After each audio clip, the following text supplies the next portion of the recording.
We've got great press. Some cases that are going to be happening, and then it's slam shut because it never closes. It only slams shut. We'll be there. We've got so much to talk about. We've got on Man City and the narrative of City United fans. Now we're talking with Leicester about Spurs and Arsenal. We've got Watford because there's 7 games going on today. We've got fightback. Yeah, it's me. How you doing? I'm looking forward to lots and lots of transfer news. Absolutely. Tons and tons of transfers. Because the last transfer window, we ended up with Potato. But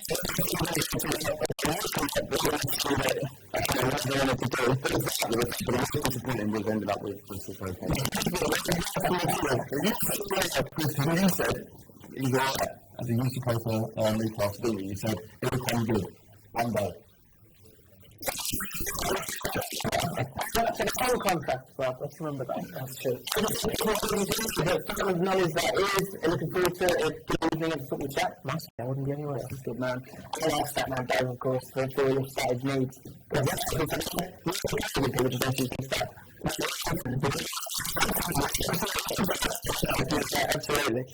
In touch with us throughout the entire evening, we won't hear from you about your reactions to the team going on today, the transfers that might happen, the transfers that haven't happened, and everything. Get in touch with us.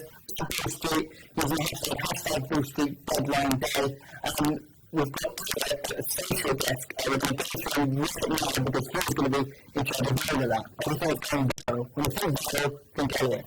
I've got some questions. Keep it up agreed a deal for Ravel Morrison on loan from Leicester. We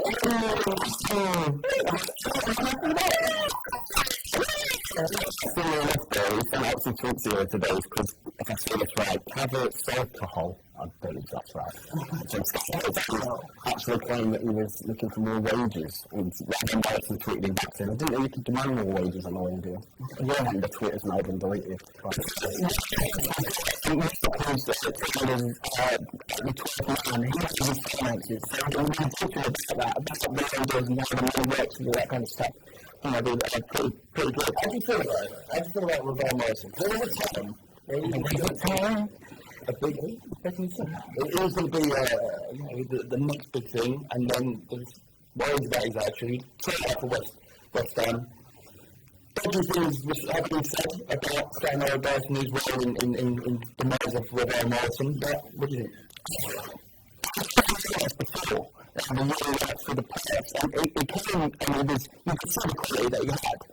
And everyone said that, don't they? There's this sort of, and he's got talent, and I've got someone to bought in, West Ham and bought in, keep your eye on the gun. But the reason why is the fact that something isn't relevant. That's what you're hoping for. His attitude has been pretty poor over the last few seasons, and there was potential issues at Lazio where he's not gone to training, he's been training only 2 days, two weeks out of a month, and so forth. So it's a big testament to QPR. There's lots of challenge, you've got to say, but he has talent, extra talent. And with Paul Pogba, Jeff Lingard, that United side were brilliant at youth level. So it's just taking that talent, a bit of hard work, and then you've got a really top player, you've got a top championship player there that could push on to Premier League side next season. Yeah. So not just this, and not just here on the social desk. We do say, as we said twice already, there's 4 Premier League games going on tonight, and we've got one huge game, Liverpool versus Chelsea. And some of us from the Blue Street Network are going to be watching these games and reacting to it. Peg, are you there, mate? I am. I'm here in the Watchalong studio with a couple of fans here. Man City, Chelsea on one side, very excited about tonight's game. Liverpool versus Chelsea, and I'm feeling we're all hoping for a good match. I'm happy for it. Yeah, the Chelsea win, obviously. We'll be 6 Premier League games tonight. We'll be following along. Obviously, any transfers that develop as well, considering our clubs and others will be looking forward to them. But it's back over to Elliot on the social desk. Yeah, so an interesting one that's come out recently is from Bristol City. They've actually signed Matty Taylor from local rivals, or even all the local rivals anymore, Bristol Rovers. It's the first transfer between the club in 30 years. And interestingly, Bristol City put out a tweet saying, "Welcome to Bristol," suggesting that Bristol Rovers aren't actually based. Look at that one, guys. Flav's getting dressed. Manchester City and Manchester United, they had a similar thing with Tevez, if I remember right. Don't talk to me about people, snakes. You set him up there, didn't you? You knew you were going to get something from him. Well, let's not. I will not mention his name on this channel because there's too much class to it. But I know how bad that feels, and the rivalry. For most people, who don't know that the rivalry between Rovers and City is fierce. Like they loathe each other, it doesn't get the coverage because. Further down, aren't they? Further down, but that's a major, and it's not like he had. Matty Taylor had the option to turn that down. They met his release clause, $6 million, and he could have turned it down, but he just doesn't give a shit. Shocking, absolutely shocking. And I guess the other thing is that the fact that Bristol City are in the Championship, well, they're on a stinking run at the moment. But if they and Bristol Rovers aren't, they're not. It doesn't look like they're going to play it anytime soon. Yeah. So I reckon that's the equivalent of a tweet of someone in a club going, hold me back," because you're never going to get that close to each other. Do you know what I mean? Rovers are a couple of points below the playoffs, and Bristol City are 2 points above relegation. So someone's done their own work. Wouldn't it be great? Wouldn't it be great if Bristol City went down and Rovers came up? Well, Rovers are backed by Jordan, aren't they, at the moment, and that's why they've seen this rise through the leagues. But it's a strange one, Matty Taylor going from the conference up to League One with Bristol Rovers. It's a weird one. They're so close. Why would you leave and why would you go to one of your fiercest rivals? Just makes no sense. And I guess you become a hero there. Is it worth it? Was it worth that tweet? Well, how would you feel? Because I don't understand Arsenal fans who accepted Sol Campbell with open arms. You said you weren't going to say his name. Well, I'm making a point. He was an exceptionally good player, though. That helps. If you're a very good player as well, he was overrated, I'll tell you. But what he ushered in, though, if you think about the idea of the Invincibles and the fact they won the Premier, the fact that he achieved things with the team and was a key part of that team, it makes acceptance so much easier. You've got to perform. That's what this lad's going to have to do, is perform instantly. If he struggles, same with Jack Holback going from Sunderland to Newcastle. You're already on a downward slope, so you've got to perform instantly. And in that respect, there's a much greater spotlight on you and a much greater magnifying glass. Let's have a look at some of the other big transfer stories of the day. Just say that we had a little problem with the sound. Sorry about that. Hopefully it's fixed now. We're trying our best. So what you got? I think the biggest news is that very recently Bournemouth have put in an £18 million offer for Ake. He was on loan there, done a great job. Chelsea recalled him. So that's fascinating. 80 million, is that a lot of money for Ake? Seems like quite a lot of cash. Obviously, he was on loan, wasn't there, before, and impressed, like you mentioned. But why would Chelsea sell? He fits into their system, can play in a back three, could play as a left wing back. He's just sort of the perfect Conte player right now. Don't need the money either. Don't need the cash. Also, Leicester have been rejected numerous bids from Sunderland for Joa. The last one was £8 million. More bids likely. They're desperate for a striker. Is he the answer? Is he going to save them from relegation? On strike, isn't he? He's arguably a decent complement to Jermaine Defoe, which is what they need. He's a big man, good in the air. It's a different option to Defoe. Because if there is one thing you can say about him, he's not the greatest with his hold-up, or he's not going to win much in the air. So you need a little bit of variety. And I think if Moyes is going to go for 4-5-1, which is something he's done a decent amount in his career, having someone like that who can play as a figurehead, if even Jermaine Defoe gets injured, that's the other thing that people don't consider. You do need options, and Anashibi's not going to be back anytime soon, unfortunately. That's true. That's a good point, actually. With the I think, what kind of calibre of player do you need to get out of that kind of trouble? For Sunderland, because the thing is, you're never going to get. Well, one, they haven't got the money to go and get it, and this we'll get onto this a bit later on, I guess. But it's worth chatting about now as well. In that bottom six, if you spend a bit of money, the stats show that if you spend enough money, you do get out of it. QPR as an exception. Can I stop you? Yeah, can I stop you there? Yeah, fair enough. Yeah. But yeah, don't buy Christopher Samba. I mean, that still might go through. You never know. Palace are looking for still. But how much quality do you really need to get out of that kind of trouble, or do you just need soldiers who are going to stop you from losing games? I think you need quality and character. Yeah. You look at West Brom. Remember a few years ago when they stayed up with Jeff Horsfield? Kieran Richardson came in on loan. I think Kevin Campbell was signed late in the season. important. Now that's a great mix of a bit of quality with Richardson, a bit of potential, but a bit of character with Campbell as well, because he was an experienced head. He came in, he scored goals, he gave them the intangibles that maybe you're not going to get with a 23, 24-year-old. That's true. 31 though, it's a lot of money. It does seem like a lot of money. It does indeed.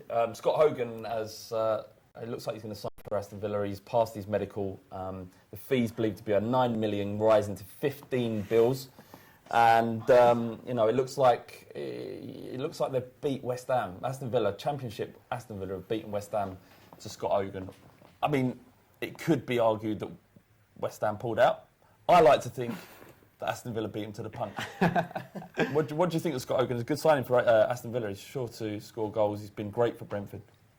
I'd say so, definitely in that level he's a top player, but it's crazy the money that's going around the Championship these days. We're seeing like more money spent there than a lot of the top European leagues like Liga, Is that a problem? Serie A.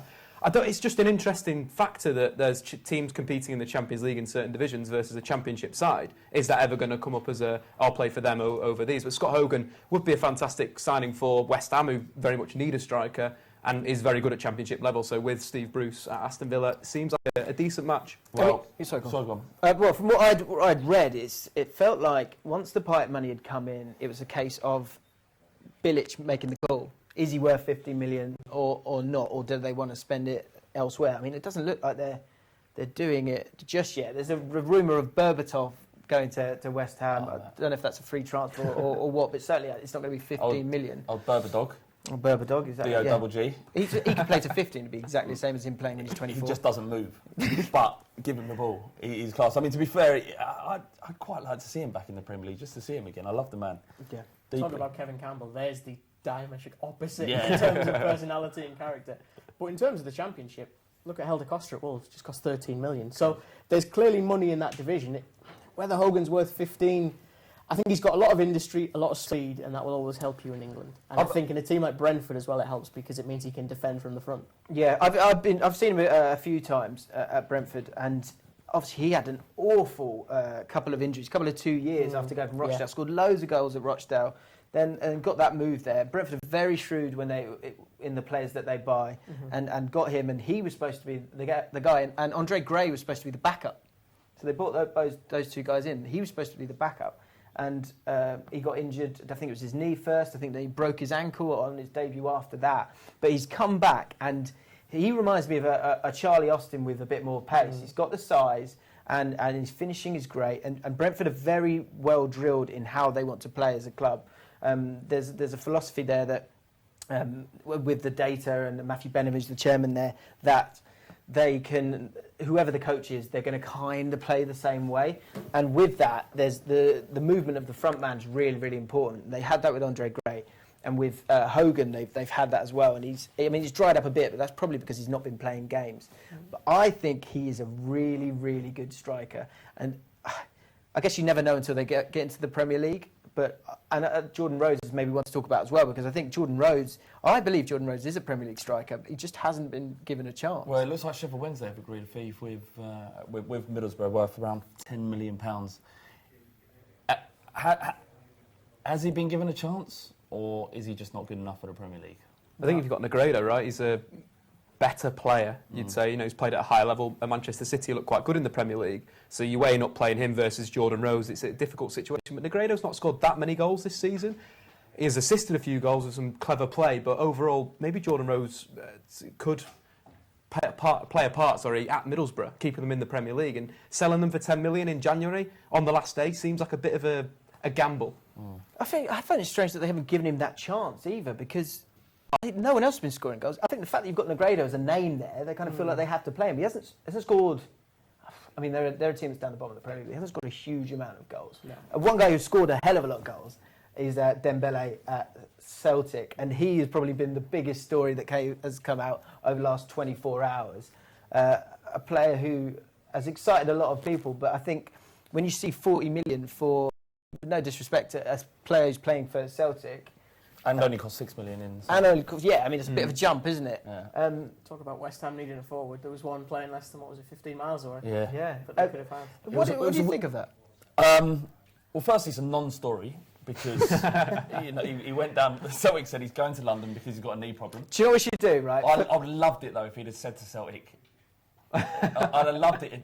I was passing. I was just passing Stamford Bridge. Yeah. He's going. Oh, I'm just going. I've got a knee problem. I'm going to go to London. I'm going to get it sorted out. Got some good hospitals down there, and then he signs for Chelsea. I mean, that would have been superb.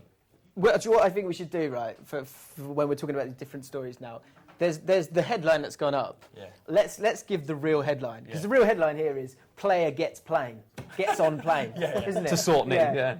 That's it. But it was. I was watching Sky Sports News earlier, and they're going. One guy was going, "Where's Dembele going to Chelsea?" And then they're going sort of doing round the houses and the guy's going. He's going, well, Dembele might be Dembele linked with Chelsea. He's not going, but and you could hear the guy who's got to talk for another hour going, whoa, easy, come on, let's drag this out a little bit. But with Bull Street, you don't have to worry about that. We've got enough to talk about for the whole night. But it feels like a bit of a non-starter, but it is crazy that story even comes up. Do you want another bit of news? Go on. Reece Oxford. Jordan Redding on loan. Not a bad place to go to. That's the thing. Jaap Stam's worked at Ajax, and he's again worked with young players. So if I'm Slaven Bilic and I've got this young player that probably isn't ready for my first team yet, and I've got to pick somewhere to send him, Reading's a great place. And this is the thing as well. You can structure loan deals now, so you can essentially talk to the parent club and say, look, if you play him, you have to pay less of his wages. But if he doesn't play, you have to pay us more of his wages each week. Yeah. Sorry. No, you can finish it. Well, I just think when he arrived on the scene, 16 years, I think he might have been 15 when he made his debut. And we had West Ham played Arsenal at the Emirates. They played them off the park, 3-1. Beautiful day. And Reece, he made his debut, and you think this kid's onto big things. But he kind of, I mean, he's probably progressed as fast as you'd hope, but he kind of hasn't really broken into the West Ham team. A good little move under Jaap Stam, who's done amazing stuff with Reading. So we'll see. And the football helped, right? You know, Reading, like Chris mentioned, a possession-based style. You know, it's something. He's a player that's played in central midfield, played defensive midfield, played centre-back, and would suit playing as a centre-back for Stam. A lot of the ball, their two centre-backs have completed more passes than any of the Championship defenders. So it's one of those things where it's the perfect place for him to evolve as a footballer. So it's a very good move, and for England as well. You know, expecting if in the future he does become an England international, it's a good building block being under Stam. Yeah. Any more? One last quick one. Very quick one. No. No. Oh, actually, hang on. Ashley Westwood to Burnley from Villa. He looked dead happy, didn't he, in that picture? He was like, I've made it, lads. Burnley, I'm here, guys. You should have seen the tweets from the Villa fans afterwards. They were happy to see him go, just to say that. I think that might be a good one for Elliot to get on the social test. We'll get that. Can we get the picture of Ashley Westwood looking happy? Is it this year's Aaron Lennon, is it? He looked even more unhappy than Aaron Lennon. Come on. It's tough. That's madness. That's not possible.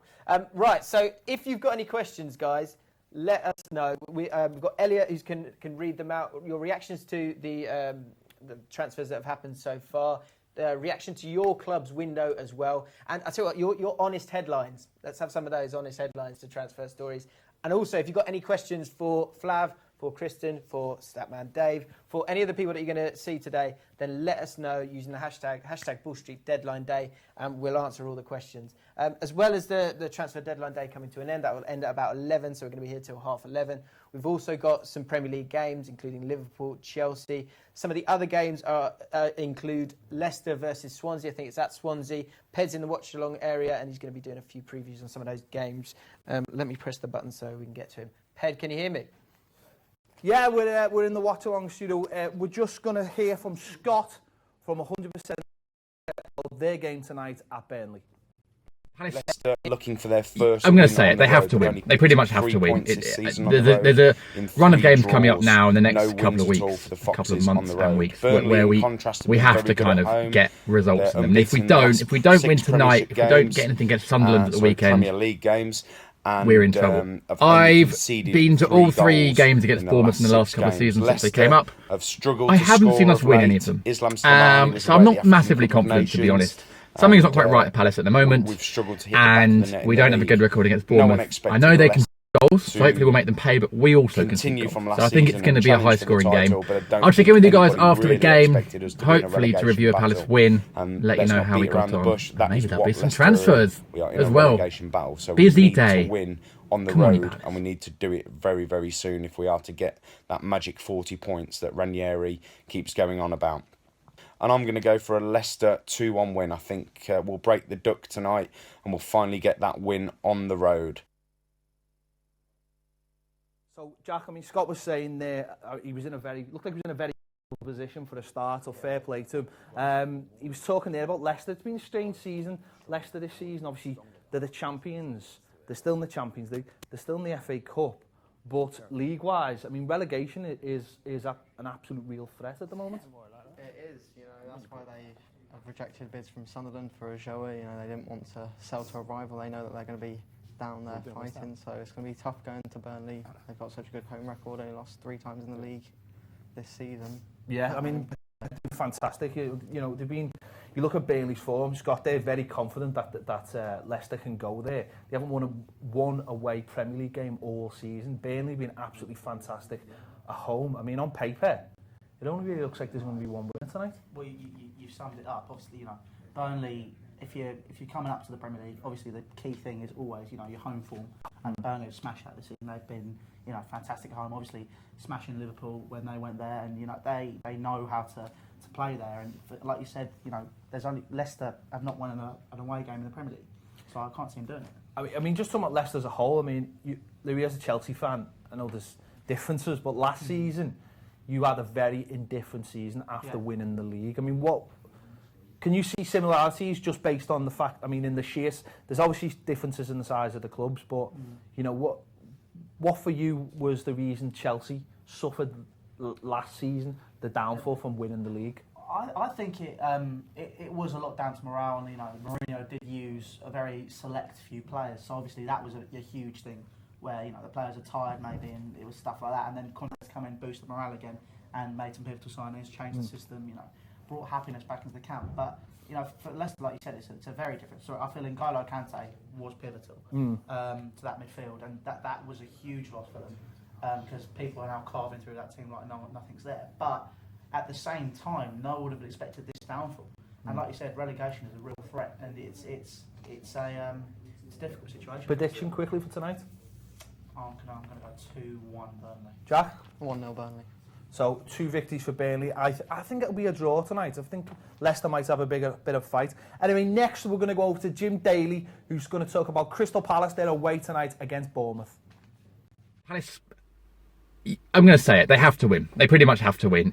There's a run of games coming up now in the next couple of weeks, a couple of months and weeks, where we have to kind of get results in them. And if we don't win tonight, if we don't get anything against Sunderland at the weekend, we're in trouble. I've been to all 3 games against Bournemouth in the last couple of seasons since they came up. I haven't seen us win any of them.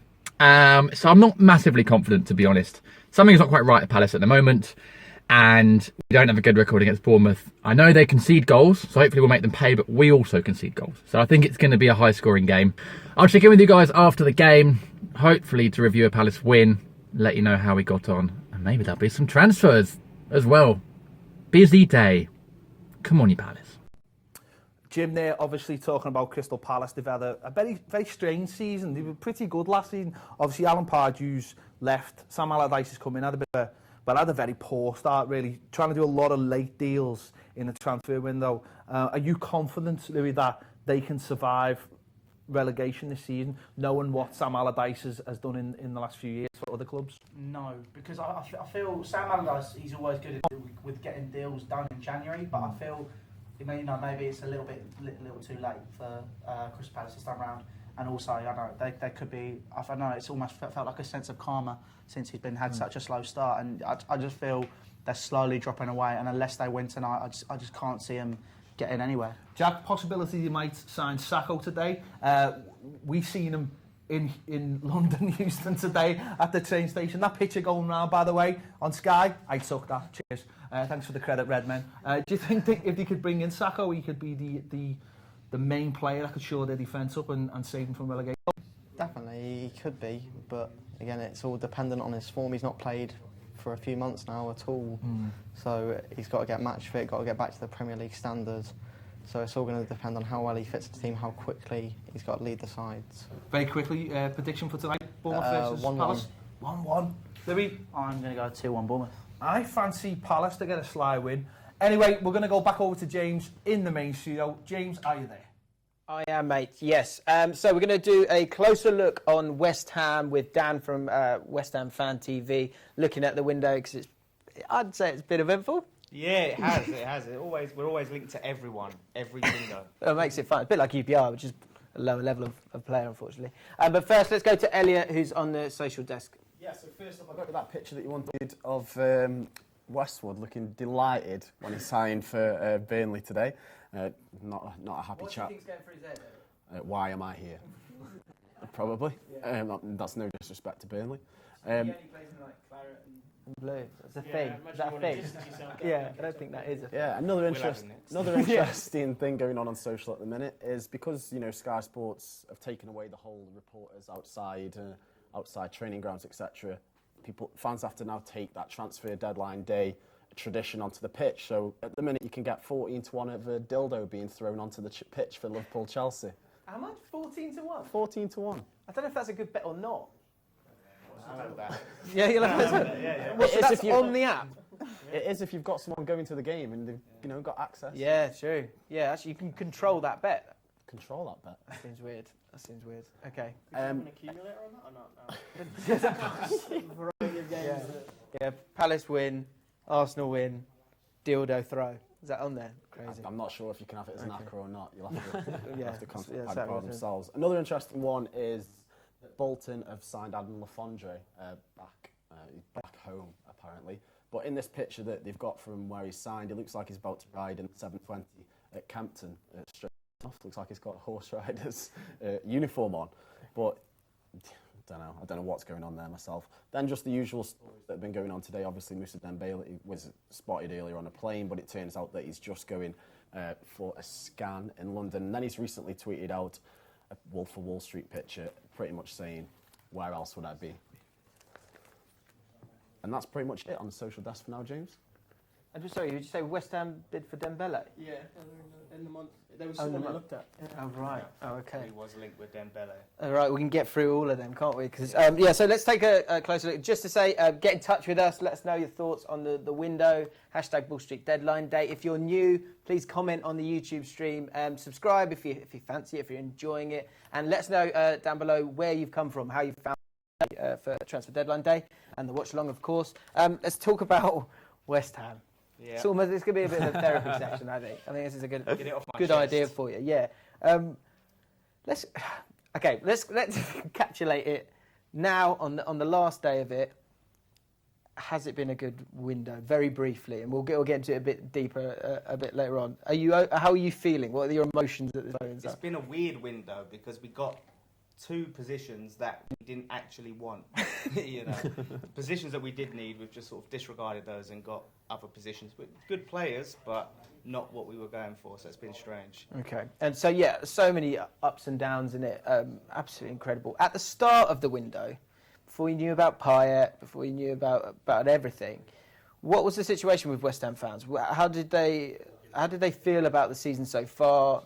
Did they see January as an opportunity to strengthen? Did they expect to strengthen? Yeah, we basically expected to right the wrongs of the summer transfer previously, because what happened there then for anyone who doesn't? Zaza. Just one word, 2 syllables. Zaza sums it up. I mean, we had all of these players like Kaleri and Zaza.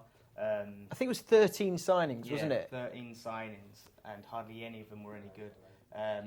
Gokhan Toure, we've sent him back. So I think the sort of story of this narrative was Premier League proven players. That's what we wanted and that's what we needed. So, were you surprised with all those players, a lot coming from Europe? Were you surprised that they flopped the way they did?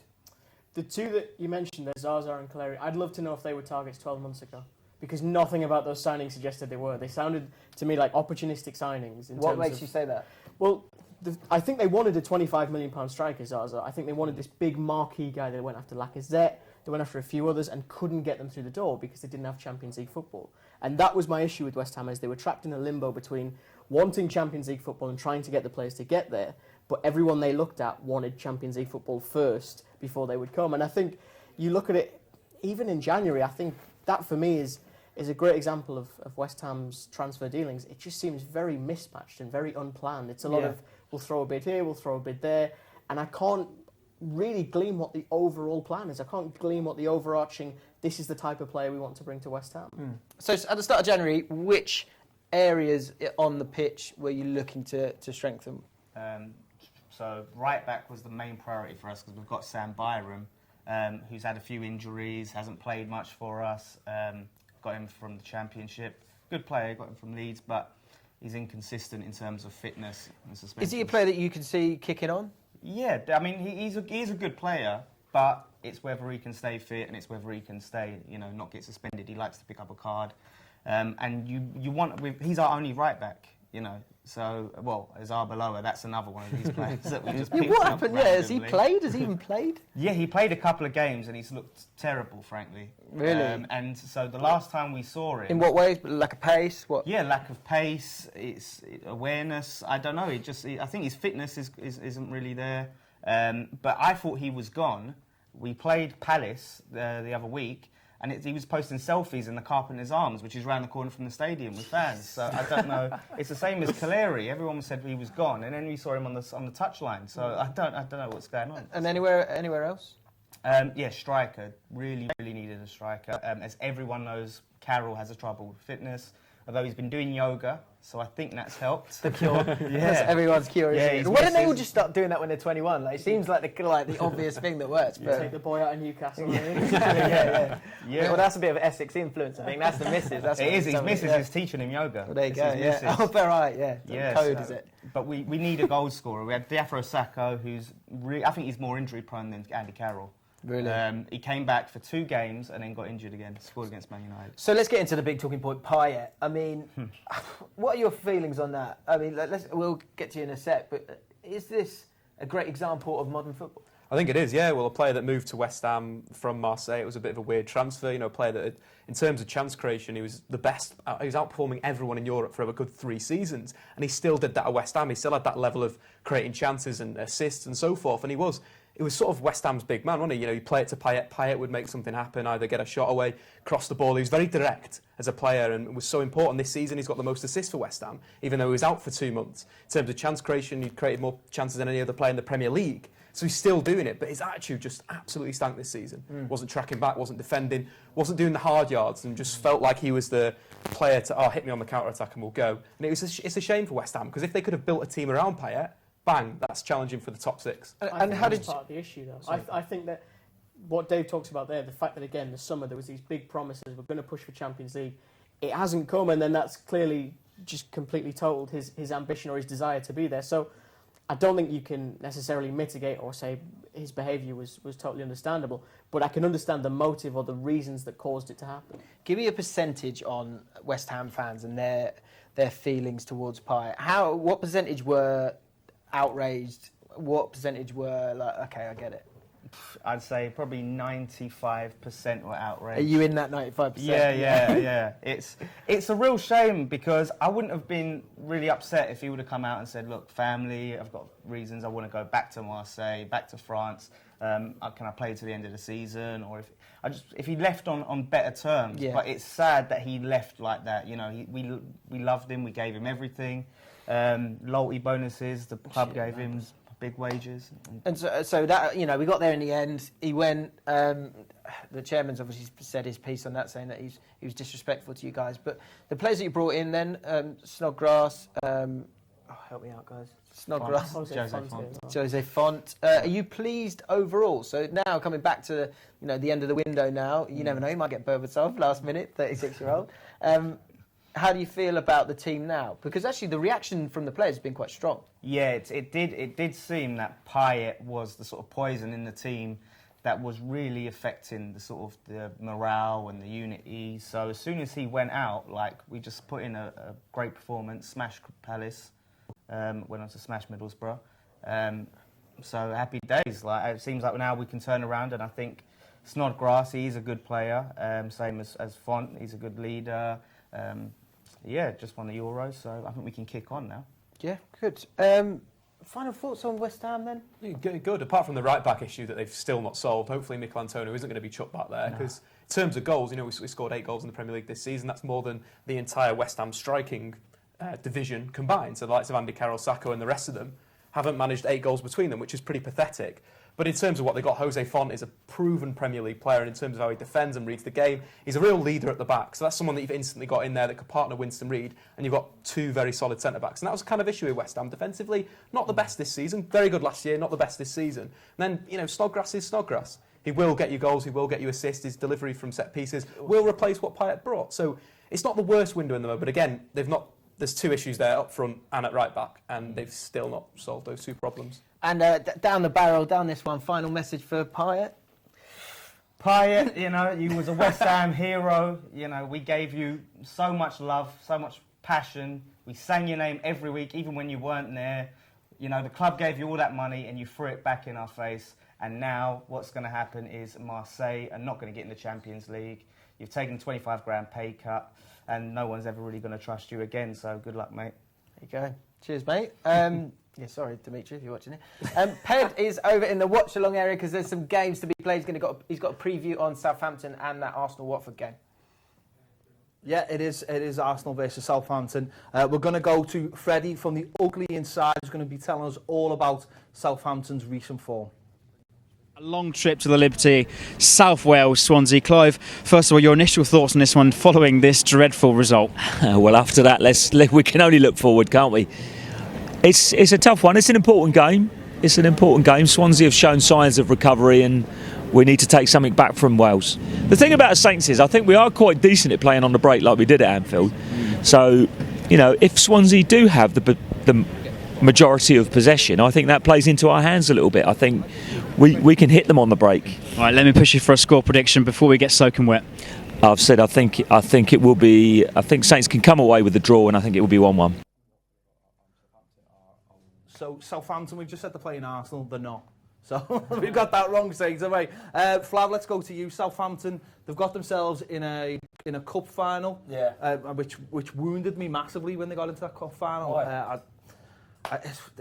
It's great on the cabs in Liverpool, and but then they go and get beat by Arsenal in the FA Cup at the weekend 5-0. I mean, what kind of season are they having? They're having an amazing season. There's a much changed side against Arsenal, but you look at all of the turmoil they've got. They've got Liverpool, pillaging their club every chance they get. Spurs are as well. We took their manager, so they're having difficulty, and then there's a lot of good work being done at Southampton, and sometimes you think the managers are responsible and you think the players are responsible for all its success, but actually the people that are leading that club are doing a great job, and they've got a great manager in Puel, and nothing but plaudits for Southampton at all. I think they're having a good season. Considering, obviously, they lost Ronald Koeman to Everton. They have bounced back, and that's what they seem to have to do every year, but they play Swansea tonight away. Swansea are having a bit of a resurgence. They went to where did they go and win 3-2? Anfield. That was it. So they're doing all right at the moment as well. Paul Clement's come in. He seems to be doing a good job, and that's going to be an interesting game tonight. Yeah. I can't. I mean, I kind of Liverpool were unlucky to a certain degree. Swansea played okay, but Liverpool just pretty much dominated that game. They were defended poorly, but never seen it. Defended poorly, but it's a kind of a pick a minute. Swansea are coming to a bit of form, and but I'd expect Southampton to take the 3 points in. Yeah, and we've also spoke to Robbie about Arsenal. Big crucial game for Arsenal tonight with Chelsea playing Liverpool. A big chance for Arsenal to pick up some points and catch Chelsea. It's a massive game. Arsenal versus Watford. Listen, before you start talking about Chelsea and all these games in the future, we've got to get the job done against Watford. And as we see with every Premier League game, if you take it lightly, you can end up getting done. And that's even by a team like Watford. We remember last year in the FA Cup, I felt that day we took Watford lightly and they beat us at home at the Emirates. I know it was a bit different, they had a big crowd behind them, etc. But you cannot take any team lightly. And this is a big game for Arsenal. We're second in the league. Chelsea are playing against Liverpool away, so you never know. They could drop points up there, which then means if we was to win this game, we could be kind of breathing down their neck going into that game against Chelsea at Stamford Bridge. So it's a very, very important game. If we win this game, it really sets up things brilliantly for that game against Chelsea. Mark, as Robbie was saying there, big chance for Arsenal to capitalise on whatever happens at Anfield tonight. And, these are the games in the past where Arsenal slipped up and have just missed that chance to close the gap. Can they make sure they do the job tonight? I think that's something you could say of maybe 2009 Arsenal kind of teams. I think recently we've been better against teams that are perceived worse than us. It's the big games we tend to slip up on. But the only way to look at it, we're 8 points off Chelsea. If we've got any chance of winning the league, we've got to win our next two. We've got to hope that Chelsea lose tonight. We have named a strong team. Everyone's back in, so I think the only change, I think Bellerin might be starting. I've not really seen it, but everyone's kind of the same. Also important to remember, we did make 10 changes ourselves for the Southampton game. It just obviously Arsenal, with the budget we have, 7th richest club in the world, us having a bigger squad than Southampton's not actually a surprise. That we were expected to go, they were expected to win. But we've made those changes, brought them back in again. I'm hoping we'll win tonight. But I was at the Watford game last year in the FA Cup where Guardiola hit that absolute wonder strike and put us out, which I was sat behind, which was nice. So they are capable of doing us, even though the game at Vicarage Road this season was one of the easier games we've had. It's a bit of a training game. Watford very topsy-turvy. I mean, they've sold another player today. Gallo was supposed to be one of the big players. Well, he was one of the big players last season. They're a strange, very strange club. The way it's set up, the way it's run, the way that the owner owns 3 or 4 clubs across Europe and they keep on swapping the players and the manager. I find that whole system very alien and just not conducive to settled football. I've not got much time for the changing of the managers. I think that's a bit rash. I mean, I can see why they sell a Gallo. Saw today he'd scored 1 out of his last 38 shots. That's pretty bad returns by any level. So I can see why you would get rid of him, especially because the likelihood is that a Chinese club offered a fairly big offer to take him. Ridiculous. 20 million it was. 20 million. Yeah. For a guy, that's a lot of money for a player like that. They've got to be beatable. If we've got any ambition to be a title-winning team, we've got to be beating them. We've got a bit lucky with the FA Cup draw. So again, don't want to disrespect Sutton, but if you could have asked for a draw after Bayern Munich away, you would have liked Sutton. Yeah. So we've got lucky there. And I think if we're going to win anything this season, we need luck to go on our side. And I think historically, if you look at any title-winning team, no matter how good they are, luck will always play a factor. So hopefully Chelsea get unlucky tonight. I'm going to get mic'd up here because apparently I'm in some trouble. Is this better? Good? Yeah. So just to go over that again, so basically we're going to need a bit of luck in order to win the league. Flav? Yeah. What's happening tonight? Fan, hang on a minute. What's happening tonight? Well, I can't really see anything past an Arsenal win, to be honest. But I think Arsenal probably as good as they have been in many years. As much as it pains me to say it, there's actual bile rising into my mouth. I think the problem we've got, the problem Tottenham have got, is that Chelsea have been so consistent. If they win 10, draw 3 and lose 3, Arsenal can afford to drop 7 points and Spurs can afford to drop 6. It shows you how difficult it is. I think pretty much the league's gone. But for us, it's not. We could drop points tonight and against Arsenal because it's a case of I feel we choke in the big games. Like we choked against you when we could have gone undefeated and got that draw. But it's not looking good. I'm not sure. Finally, do you think Robbie's missus is getting a new kitchen anytime soon on Arsenal Fan TV? I don't watch Fan TV enough to know that reference, but I do like Robbie no one quite else a knows lot. That reference, just me. What is it? Explain the reference. Well, I just think every time there's a major, Arsenal, because they've been getting the games in the last minute, I'm thinking the fume alone, people watching, is going to get Robbie's missus a new kitchen. And when they score the late winners, she's horrified. So I actually prefer winning the late winners. I prefer the late winners over actually demolishing teams, just because when you log onto Twitter and you see the piss boiled up and down the country, it's absolutely glorious. Like drinking those salty tears just makes me happy. I thought you were going to say drinking piss then. Right, we are heading back to James, who's in the main studio.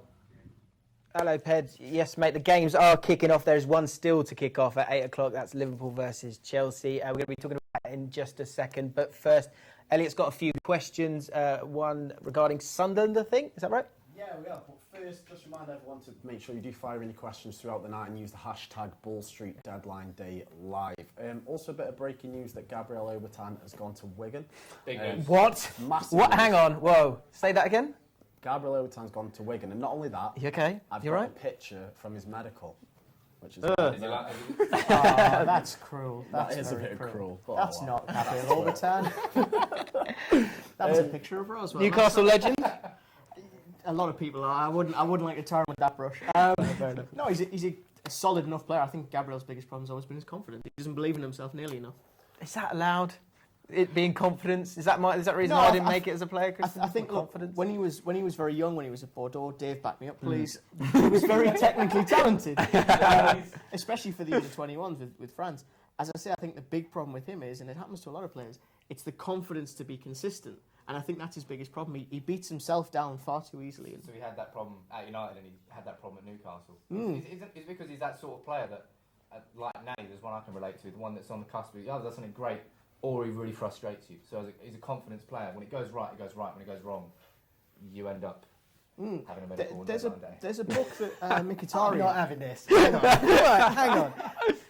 Look, final word. I'm going to call in this because we've got Liverpool Chelsea. We're going to talk about that in a second. But let us know at Bull Street, hashtag Bull Street Deadline Day.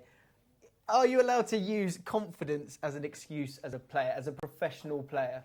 I don't think you can have an entire average career. Are you a professional player? Can you? No, because the confidence wasn't high. Mental strength could be a better way to Yeah, put it across. Point, yeah. Okay. Well, yeah. Anyway, let us know what you think about that. Newcastle fans, let us know if you're bothered at all. Liverpool versus Chelsea, massive game. We have a little preview video to show you, and it's got Redmen TV and 100% Chelsea in it. Here it is. Check it out. Is it an over-exaggeration to say this is the biggest game of the season? No. It's kind of being billed that way because we've had a dreadful January. There's no escaping Sky's that. profits are down, and Sky need to get people. Yeah, they've spent a lot of money on the rights for the Premier League. They're not earning as much as they were last season. They're billing everything they possibly can. I mean, that Manchester versus Merseyside lark from the other week was terrible, and they've never done that before. Utter bollocks. But now it's Liverpool Chelsea, and it genuinely is the biggest game of the season for Liverpool. Yeah, it's just another game for Chelsea. Yeah, I know. Here's the thing, isn't it? That I don't think it's right to say that like Liverpool's season hinges on this. I think Liverpool's ambitions of being more than a team fighting for fourth maybe hinge on this game a little bit more. And this represents that last. Look, Chelsea could have a month-wide collapse, but it seems unlikely to happen. If we beat Chelsea and then Chelsea get beat by Arsenal at the weekend, who's saying we're not in the title race? It stops Chelsea from running away with the title. Score prediction then, Sam? 2-1 to us. Okay, Dan? 1-0. Okay, Chris? 1-0 Coutinho screamer, backs to the wall defending. Okay, I'll have another. I'll take a 2-1. I want if it has to be kind of like it was away from home, so be it. You know, we've conceded one. Yeah, 3 points. Oh no. Yeah, that please. Yeah. It would be nice just to win a game of football at Anfield. That would be great. And what a massive game it is. Let's be honest. If we do win, we're pretty much taking them completely out of the title race. Liverpool are great going forward, whether that's with Mane or without Mane, and with Lallana or without Lallana. They're really good going forward, and they're at home. They will try to play their football. They will try to play their pressing and high up the pitch football. And what we will definitely try and do is not sit back, as in park the bus, but be solid defensively and then hit them on the break like absolutely crazy. The longer the game goes on, the more they will try to attack because they have to win. Remember, they're 10 points behind us. And the longer that goes on, we'll have more spaces going forward and we'll score. Obviously, always important or always great is an early goal. If we get an early goal, done and dusted in my opinion.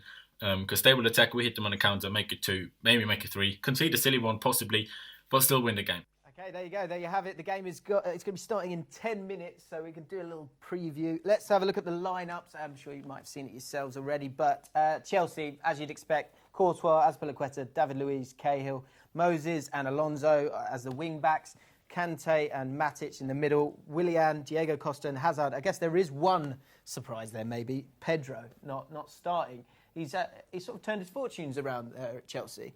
after, and probably because Willian, obviously, it was his mother passed away, and that's not a nice way for it to happen, but it gave Pedro the opportunity to get in the first team, and he's taken it with both hands, hasn't it? He's the ultimate system player, though. You know, you look at Barcelona fitting in with Messi, Avila, one of the best teams we've ever seen. Then at Chelsea, you know, when he's got a role to play, he kind of protects Victor Moses on that right-hand side. Victor Moses is not great defensively, so he needs a bit of extra protection. You flip to the other side, Eden Hazard can be free on the counter-attack. But going to what Pedro's done very well is he's done what Pedro does great. Sort of drifts into space, attacks areas that you don't expect him to go. You know, if he comes from the right-hand side, sometimes he'll be in the number 9 slot or potentially be on the left-hand side. And that's what Pedro's always done well. He can finish. He's got a bit of pace to him. So it fits well in the system that they've got a worker up front with Costa, and then Hazard can just chill out on the counter-attack. We agree with that in terms of... I think that's an interesting phrase to use, that he's a system player. Is that unfair on him in any way? Because I think, let's say at Barcelona... I think the reason you maybe put him in that box is because there are just megastars all around him. But he's a cracking player. He is. He's a very good player. I think Dave makes a very good point, though, that if you look at Eden Hazard, he has very much one way of playing. And if you look when they were struggling, Chelsea, one of the things that Alan Shearer singled out was look at the lack of work ethic, look at the lack of defensive end. Really, that's where Conte comes into his own and builds a system around Hazard. But the brilliance about Pedro is he fits into systems. So that versatility, that adaptability makes him such a valuable player. So perhaps he's not the one that gets all the plaudits, but he's just as important if you look at the bigger picture. You know, lads, as well, there's been a goal. West Brom beating Been a goal? Oh!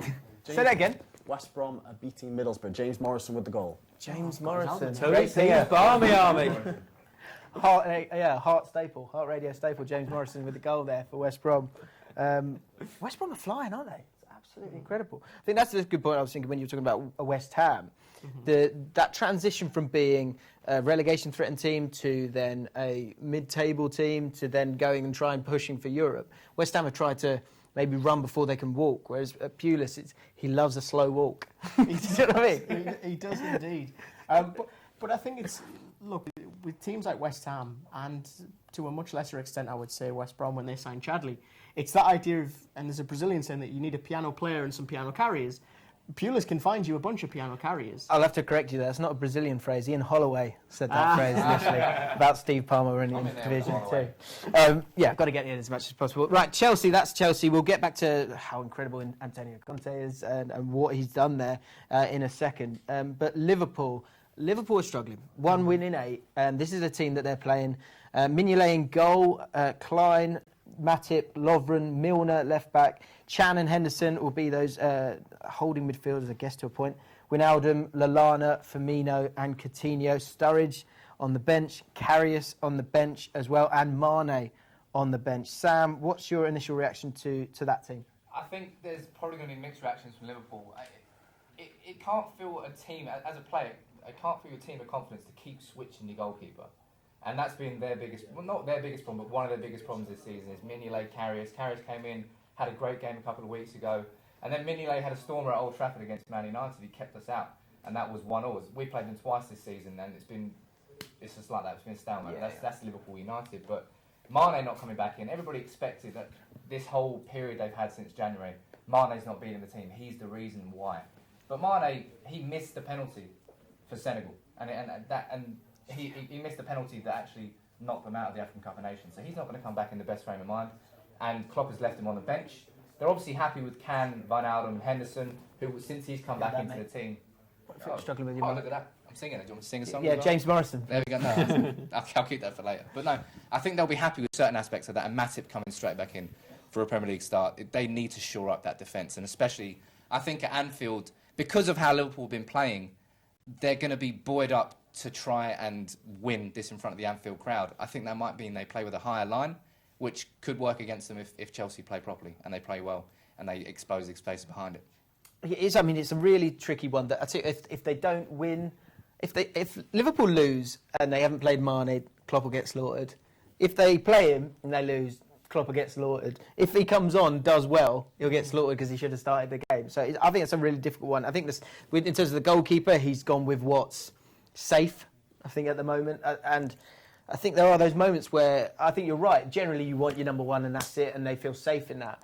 But neither of them have really done it for them. So maybe that bit of competition will get them to stop concentrating on making a mistake and instead concentrating on going and winning that shirt for themselves. I think in Football Manager terms, it's the one you save before the game, and then if it goes terribly, you can reload it up again. It's a difficult one for him. I think what you would say is the style of play that Liverpool have, that high press that is so synonymous with Klopp, it's because he doesn't really trust the defenders, because it takes a lot of pressure off them, because the attackers are the first line of defence in that sense. So I don't know if that gets a huge amount of success against Chelsea, though. That's the concern, because they're more than happy to sit and soak things up and be very, very mechanical with things. There's been a goal. Sorry, mate. Someone chatting in my ear because there's been a goal over to bed. Watford have just taken the lead against Arsenal. Yay! Scored, and talk us through this. The legend that is Yunus Kabul, so he just kicked it off to Kabul, and he's hit It's hit someone on the backside and gone in. Ramsey! It's Ramsey. Ramsey. Don't turn your back on the ball. No. Watch out, celebrities. I don't. To be fair, it hit him when he turned. Don't turn your back on the ball. Never turn your back on the ball. That's much why. better than the So Kabul struck a shot at goal. It's taken a naughty little deflection off of Ramsey, and Watford are 1-0 up after 10 minutes. It's Kabul's goal, though, isn't it? Yeah, it was on target. Tottenham. Well, I don't like the bloke, to be honest, but I'll take it as an ex-Spurs player scoring against Arsenal. It's always good, and hopefully Watford can hold on to this, because this would be special, wouldn't it? Oh, you're off. Okay, fair enough. I think they've scored. I think they've scored too soon. All right, we're going back to the main studio with James.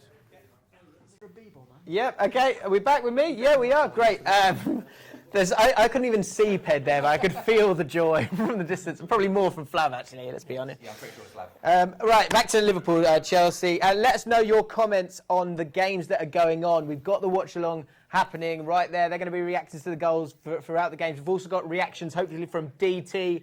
DT will be sending us a reaction right after the game, all being well with the internet and all of that. So you don't want to miss that if it stays the same. Everyone's now praying. Just hold on. Keep it a 1-0. Come on. Back to Liverpool-Chelsea. Massive game. Liverpool 10 points off Chelsea. The obvious line is it a must-win game? I don't think it's a must-win game for Chelsea. I think they could easily play for the draw away at Anfield, get the point, go back to Stamford Bridge happy, with the points difference they've got already and so forth. But I kind of think there's going to be an issue for Liverpool. They really struggle to break. They've been struggling to break teams down that sit with two banks of four. Chelsea are going to be a completely different proposition, where they're going to have a bank of five defenders, then four in front of that they'll drop back into. And you look at someone like Lucas at the weekend, was so poor on the ball, wasn't playing the ball forward into the sort of space in between the lines, and that's what they were struggling with. With Coutinho, Firmino, you've got someone that can now go into that space, and there's big responsibility on Henderson. But going back to what Liverpool have done poorly in a defensive sense is defend those wide areas. And that's what Eden Hazard's just going to be waiting. He's going to be waiting to pull one of the centre-backs out wide, Costa make a near-post run, then there's a goal there. And I think that's going to be the issue for Liverpool, is dealing with that break. Sorry, I've just been told. Is this true? Could it be? I think let's go over to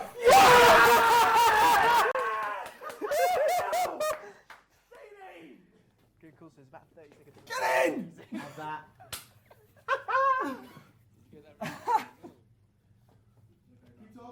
That is brilliant. Oh my God! Oh my God! 13 minutes gone, and Arsenal have causing their own troubles here. Look at him. It's Ramsey Watford again. break. It's Ramsey again. It's a strike from Niang and Troy Deeney, and no footballer should be called Troy. I insist on this, but he sweeps it home to make it 2-0 to Watford, and the dream is it's going. It's going. It's gone.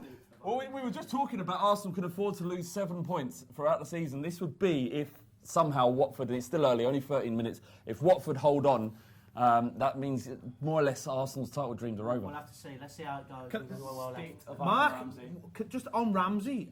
The first goal he turns his back on. The second one, he loses the ball and jogs back. He's the only player who he does defensive stuff as lazy as possible, and when he attacks, he plays every game like he wants it to make his highlights reel. Like, he does the most overcomplicated thing continually. How he's not at Crystal Palace continues to surprise me. Abysmal footballer. Well, if he was at Crystal Palace, he'd have a sore neck, wouldn't he? But it's an incredible, that's an absolutely incredible start of the game. But, like you said before, it's the drama of Arsenal this season. You know, if you come back and win it 3-2 Oh, we will. at the last minute, We'll get a last minute pin. Then it's going to be amazing, isn't it? It's going to be absolutely amazing. It's football. This isn't football. It's too early goals. It's too early so goals. this is not. No, this is. This is more. I can't even blame the referee as well. We're just shite. Stick with us, John. Stick with us. Oh! It could have been free. Why is Sanchez the one clearing up? We're going to go back to Where James is- in the mainstream. James, it's all going off here. Back to you, mate. I'm not coming back in. It is kicking off. Ped and Flav are there. The boys are going to be there for all of the games. Line of the night so far. No footballer should be called Troy.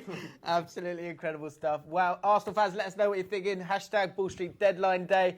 DT is going to be giving us his reaction. What are you looking forward to that? Let us know. Let's get back to Liverpool-Chelsea. That game has just kicked off now, so predictions maybe. Sam, here's a mic for you. Kristen, what's your prediction for this game? I think 2-0 Chelsea. Yeah. I think they take it. I think their pragmatism is just too strong for Liverpool here. And how do you think what will be the ebb and flow of the game as well? Do you think do you think they'll sit back, or do you think they'll look to go for it and dominate? Because you've got Arsenal 2-0 down there. It's a massive opportunity for Arsenal to lose that game. I think you can't be influenced by what your rivals are doing. I think I always think of Sir Alex in '99, playing one game at a time, focusing on what you're doing. Because the second you take your mind off it, that's when complacency creeps in. And if there's one thing I really admire about this Chelsea team, it's the idea that they don't need to control things all the time. They're quite happy to counterpunch like a boxer.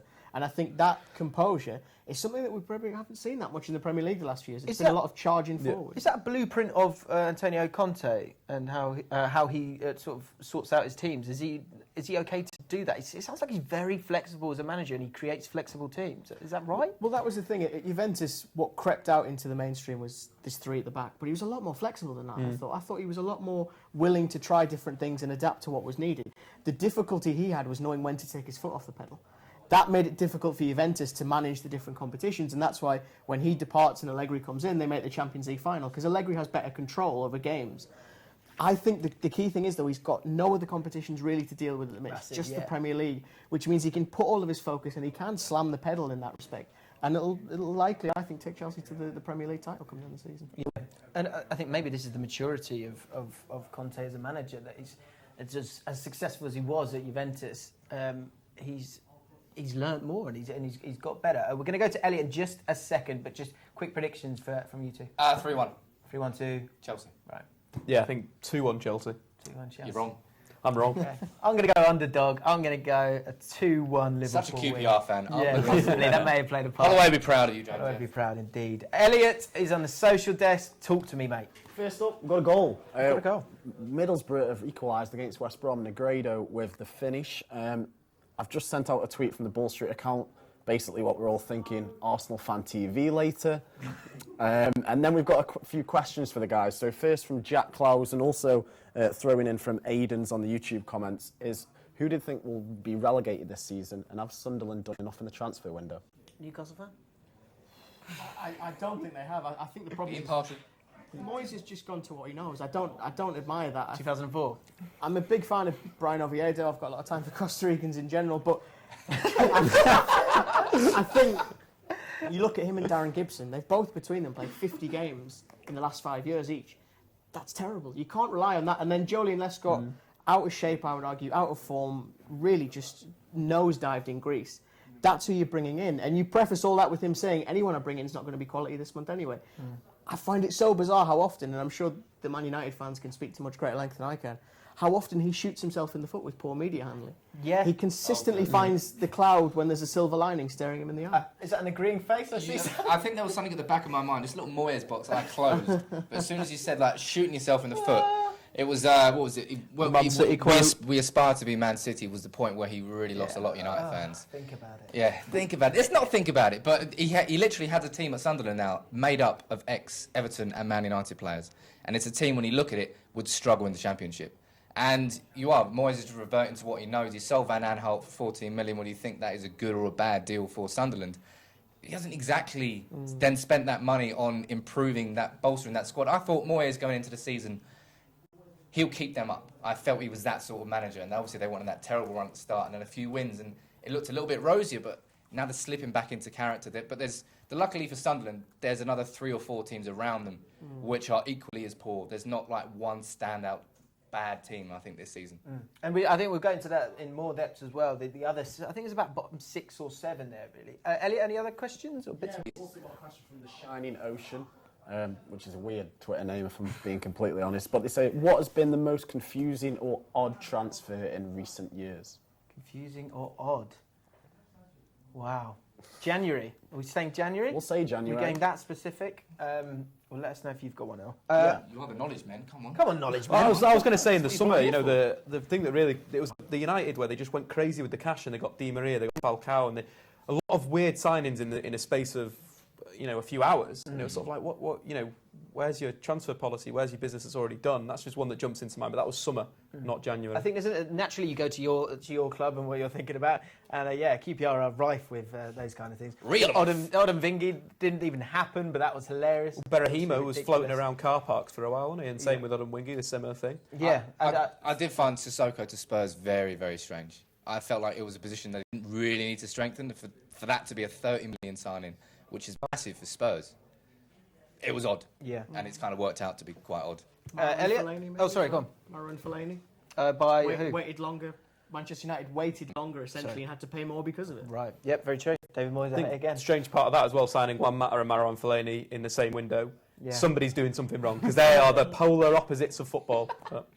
Yin and yang, come on. Well played, David Moyes. Elliot, any more socially?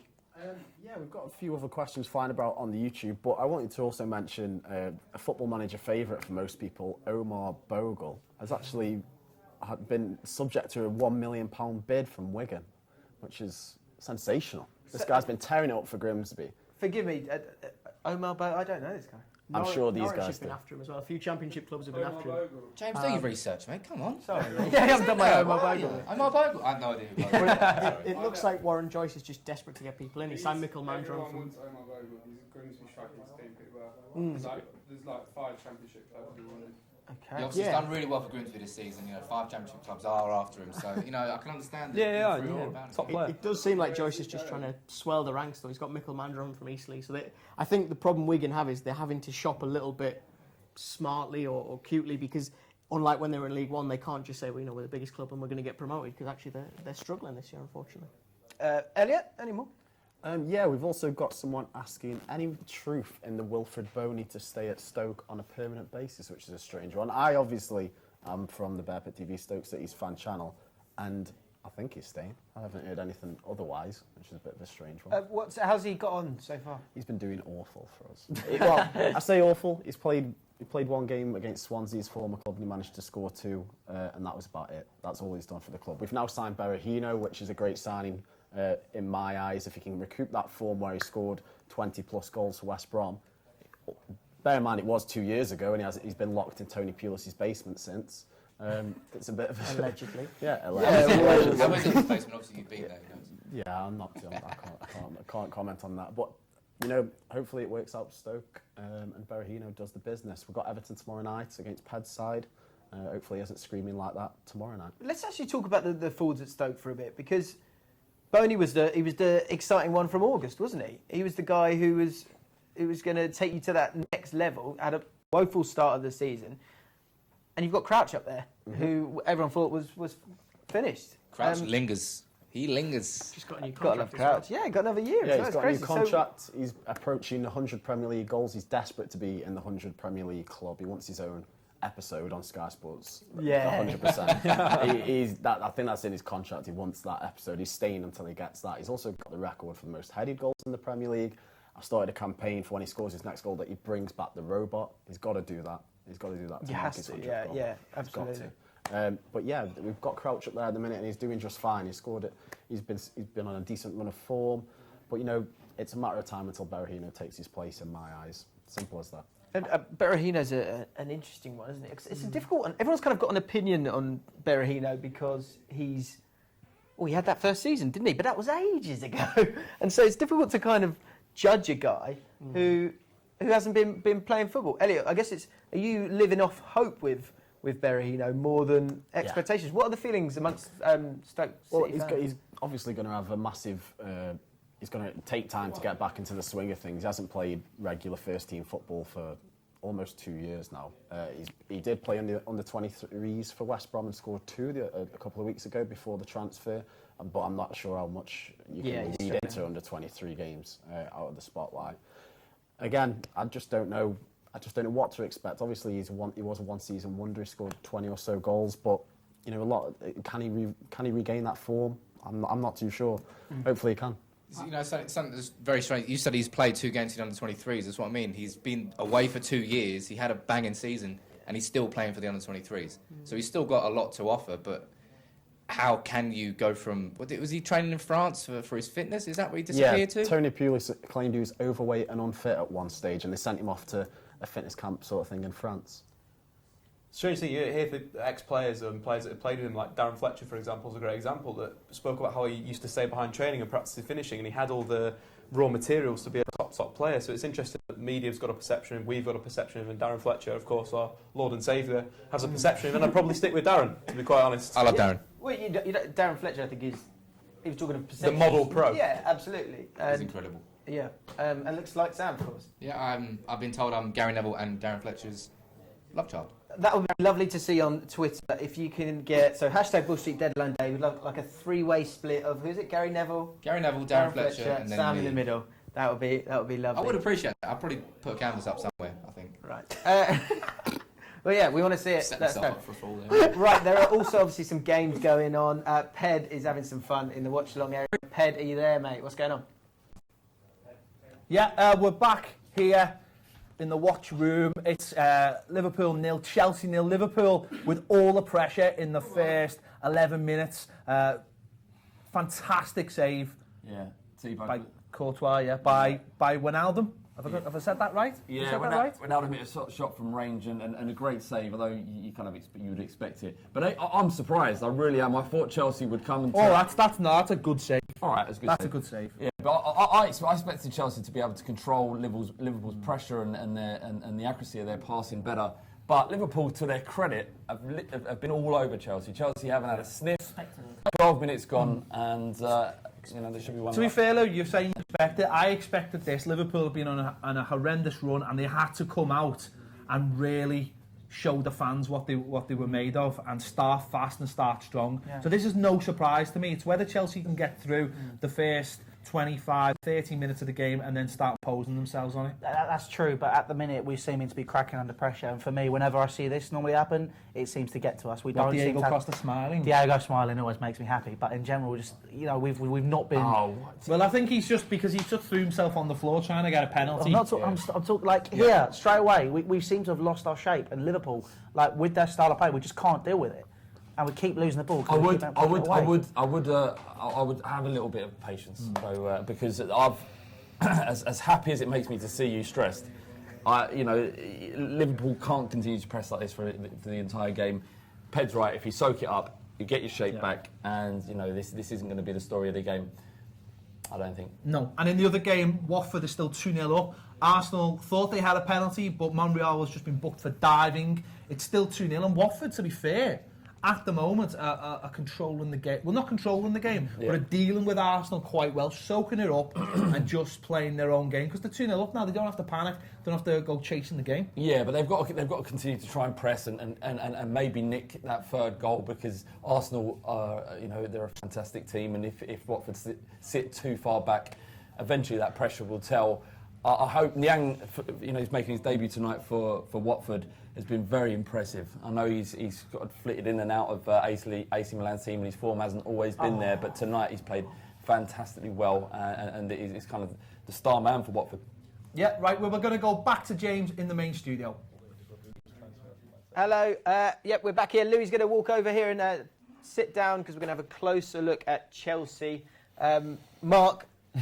I've just been watching through there. Mark's just been watching there. Mark is an Arsenal fan. He said don't use the R word. I was trying to think, what is a swear word beginning with R? Apparently it's Ramsey. Why is it Ramsey? He's a chocolate teapot. It's absolutely useless. First goal, don't turn your back on the ball. Turn your back on the ball, you concede goals. Like, fact, you just don't do it. When you block... Because you can't see the ball. You can't see the ball. It just hits you and goes in. Second one, he gives it away in midfield, walks back after him, then goes off injured. It's the best thing he's done all game is leave the pitch. I'd rather play with 10 men, honestly, man. He's been driving me mad for about 2 years. Is the reason that it's driving you mad because of the fact that he's so good for Wales? And so you can see that I he have has a quality. theory that he has a brother called Adam who plays for Wales. And they're twins, right? And he's got bleached blonde hair. Yeah, the Welsh one, he's really good. Like, good touch, 2 feet, like he's really good at football. And then Aaron comes and plays for us and gives the ball away, overcomplicate. And you know when you get like, you know when it's like it's 1-1, it's the 93rd minute, there's 4 minutes of stoppage time, you're pinned back, you've got them in, you're doing phases of possession, you're getting it, you're taking it over. The ball breaks 35 yards out, and you're going to yourself, don't shoot. You know, he's the one that takes on that shot and he hits that Sanchez banner of the Dogs, like he straight inside, like, honestly, man. That needs hitting, though. For like some kind of, it doesn't have to be a I'm not ball, having just that. someone needs to pull it down. I chipped 20 quid out of that banner. Oh, shame on you. Worth it for this Shameful reaction. Worth it for this reaction. So let us know, hashtag Bull Street Deadline Day. As you've seen, we've got the watch along going on. What are your thoughts on the Arsenal game so far? Elliot is on the social desk. He can read a few of them out. What are your thoughts on Aaron Ramsey? Do people need to give him a break? Or is he just not cutting it? Is he a good enough Arsenal player? And who would you rather have, Jack Wilshere or Aaron Ramsey? Let us know. Let's talk about Chelsea. Louis, looking calm, relaxed, about to win the title. Life is good. No, it's... So Louis said, right... No, it's not. 81% possession to Liverpool at the moment means nothing. But let's talk about your prediction for Chelsea at the start of the season. What did you say? I said 5th, didn't I? You did say 5th. I did. Why did you say 5th? Yeah, you know me, I'm a pessimist. I just didn't see, off the back of how we performed last season, I just didn't see us, making that step to get to where we are now. I could see us potentially trying to get into top 4, but I thought the squad just looked, as all the names in there, fantastic, but they just looked drained.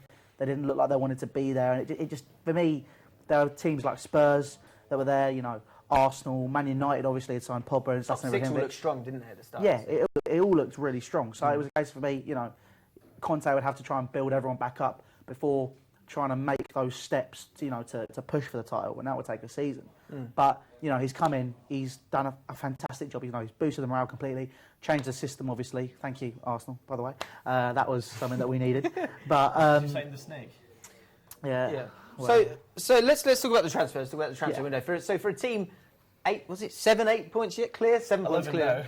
11. Well, possibly. Come on. There's a long way to go. What's wrong with you? With all that being said, when you get into the January transfer window, it's been surprising how many transfer rumours have happened.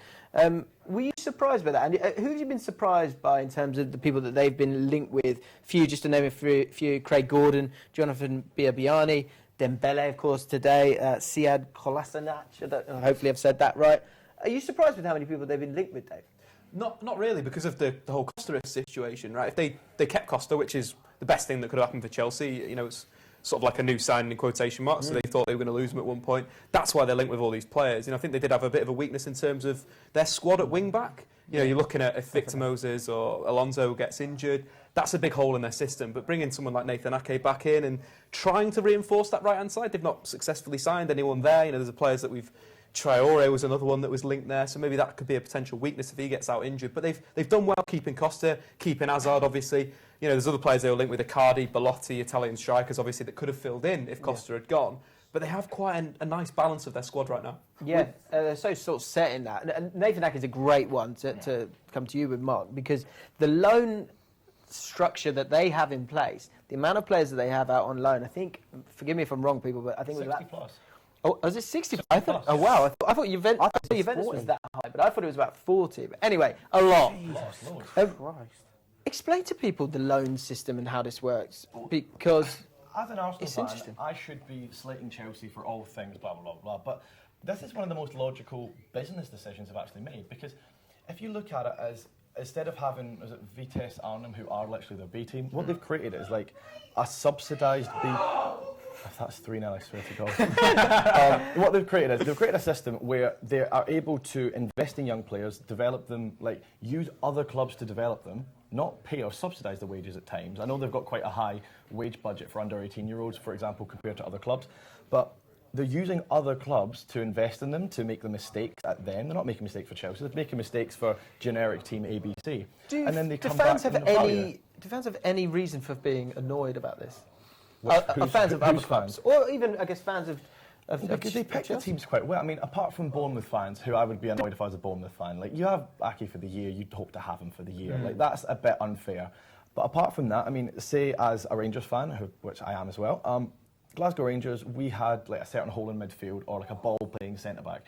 If they loaned us a decent centre-back who could be better than Kiernan or better than Hill and would do a job for us for 18 months, then actually it's mutually beneficial. And they've not actually done over any team by their system. They're just benefiting from it, and apart from maybe the Matic deal, which wasn't of course a loan, I think that was the trigger to their loan system where they've let someone go and lost the value of it. I think the penny dropped then that, okay, let's get some value for people that we send out on loan. So Gail Kakuta, I think he's finally been sold after 17 years. We sold him last summer. But he's been loaned like everywhere. And the idea behind Chalobah's a great example, isn't he? He's actually finally getting a chance. If he ever came good, they'd reap the rewards. If he doesn't, then you bought him for 20 quid, like, who cares? Do you know what I mean? And that's the logic. I think worldwide, certainly Premier League, definitely in the Championship, people are understanding that you've got to buy these players at the right time. And the right time is young. If you're getting a decent player after they're 24, they're decreasing in value in a huge way. Yeah. And let's get back to the team stuff, because you've got such a set team there. Apart from maybe Pedro will swap with Willian like he has today. But there was a bit on Courtois. Now, Courtois, I found this interesting. It looks like generally the people that you've been linked with, as I say, Gordon, Biabiani, Dembele, the one I can't say, those have generally been seen as backup to this, to the first 11. Why is Courtois being allowed to even think about leaving? That is a question which eludes every single Chelsea fan. I mean, something's happening. How's it going to say? No, but you know, it's a question that eludes everybody. I mean, I think Asmir Begovic is good for us because he pushes Courtois, so he thinks about leaving, but he thinks about his position at the same time. He strikes me as a very aloof, arrogant character compared to what we had beforehand with Petr Cech. Obviously, two completely different characters. Petr Cech was obviously a big team player. Really believed in what he was doing. He was really a strong member of that team.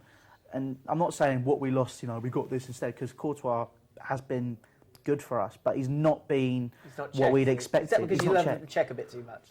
No, it's a general. He does. I do love Cech. I do love Cech. But I just feel, he's been good, but he's not been fantastic. And there are better keepers out there. Team that done so well, but other Chelsea fans have said the exact same thing. One thing our exec producer is telling me that I must ask you is: are Chelsea just trying to derail Celtic's title tilt by possibly getting Dembele and trying to get Craig Gordon? Is it a bit far gone now? It would be glorious if that was the case, but I don't think Roman Abramovich cares about the SPL. And you don't know that. If they were to sign Dembele, Brown, Gordon, he's a Gary, maybe even Armstrong, they'd probably still coast the league. That's as a Rangers. Look, we've got hours left. You don't know. It could happen, and if it happens, then we'll be reacting to it. So make sure you stay with us. Let us know what you think about Chelsea. Is there any way they can please just lose the title from here? Let us know what you think about Liverpool-Chelsea, because we've got the watch-along going on as we speak. Elliot is at the social desk. Elliot, have we had any comments or any tweets or anything? Yeah, we have. First up, there's been a goal in the Southampton-Swansea game. Alfie Mawson has scored for Swansea, so Swansea are currently winning that. We have also had a couple of questions, but first, you did ask for a Photoshop. It's been done. Darren Fletcher and Gary Neville's love child with a picture of Sam's face. It's been done. Shout out to... Which one's Sam? I think Sam's in the middle. I'm not too sure. Could Here be. he is. That's shout out to @Sam_Callahan97 for that. We have also had some questions as well. So first up, I have to give a shout out as well to @Captain_Calc or Bowling Greggy, who says give us a mention because he's up at 4 a.m. 4 a.m. wherever he is. Give us a message back. Let us know where he is, because I'm not sure. There's been a goal. I think we probably should go to Ped if we can do. What's happening? Yes! David Luiz has just scored with a wonder free kick. 1-0. It's been all Liverpool, but Chelsea are winning, and the happy clappers are not happy. I'm clapping. I'm so happy. Liverpool have been much the better team. That is a stunning free kick. That is a stunning free kick. Talk us through it. Just have it. Oh, that was unstoppable. So it's teed up for... What is Mignolet doing though? Mignolet is trying to organise his wall while David Luiz is still hitting it. No keeper in the world would have saved it. But at least a keeper would have tried to stop it. He wasn't even ready. Yeah. And I tell you what, Conte's got to be very careful because if that cap comes off, so does his hairpiece. He's got to be very careful.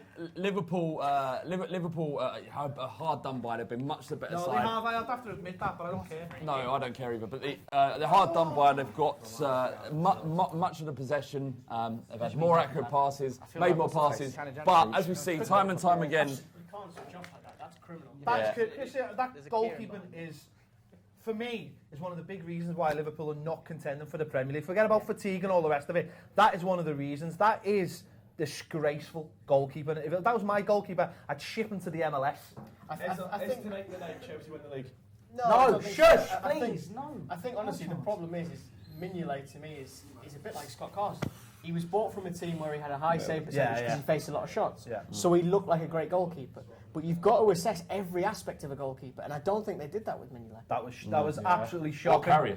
Yeah, similar situation. We're going to throw it back to James now in the main studio. I know it's not as entertaining over there as it is here, but back to you, James. What a free kick. What a free kick. Put your hand up if in a video you said David Luiz was overrated. Put your hand up. Put both hands up, in fact. I'll put mine up too. I won't tell you the hair theory now. Save for another. I've got enough bad comments about Save that for later on. Wow, it's all going Chelsea's way, and I'll tell you what, the Watchalong gods are in Flav and Ped's corner because they are both having a very good time. If you're an Everton fan, let us know. Give us your reactions to Ped and Flav's reactions so far. Look at him smile. Come on, show your face. Flav is... Come on, Watford! Eunice Cabot! Tweedini! Hello, son! Loving it. He's loving every second of it. Elliot, any reaction to any of the goals so far? There was an absolute screamer of a free kick. Was Mignolet even looking, though, when it was kicked? It's a bit of a strange one. Goalkeeping howler, maybe. But we've had a couple of questions in as well from @NGLiver. Says, it's mental to me that Bournemouth's only signing this season is Glenn Murray. Or of this window, I'm guessing he means, or of the season. He says, thoughts on that? I think Glenn Murray is... he's another... Maybe it is time for the hair theory. Doesn't matter. Hair plays a big part in the deals that you get. And I feel the fact that Glenn Murray is a balding man who has a slight paunch affects his transfer credentials. Hair and paunch. The hair-paunch combo can affect the transfers for you. He has scored so many goals in the Championship. He is also one of those annoying players who isn't actually that quick or tall or strong, but somehow he gets the job done. He's very clever. He's obviously been there before, so a smart move. Yeah, it's not too bad. Obviously, they could do with a few more goals. You know, they've signed a few forwards in the last few windows, and it's not quite worked out. So maybe going back to basics in a way may work. I guess the thing with Eddie Howe is the fact that he's got players that have been there since they were in League Two. So he doesn't want to upset it unless it's going to be a player who's going to do something. Yeah, a lot of his players are still from when he brought them up through the lower leagues. A lot of people have been saying that he needs to move away from that, but he likes his players that he's got, so if it's working, why change it? Elliot, any more for any more? Yeah, we've got a couple of other questions. 1878 _ Steve says, best sign of the window. But before I come back to you on that, watching the Chelsea goal again, Willian is lining it up. He's still stepping away from the ball to, get into his stride to take it. And David Luiz just runs past, takes it. Mignolet's still setting up his wall. And it's in. Do you think that wasn't even that's on purpose? All in the plan. Maybe it was all in the plan. Mignolet's Conte open arms, even more doesn't know what's going on. Yeah. But yeah, back to that question. @1878 _ Steve says, best signing of the window so far. Best signing of the season. It's been a bit of a limp window, isn't it? I guess so. Okay, I'll tell you what, we can go straight into Man City, linking seamlessly. Gabriel Jesus. Could he be, or is it Jesus? Sorry. Yeah. All right, Jack. This is Jack from the Reed Network, Man City fan. Sam, of course, Man United fan. Darren Fletcher lookalike. Statman Dave, also Man United fan. So also Darren Fletcher lookalike. Is that true? Did you get that? No. I get German players a lot, like Thomas Muller, Timo Werner. Manuel Neuer for a bit, which I didn't quite get, but yeah, apparently. Who does Statman Dave look like? Let us know. Hashtag Bull Street Deadline Day. We're going to take a closer look now on United and City, which I guess answers that question for you, Elliot. But if you want to shout out, if you want to ask us a question, if you want to somehow ask Ped a question, I'm sure we can try and do that. Ped and Flav and the boys. Plenty of questions for We've got plenty of questions for Ped. Right, we'll have to try and get them to We him. have a separate hashtag. Let's see if we can do that. Yeah, true. And then let us know. Hashtag Bull Street Deadline Day. And get your comments down below and subscribe to Bull Street. It's good. You can see. Surely you've seen that by now. And let us, if you're new and you're just subscribed, let us know where you've come from so we know where you found us. Gabriel Jesus then. What do you know about him? Are you excited about him? And will he make a difference in the next few months, or is it one that's way down the line? I think he could make a difference in the next few months, but it's more so long term. A lot of the people from Brazil have been saying give him time to adapt, give him time to break into his stride. He's got to adapt to playing Pep way. He's been playing sort of average league in Brazil, but he's been tearing everyone apart. But he does look good. He came on as a sub against Tottenham and... You impressed? Very impressed. Yeah. Really. Where do you see him fitting in? I think for the moment he's going to be a striker which could push Iheanacho out quite a bit. I was surprised that no one came in for him on loan the last few days because he didn't even make the squad the last few matches. But I think he could also play on the left. You know, Nolito's not been great recently. So he could always move out to there, so then you can have him and Aguero playing together. It's good that he's versatile to fit in with Pep. I think that's what he likes the most. You know. Do you see this being a problem for Iheanacho? It could be a problem for Iheanacho, but he's kind of like one of Pep's favoured, young players that are coming through in terms of Gabriel Jesus. So maybe it's Aguero, the guy that could be moved on. Aguero's been reported to be not struggling in training, but not putting in the same effort that he puts at the weekend. It's always like, okay, I'm not going to try and train him, but at the weekend I'll score 2 goals, which is fair enough, but not for Pep Guardiola. And you think of that, the forward line that they could play, that they played against Crystal Palace. SJS, we call it. Sane, Jesus, and It's not going to catch on, is it? It will catch on. It'll slowly get into people's minds. But in terms of that combination, that's 3 attacking players that can play anywhere across the front. So in terms of the interchange of positions, the fluidity of that attack, it's very, it could be something that could be very impressive in the Premier League. Yeah. In terms of Gabriel Jesus and Gabriel Barbosa, 2 young forwards that are coming out of Brazil right now, they're not just the tricky players anymore. They're not just Robinhos, your Neymars. They actually work hard. They actually put a shift in. In terms of his stats in Brazil last season, the joint top scorer. But what was more impressive, he was attempting over 4 tackles per game. So it'd easily fit into Pep Guardiola's system as working hard as a striker. Okay, we're going to go to Ped now with the half-time scores. It's been an eventful one. Ped. The school team, did you? No, I didn't. Welcome back. You caught us in mid-conversation there. David Luiz he is hobbling off the pitch at Anfield. The doctors here thought it was his cruciate ligament. Yeah, the 2 doctors here. He held the... No. But he does look like he's going off. It's still 1-0 to Chelsea after 32 minutes. Arsenal are still getting beat by Watford 2-0 as it comes to half-time. It's still playing there just. Swansea are currently beating Southampton 1-0. That's a massive score so far for Swansea. And in the other game with goals, it's Middlesbrough 1, West Brom 1. They're the only goals in the Premier League so far. The big story at the moment is Arsenal getting beat 2-0, Christian. And it's not just the fact they're getting beat 2-0, it's the performance. Watford actually could have had a couple more. It's raining. It's concerning how much Arsenal crumble under pressure. Literal pressure in terms of Watford have gone at them. They've played the game very smart. Troy Deeney's done what he does best, which I think is hold the ball up and bring others in. And even Niang, for someone who's been dropped into a new league, a new team, he's actually looked very promising, I think, if I'm a Watford fan at this point. Mark, sum it up. It's raining. It's raining. Is that... It's raining, snoods are banned, players don't like it. Is that the mental strength of Arsenal, that it's raining? Yeah, not literally. And they don't like it, and the managers in the stand. How do you rectify that, though? How do you fix the mental strength? Oh, the mental strength, Yeah. right. No,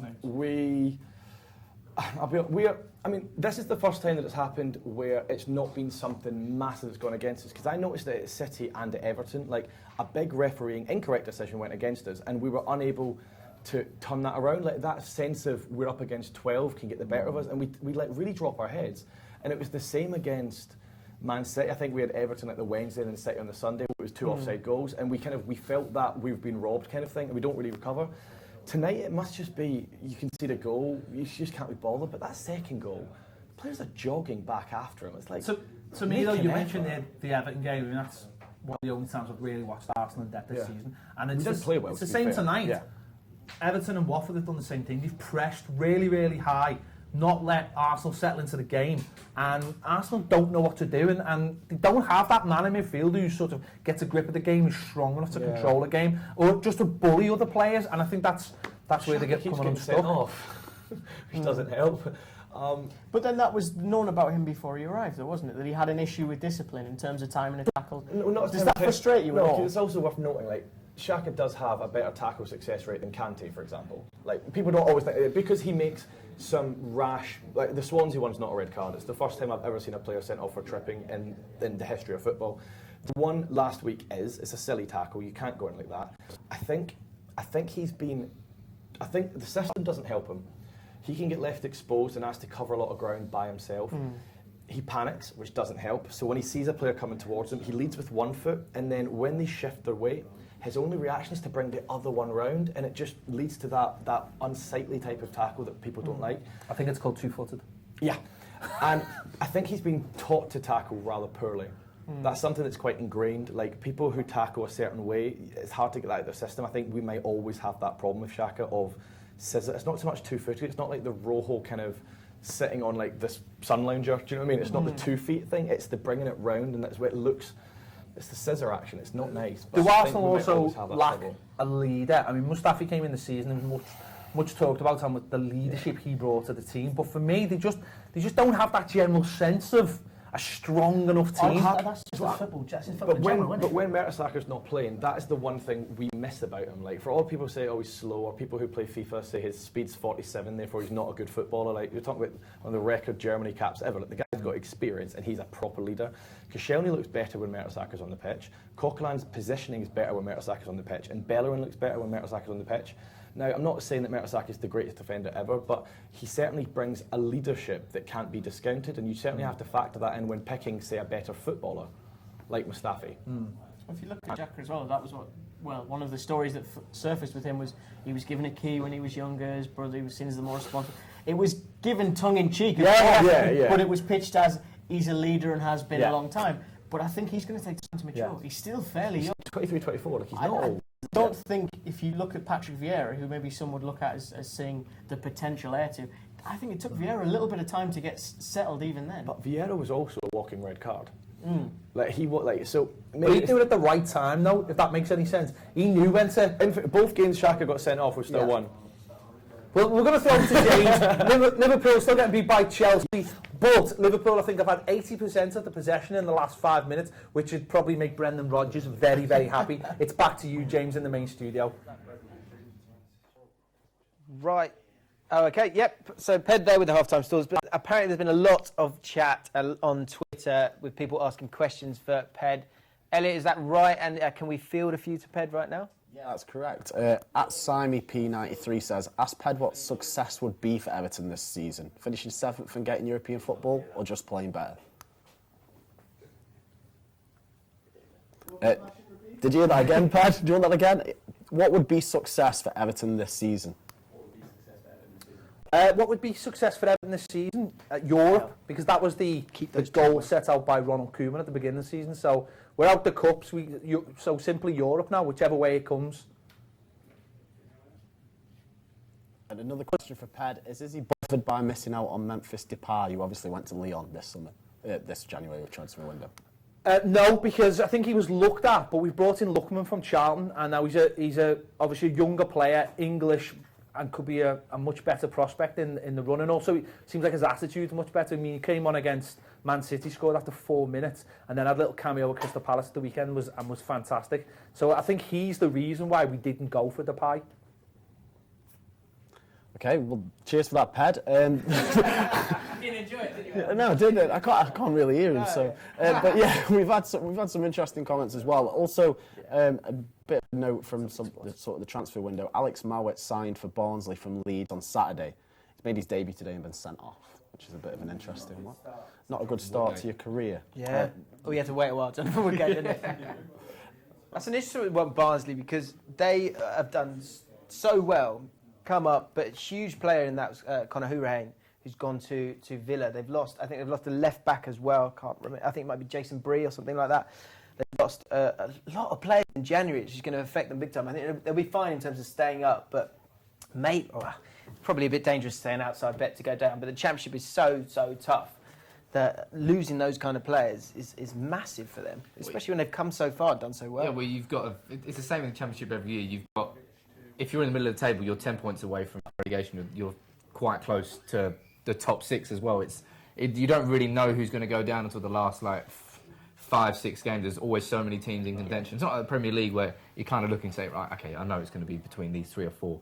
It's such a tight league at the bottom and the top that they could go down. This is the most middle of the just going straight down. They might go down, they might stay up. Basically, I don't watch the Championship. I've just exposed myself. Another Championship bit of Norwich, who've had a really difficult season. I predicted them to win the league this year, but they've been struggling, aren't even in the playoffs at the moment. They've sold Robbie Brady, obviously ex-Man United, to Burnley for about £7 million, apparently. I really rate Robbie Brady, a great fantasy football staple. If you need crosses, if you're getting points for that, get him in your team. Burnley making a few decent buys. Dave, what do you think about this? I think, if they got Snodgrass, I think that would have taken them to that next level of potential safety in the Premier League. They've been very good at home, defend very well in numbers. They cause a lot of the likes of Man United, Manchester City problems because they're so resolute and they're so difficult to break down. Different to their first sort of venture in the Premier League under Allardyce, where they were a little bit too easy to break down. Come back more rugged. Players like Stefan Defoe, who scored that wonderful goal in the FA Cup, cheeky little lob with the outside of his foot. And with Robbie Brady, we've seen him at the Euros, was very, very good. He's a Premier League standard player, but it's whether he can raise Burnley as much as Snodgrass would have raised Burnley. I think that's the big question. Very true, but they look strong. What we're going to be doing actually later on, about 11, once the window shuts, we're going to be doing a Premier League predictor board. We've done it before. It's always chaos, essentially. And it always finishes with Arsenal in 6th place. But actually, I'm gonna fight the Arsenal corner this time. No, you're not. I am, because someone's got to do it. Because we've got Mark here, but we haven't got Robbie. But we will be having some match reactions from Arsenal and from different people who are going to games up and down the country today. DT is going to be one of those guys, so you want to stick with us. He's going to be sending his match reaction if they don't win that one. I'll tell you what we'll probably do is we'll play that and then we'll just have a close-up on Flav's face because he looks very smug. He's right there at the moment. Let's talk about Man United. Rio Ferdinand made an interesting comment this week that the title is down to those teams from London, and for 4th, 5th and 6th, it's about the North West, those guys battling it out. When we look at Man United and the expectations at the start of the season, you're in 6th, you've been in 6th for a while. It feels like you are figuring some stuff out, but when you get to January, were you guys hoping that there might be some big moves? No, I think going into January, we knew that Eric Bailly was going to the African Cup of Nations, and going up until January, he had been my signing of the season so far. Zlatan close behind him in 2nd, because he had brought something to our defence which had been lacking in so much. It's a real aggression, but unlike Phil Jones, prior to his resurgence alongside Rojo, his timing and his aggression was key. And he added something to our defence that we didn't have. And then all of a sudden in January, we're thinking, Bailly's gone. We're snooking in defence. All of these Victor Lindelof rumours come about, like, okay, the new Vidic, that's kind of handy. We'll bring him in, and that obviously didn't happen. And maybe it will happen in the last couple of hours, but I very much doubt it. Phil Jones and Marcus Rojo, all of a sudden, build this partnership together that I didn't expect. I'm not sure about Dave, the stat man. Maybe he did expect it, but they've been It'd be interesting pretty to know, good together. Sam hates Rojo. I still hate Rojo. You thought he was an absolute joke of a footballer, right? Would you agree with that? I think positionally there's a lot to question when he plays left back. It's just weird when he plays centre back.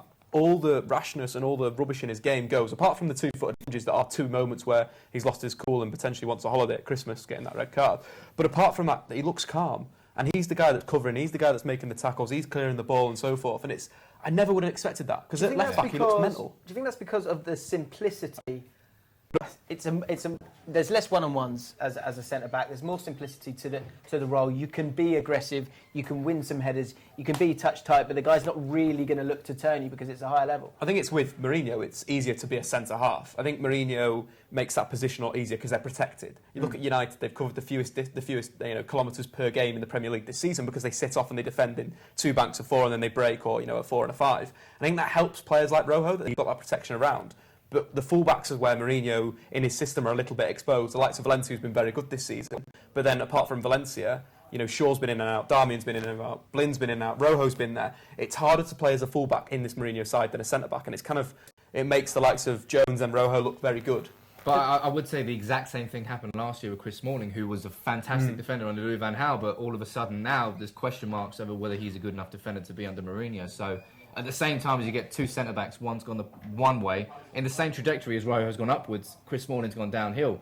And you're saying it'd be easier to play a centre-back under Mourinho, but I think Chris Smalling might disagree with you. It's stylistic, isn't it? That Chris Smalling does suit playing with the ball at his feet, intercepting, reading the play, whereas Rojo and Jones are very much up and at you, we'll be aggressive, we'll sit off. We're not going to take a touch in a box, we're just going to get rid, we're going to look to just get it out of the zone. And I think that works with Mourinho and doesn't work with Van Gaal. So it's quite interesting, the contrasting styles of footballers based on, you know, if you're a centre-half in a side. It's very interesting. Another really big talking point has got to be Luke Shaw as well, because Valencia's been superb there. Yeah. He's reinvigorated his whole career. Yeah. Luke Shaw is a player who everyone's really excited about. He's cost a hell of a lot of money, which puts a lot of pressure on him. And there were some rumours that he might not go at the start of the window. Where is it? Bakayoko was the man. Bakayoko, he was a centre mid from Monaco who we were linked with. I wouldn't say we were directly linked with any sort of left back in this window. Darmian's played there quite a bit.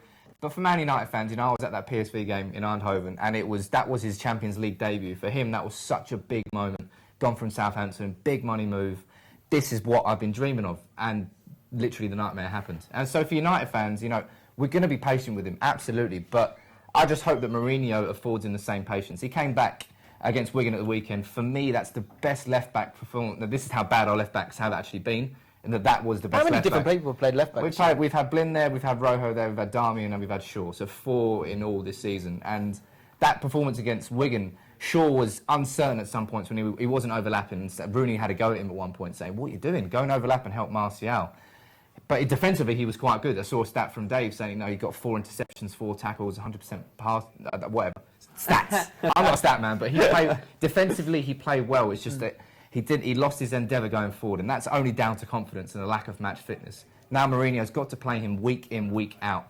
And if Man United can get that partnership of Shaw and Martial out on the left working perfectly, that's going to be, I think, our most dangerous point going from now until the end of the season. Antoine Griezmann is the other big story. There is that feeling that it's not one that's obviously going to happen tonight, but it's one that could happen in the summer. It feels like one of those that's going to be August, no, definitely not going. Gets to the end of it, and he is going. As a Man City fan, are you slightly disappointed that you're not really linked with him? You're getting these younger guys, or how do you feel about it? Do you like the fact that United are spending that money, going out and getting those big guns, and you guys are getting the younger guys? Or are you nervous that that's going to lead to you guys being left behind a little bit? I think that Guardiola wants this to be long-term. He doesn't just want to win trophies straight away and then leave it. He wants to build the club for the future. Even when he's left, he wants to bring... Like Mikel Arteta came into the coaching setup. I think they want to try and bring him through to be the next manager after Guardiola. But obviously United signing Griezmann would be massive for them. But we've got like links with Aubameyang. We've been linked a lot with sort of a star striker to replace Aguero. You know, you said that he might be on his way out because he doesn't train the way Pep wants him to. But yeah, it's half and half really, because we want the big players. We want to attract the big money players, but you talk about big money players. What about Aubameyang? He said that he wants to leave in the summer. Yeah. Which, I mean, he's been flirting for long enough. He's the guy, isn't he? He's the guy you want to go out and get. It'd be interesting to see how that affects the other guys there. But would that mean the end of Aguero, in your opinion? Yes. Do you think? If Aubameyang or any striker, big striker, that are not like young but already proved themselves, if they come in, Aguero has to go. Because Aguero won't sit on the bench, they won't come to City to sit on the bench. So you've got to either do that or play two up front, which Pep just doesn't do. So finally, who's going to... Well, we're going to do our Premier League predictable, which is going to involve more people than just you guys. Jack, you might not be there for that bit, so what we want to get is who's going to finish higher at the end of the season, United or City? Let us know now, and we'll battle it out later on. That's going to be about 11 o'clock, guys, so you want to stick around to that. We'll do our Premier League prediction board. Who's going to finish higher, United or City? United. Oh my God, it's such an easy argument. I was sacrilege with that. Go on, explain yourself. You get City so get top four. City won't be below that. Rio Ferdinand talks about rubbish. I don't know, but United will be above City at the end of the season. They've got the run going, they've sorted everything out. Obviously they lost last week or whatever, but they got a big, long, unbeaten run under their belts. I can't believe he caved in. That, you know what?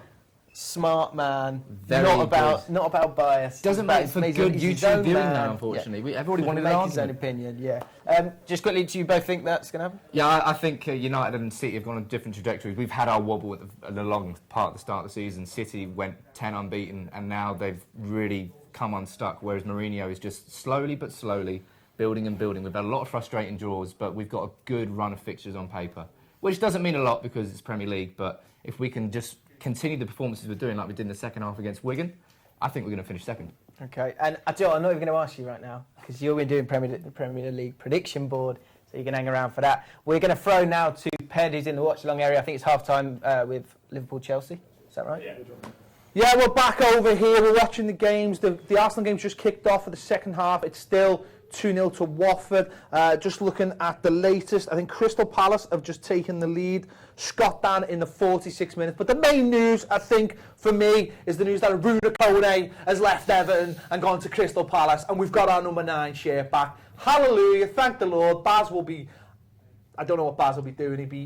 He'll be jumping quite high tonight. He's a little fella. But it's half-time in the Liverpool game against Chelsea. Chelsea still winning 1-0. Louis, that was for you, must have been a traumatic half because Liverpool were fully on it. But it's Chelsea who were winning. Well, Liverpool always turn up against us. They always have, always will. But, you know, we have been holding out all right. But, you know, that goal came on a counter, which is what we've been doing so well at this season.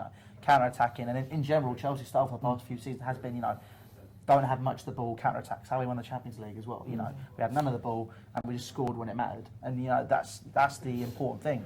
And that's the only thing that matters. You know, that scoreline in the top corner, that's all that matters in the game. But you know, it has been tough. And I mean, I can see Liverpool scoring because they're continuously placing pressure on us, and it's something it's quite scary. Like I don't like seeing Liverpool have so much of the ball. Well, they will do at home because I just want to change the topic to the bottom half of the table. Swansea currently winning 1-0. Crystal Palace, how important is it that they've just got the lead at Bournemouth? Because Swansea could have easily pulled away from them there tonight if they got the win and Palace hadn't. Yeah, I've been really surprised by how nervous Sam Allardyce has been this month because he hasn't been able to get a huge number of deals through. And I think if you look at him, especially last time out with Sunderland, January was massive for him. He got in Kone from Lorient, he got in Kirchhoff from Bayern Munich. Those players were central to them staying up last season. And to me, it paints a manager that maybe can't work with the players that he's always given. He needs them few changes just to get guys in that maybe work better for what he wants them to do. He doesn't always have the patience. And it looks like he could be getting, obviously, 2 in tonight. Sacco, maybe. He is in London. The talk is he will go if they can agree a fee. Kone, as I mentioned, is a centre-forward. I mean, for me, he's pretty much finished, but he obviously thinks he can get the last little bit out of him. Yeah. They've brought Van Arnold from Sunderland down as well, so he has rung the changes, or he's certainly trying to ring the changes in the last couple of hours. I think that's the thing. He's maybe not always the most cost-effective manager to have from a transfer perspective. He's spent 14 million on Van Arnold, for example. For me, that's a case of him buying someone that is in the market, is available, and he knows exactly what he will get from him. He'll get a wing-back that contributes in the final third. I don't think he's too bothered about what Van Arnold does going backwards. It's all about what he does going forwards. Mark, throwing it to you. It's very much all going wrong for you tonight. Yeah. Arsenal still getting beat 2-0. Chelsea currently winning 1-0 at Anfield. Yeah, we've taken off Giroud and brought on Walcott, I can see. Walcott was just out wide and has put a shot in at the side netting that he should have squared for a tap-in. Got to love Theo. We just don't look like we've got any intensity. That's what's worrying me, is that it's the same. You think, they would rocket up the backside thing. You know what I mean? You come out second half, go a bit crazy for 20 minutes. It's just not happening. It's been quite methodical again. It's been quite too patient. I mean, we've got 40 minutes. You could say that's a long time, but not if you're trying to get 3. And we've got to win tonight, especially if Chelsea are going to win themselves. I suppose the good news from an Arsenal point of view is you will be out the Champions League in the next 4 weeks. Yes, true. So that's a big bonus for you. But it's typical Arsenal, though, isn't it? They go to Southampton in the FA Cup, win 5-0, have what looks like a pretty decent game at home against an average Watford side that's going through changes. A Watford team, actually. They're bad. Yeah, not a good team. I'm trying to be respectful there. I'm not. Which is a first for me. It's interesting to talk about the intensity, though. Opta did a study of Benitez, Mourinho and Wenger over the last sort of 5-10 years. And the team of the three that allowed the most passes before a defensive action was put forth was Arsenal, which points to the fact that they just don't play with intensity. They don't. No. I know the high press is very on trend at the minute, but it doesn't seem as if they're aggressive enough in trying to get the ball back. They're happy to let their opponent play with it. Since Arsenal haven't really had that enforcer midfield, they have been a very lethargic side. You know, they like to pass the ball around a lot, and they haven't really been. No, they've missed that striker. Alexis Sanchez obviously turned into that, but you know, they are very lethargic. It's the death by 1,000 cuts. That's what we call it. Do you know what I mean? Like Liverpool will go in swinging a sword. Chelsea will get a kill. Do you know what I mean? Like they're very like if they get one, they'll get two. We're just like a needle, just slicing you, just slowly hoping you'll bleed out. And it's not an effective way to win game after game. Like it works. Like sometimes you do it really well. You can pass teams to death. Do you think the luck's finally run out tonight? I mean, obviously there was a comeback against Bournemouth. There's obviously at the weekend against Burnley. Do you think this might be the one where it's gone a little bit too far for Arsenal? I think to call it luck gives a discredit to Arsenal that they just don't deserve. Well, you say we've that, been poor. but we've clearly been offside when you got the penalty. True, but Mustafi should have had a penalty. I can't believe I've betted that. I can't believe you've got me to bite on that one. It's too easy. It's as I said. We've not been unlucky tonight. We've not run out of luck. We've been bad. I think as soon as you start using terminology like "is it luck," then all of a sudden you find yourself saying, "Well, it's an excuse," you know. And actually, there's no excuse for being this bad. If you're not going to treat Watford with respect, and as an Arsenal fan, I just said they're poor. I'm part of that problem because I look at the game and go, "That's all right. I won't go to the game tonight. I had a ticket, didn't go. Ball, I'll come do this. It'll be fun." It's the bank of 3 points in that atmosphere inside the Emirates, which, and I've said this before, and I'm going to get stick, but. Worst home atmosphere in the top 3 English divisions. Terrible. That arrogance goes onto the pitch. So the players come out and think, I don't have to try to win. And they don't. I mean, it's bad, but it's not Mignolet bad. So, on that one, we'll get over to James in the main studio. All right, sorry. Just having so much fun, aren't we? Just today we're going to be doing a closer look on the bottom 6 and who people have bought, because you need to buy players if you want to stay in the league. Have the bottom 6, bought the players that are going to keep them up. At the moment, Swansea look like they're coming out of the bottom 3, so we're going to be talking about that in a bit. We're also going to be talking about Arsenal and Spurs, and Mark's about to come in. But first, let's go to the social desk where Elliot's going to read out some of your comments. Yes, some comments from the YouTube chat. You know, this is a dangerous place, so I've got to wade carefully through these. But Callum Raffer says, why does every side park the buzz at Anfield? A lot of people are calling Klopp a fraud because they're 1-0 down. We've also got a lot of people slating Clattenburg for the decision of giving the free kick and also allowing it to stand after Mignolet wasn't seemingly ready. Tom Pritchard says Liverpool weren't fully on it, they've been woeful. Callum Gorman says, are any other West Bromwich fans watching? So if you are, get in touch with Callum Gordon. Tom Pritchard's also asking for Payet nudes. People always ask for Payet nudes. We've also got a lot of other people slating Clattenburg. But there's also been some breaking news as well, transfer-wise. Burnley have announced breaking news. Well, it was breaking. It's a bit old now because we've had James rambling on. But Robbie Brady has signed for Burnley on a 3.5-year deal, and it's a club record fee of £13 million. It was also announced over the tannoy system during the match, which went down pretty well with the fans. Another bit of transfer news as well. Leeds United have signed Mo Barrow on loan from Swansea, which is an interesting signing. And we've also got a few questions coming in too for the guys.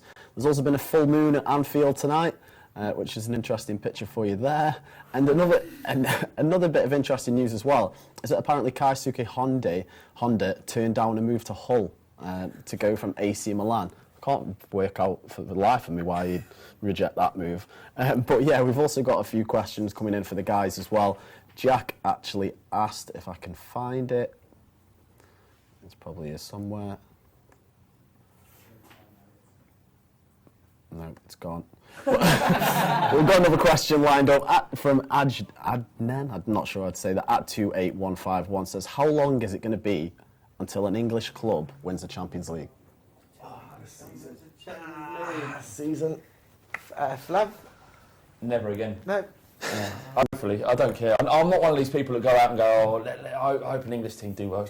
It's good English now. I hope they all go out as quickly as possible, apart from Tottenham. That's the way I feel. Which is ironic, because it's the other way around.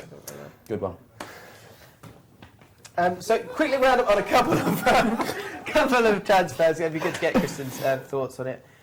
And I don't know too much about this guy, and I'm scared to say his name. Dykes?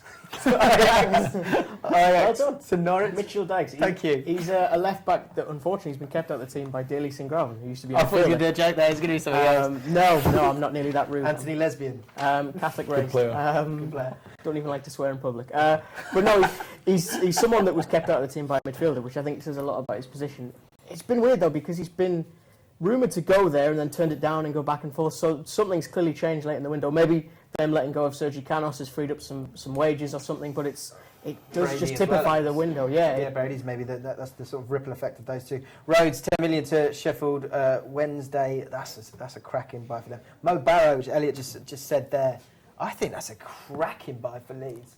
Who I think they need that. What did I say? Huh? You said buy. Sorry, loan with a view to a permanent. That's the important Really? thing. So Yeah. they could sign him very easily. I like what Gary Monk's doing there. I must admit they've picked up a chap from Villarreal as well. That's really highly rated. So you have to give him credit. Yes, sir. Arsenal got one back. Arsenal. All right. I think we might. We'll see if we go back to wait for the raw because he's watching it on the stream, Flav. Sanchez? There won't be. Oh, come on. Can we go to pen? Is that possible? Can we do that? No, we can't. Don't worry. Okay, it's fine. All right. Scored too early. They scored too early. Sorry, yeah, it's dangerous. Speaking of Arsenal and Spurs, we're going to take a closer look at those guys now and their transfer windows. Again, I had a question of Arsenal, the United and the City guys. With it so tight at the top there, should both Arsenal and Spurs have gone and got that guy that's going to make the difference? You've got Vincent Janssen there, who's not performed. Harry Kane, yes, he's great when he plays, but when he doesn't, then you're struggling. Should you have not gone out and done something? Yeah, but it's not. Being reactionary is generally not a good way to. It's so much more fun. Yeah, I know, but it's not a good way to go into. You plan for Janssen. Yeah, you plan in the hope that Janssen will work out. You don't, after 3 months or 4 months, just think bollocks. Let's just spend another 35 million on a striker. You think he's crap though? That's besides the point. What I feel about him at this stage is besides the point. You have a plan, you stick to it. You don't be rash, and by and large, Spurs are moving forward and upwards, and we don't have to panic too much. Kane has a decent injury record, and even without him, Son is a more than capable backup. So. I guess his form's made a massive difference in the James Schnitzler window because he's just so good for you. Because he was going in August, wasn't he? Yeah, so there was talk about him going back to Leverkusen. And yeah, he just came out. The first 7 or 8 games, he was a standout player. I think he scored 7 goals in the first couple of assists. And he's the player that we thought we would get him when we bought. He had an injury last season. I can't remember.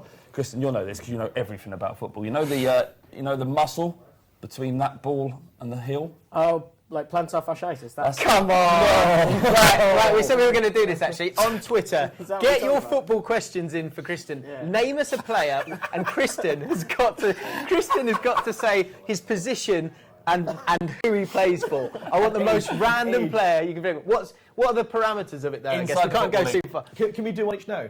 Can we think of yeah, you can have one if you want. Go for it. I didn't put my. Oh, don't say that and not have one. No, let me just finish my point. We'll do this point. Anyways, he was carrying that injury, and it takes a long time for that injury to heal. Something between 9 and 12 months for it to heal fully. And he's come back a much better player, and there's no chance we're selling him. He's a big part of our team. Son. What they tend to do with it, funny enough, is they take blood out your knee and spin it, and then put it back in to the bottom of your foot. It is a really nasty injury. How does he know this stuff? I only know this because I knew a player that suffered it once, and it's a really painful injury as well. It's quite debilitating, as daft as it sounds, even though it's just pain on the inside of your foot. I love you so much. I can't believe you knew the exact name of that. It's beautiful.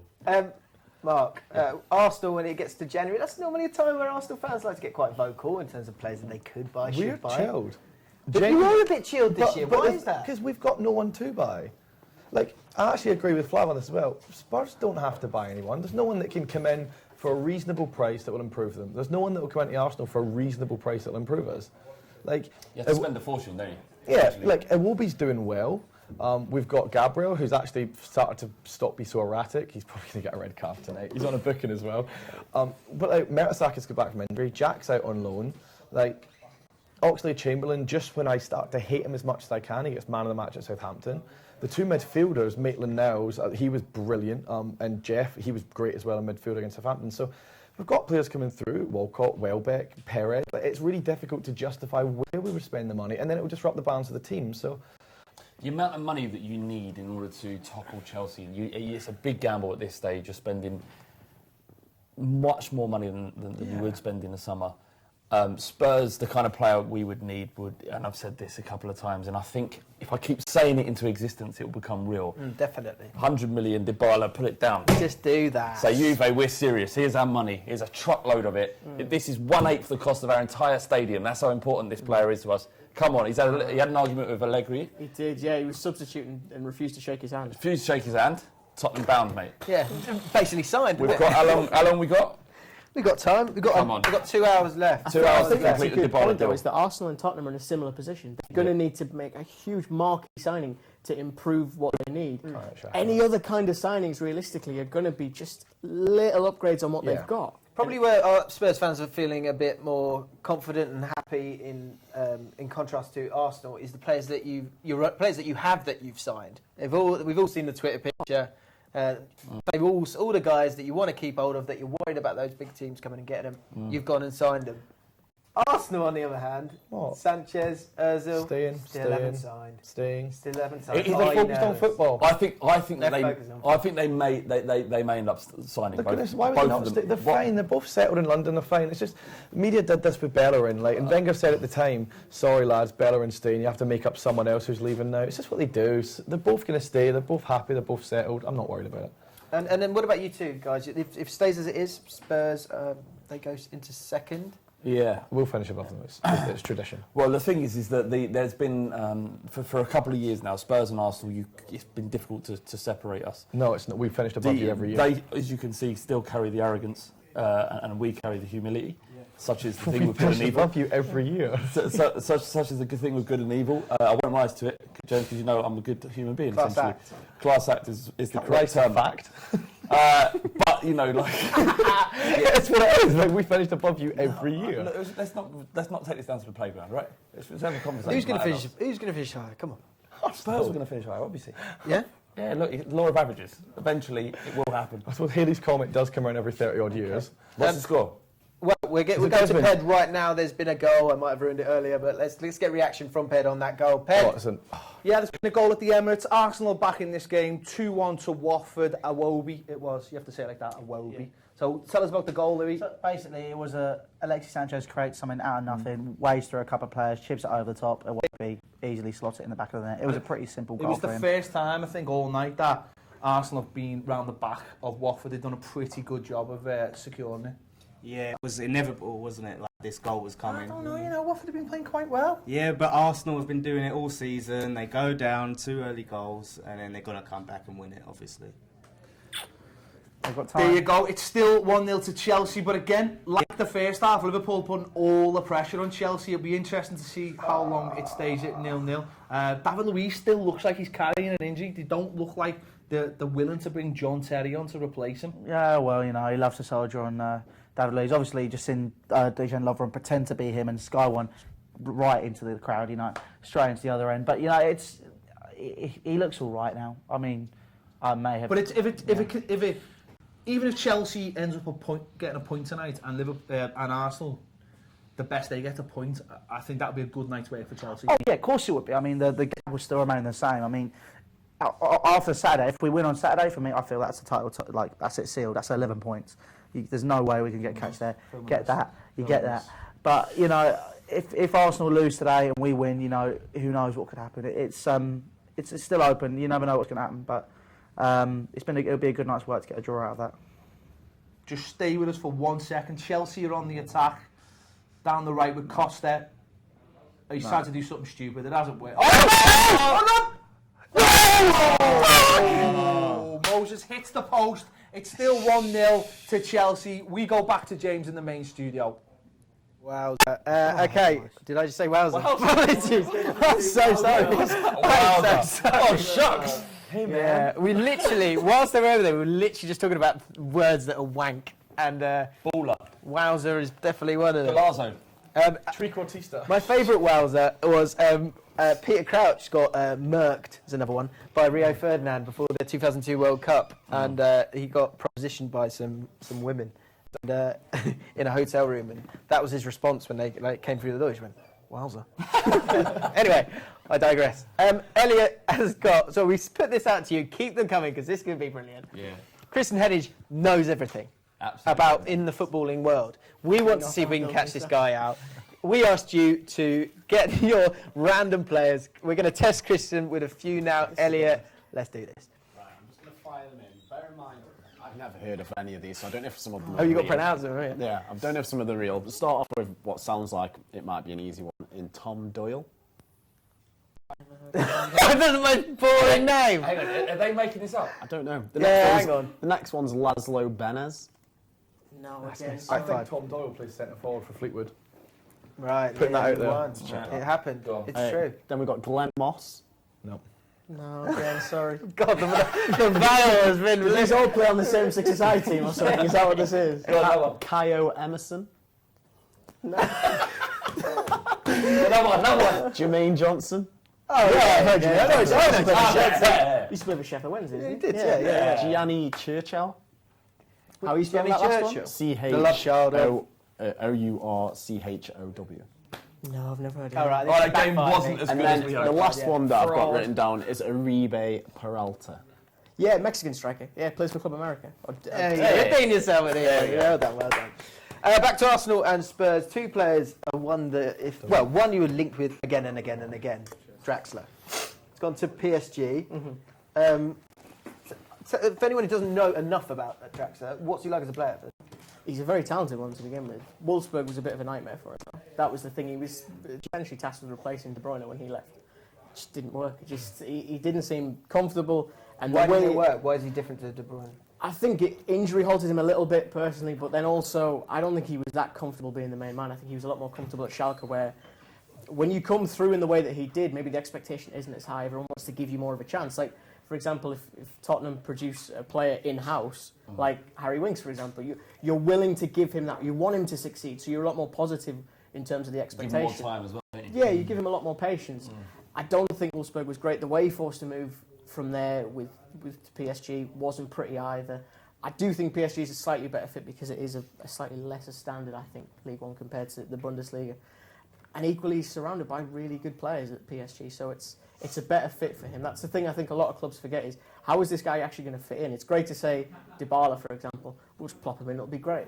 You need to work out how he's going to interact with everyone around him and if that works best for the team.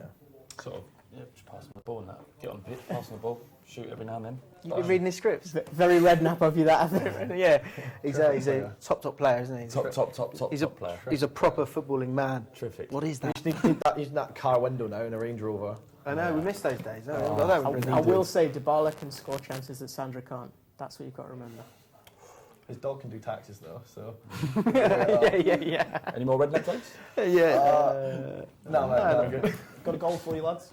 Okay. Am I going to ruin the watch-along by talking about this goal? It's not okay, it's not on our watch-along. Go for it. Swansea have gone back in the lead against Southampton. Gylfi Sigurdsson. Gylfi Sigurdsson. Flav, talk to us about Sigurdsson. He had a pretty ineffectual time at Tottenham, really. Bought Ericsson, that was it. He's gone. He's held in high regard at Tottenham. We saw a quality player. He's very much a number 10. He's ineffectual on the wide areas, and for that reason, he was never going to make it. Ericsson came in, then obviously we signed Ali as a youngster, and I think, I might be wrong, but Sigurdsson left that window.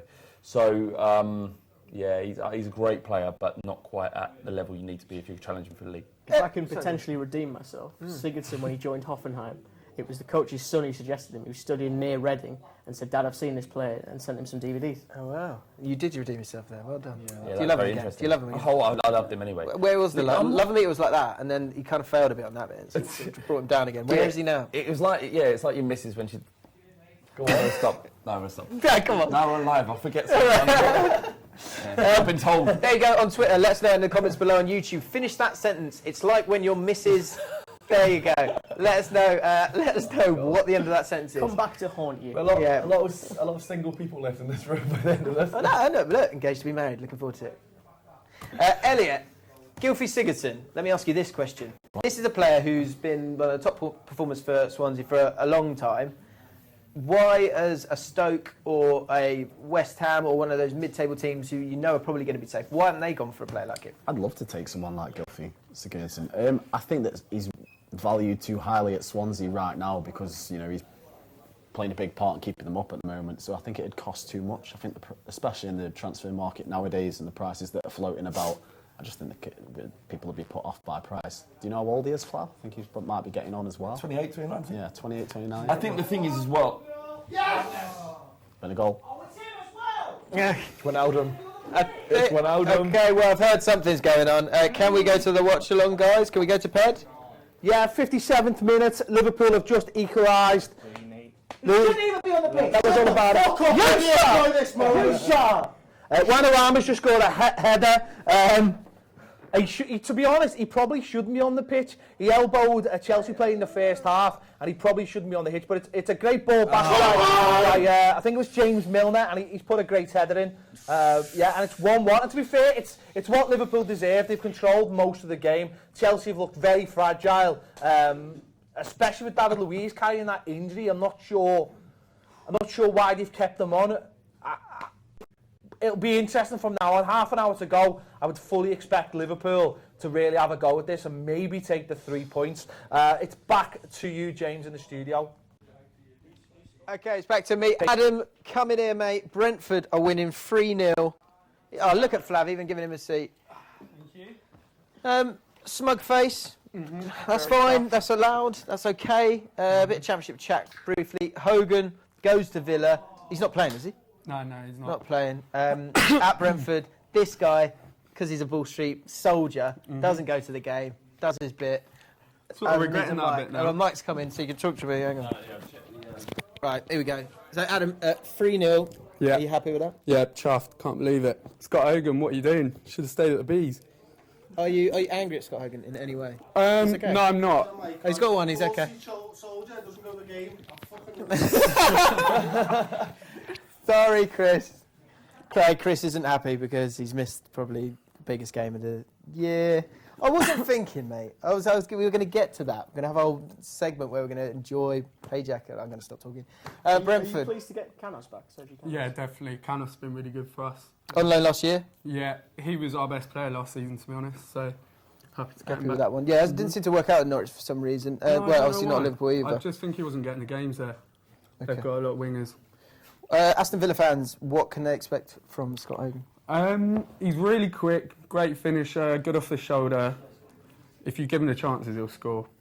Okay. And I've got you here. John Terrell, obviously was Player of the Year at Brentford. Did he win it? Did he? No, I definitely won it at Birmingham, but I know he was quite effective at Brentford. Yeah, he was just good. Just to explain, John Terrell, Arsenal on loan to Rangers, but was at Brentford on loan. Yeah, also at Birmingham as well. So he's been really successful kind of in the championship level. So what can Rangers fans expect from John Terrell was playing in a really good Brentford side, so he didn't start for us, he came on. He was sort of our option from the bench. He would play in and around off the striker. He'd get into good positions, quite a good finish, but I wouldn't say he's going to be a world beater. He doesn't have to be in Scotland. Fair enough. I keep making digs at the SPL. This is like, I'm going to lose everyone. Cool. Was highly rated though on your right. And he was at Granada early in the season. Yeah. Asked to stay a little bit longer so he could play against Ronaldo and get a shirt. How would you consider that level of Spanish football? Granada, Las Palmas getting Jesse Rodriguez today as well. Fit along.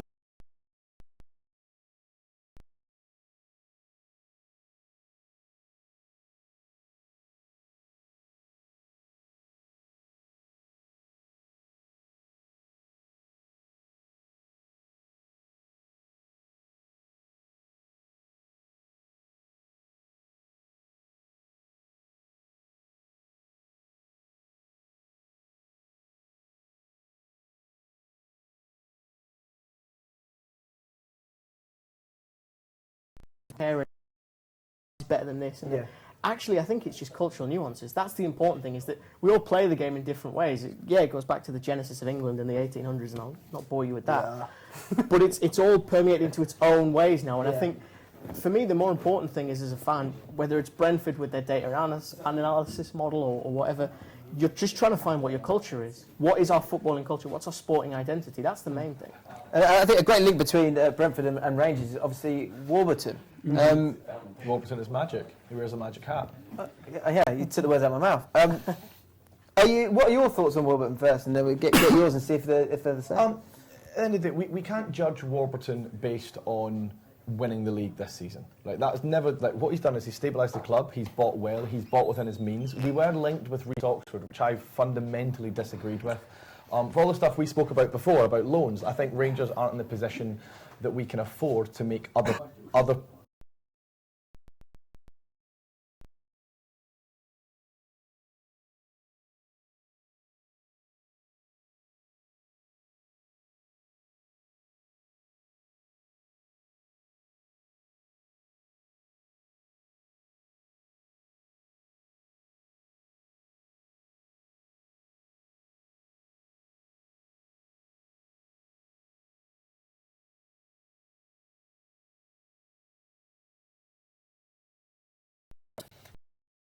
Of Rodgers at Liverpool when he was trying to teach them how to pass and they didn't know how to do it, and it was just shambolic.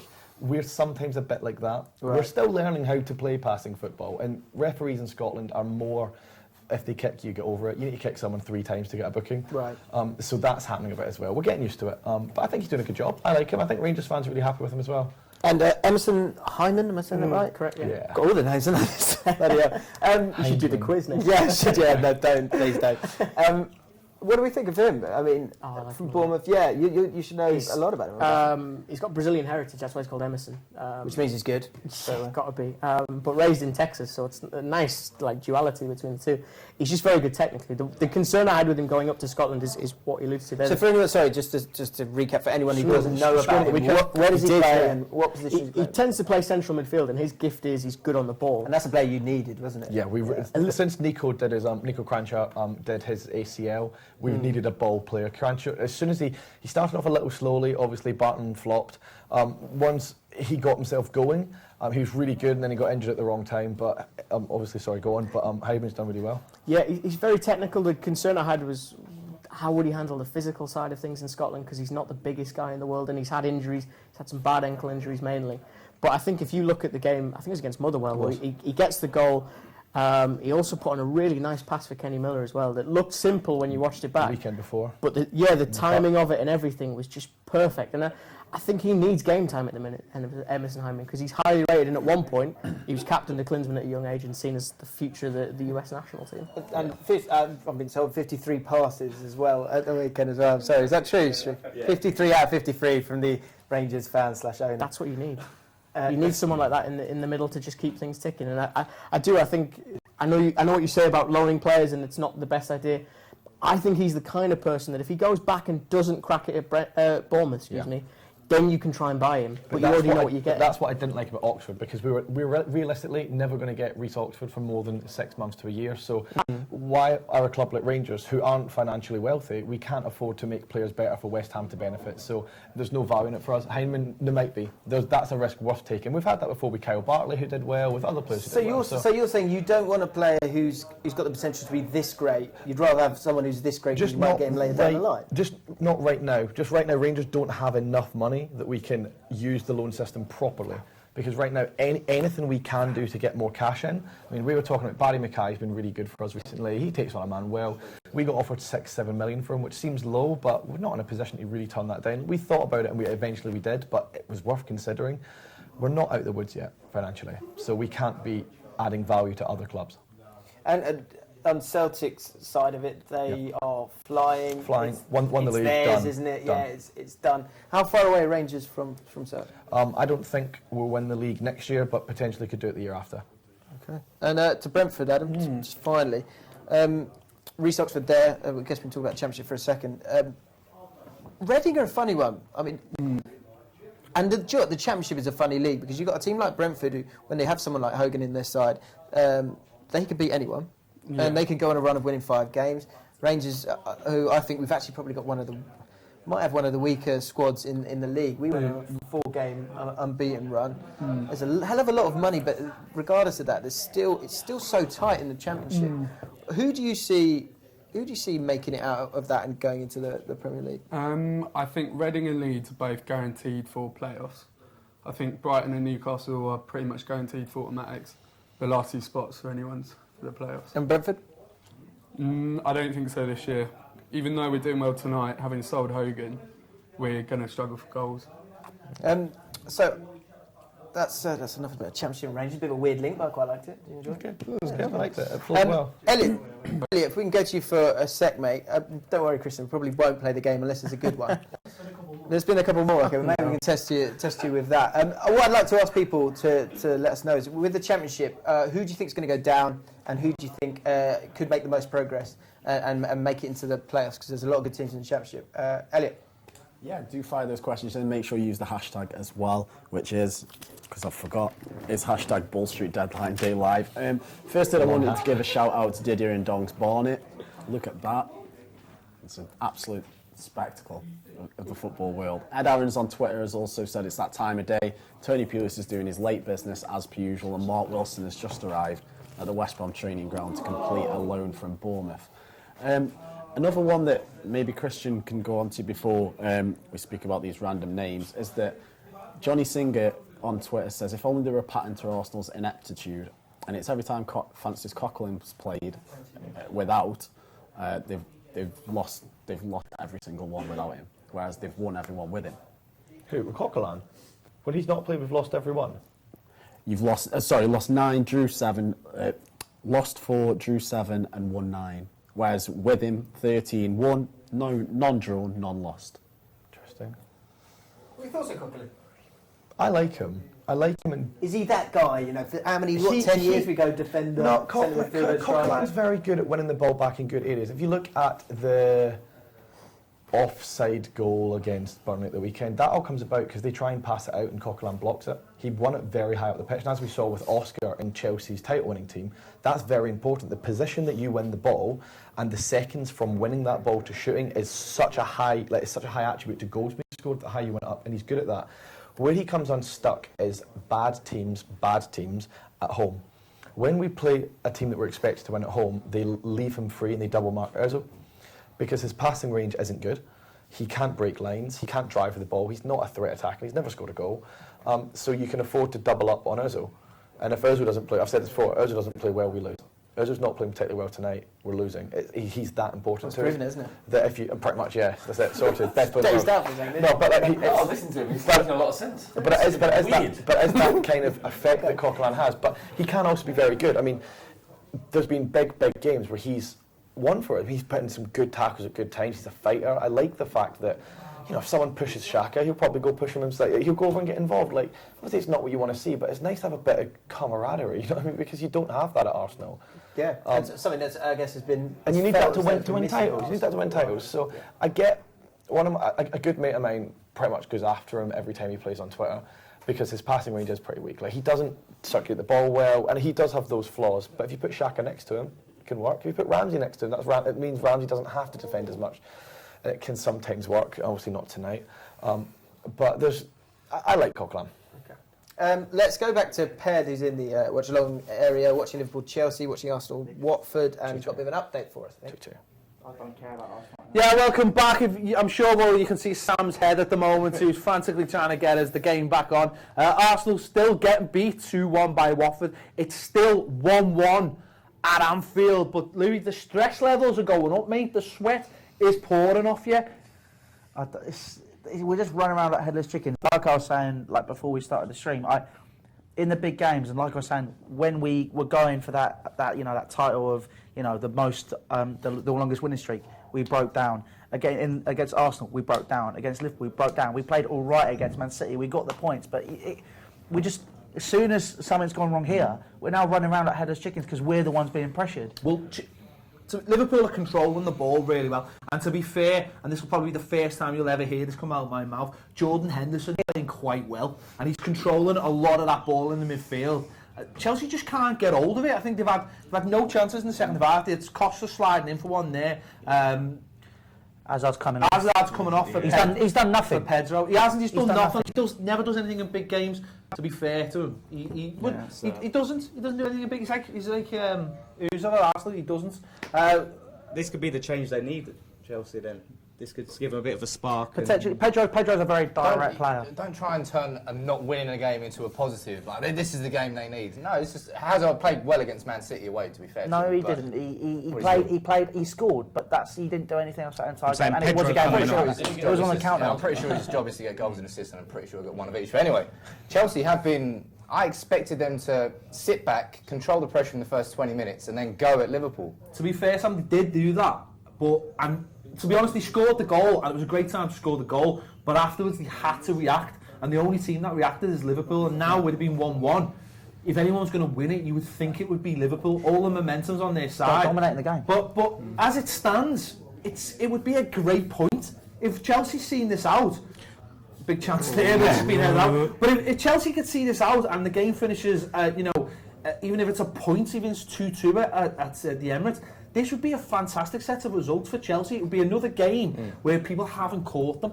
Yeah, absolutely. We don't forget Arsenal as well. Oh God, Mane is getting there. I thought he got injured at warming up, someone said. No, but the thing about Mane obviously went to African Cup of Nations. He missed the penalty that knocked Senegal out, and that meant a lot to him. You saw how distraught he was. So he's not coming back in the best frame of mind. But he's still a very good player, and the energy in the Chelsea side has dropped so much that Mane could be the difference. Liverpool are just controlling everything. Henderson's just sitting in front of the back four and controlling the tempo of the game. And Liverpool, for a team that's supposed to be struggling physically, are just controlling it. Burnley have just scored against Leicester, and Swansea are beating Southampton 2-1. So there's a couple of massive results at the bottom of the table. Crystal Palace are still winning as well, and Middlesbrough are drawing 1-1 with West Brom. So the bottom of the table is a little bit more interesting than the top at the moment, but it's been a decent night so far. We just haven't had any transfers, which I thought was the whole point of today anyway. Anyway, we're going to go back to James in the main studio. Back to you. Want me now? Okay, sorry. I was doing my research for the next bit, which is around the world, Flav. Yes, you know that means? We're going to talk about China. Yeah. And probably some other places. China excites me. Yeah, well, yeah. Everybody's getting pissed off with it. You know, Sanchez has been put in a situation where he can demand more money because the offer from China is there. Who's the guy who turned down the deal to go to Chelsea on loan? Bibiani, yeah. He said, I don't want to go and play for Chelsea, I want to go to China. So, but I quite like the fact that there's this entity outside the Premier League that can make us think. We're on our toes now.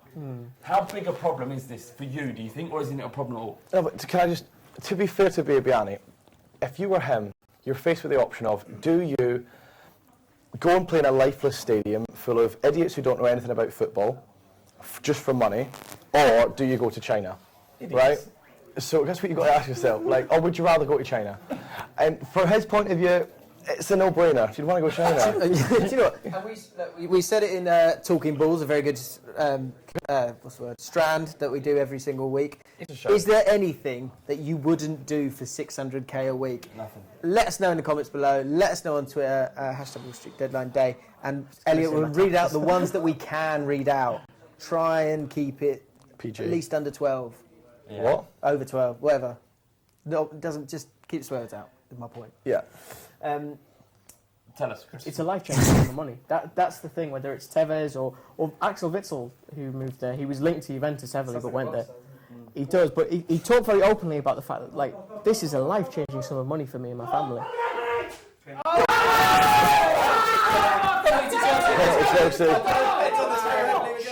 Come on, go watch the penalty. Go, guys. We're all going. We all got to go. Oh. Your mic's gone. Oh, Henderson's not happy. It's a penalty to Chelsea. Cop end.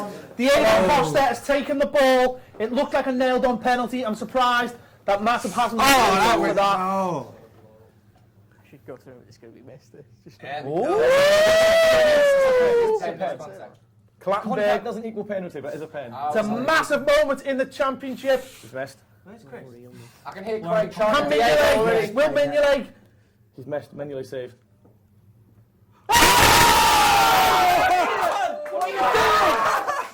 Oh, penalty! Terrible penalty! Oh, right.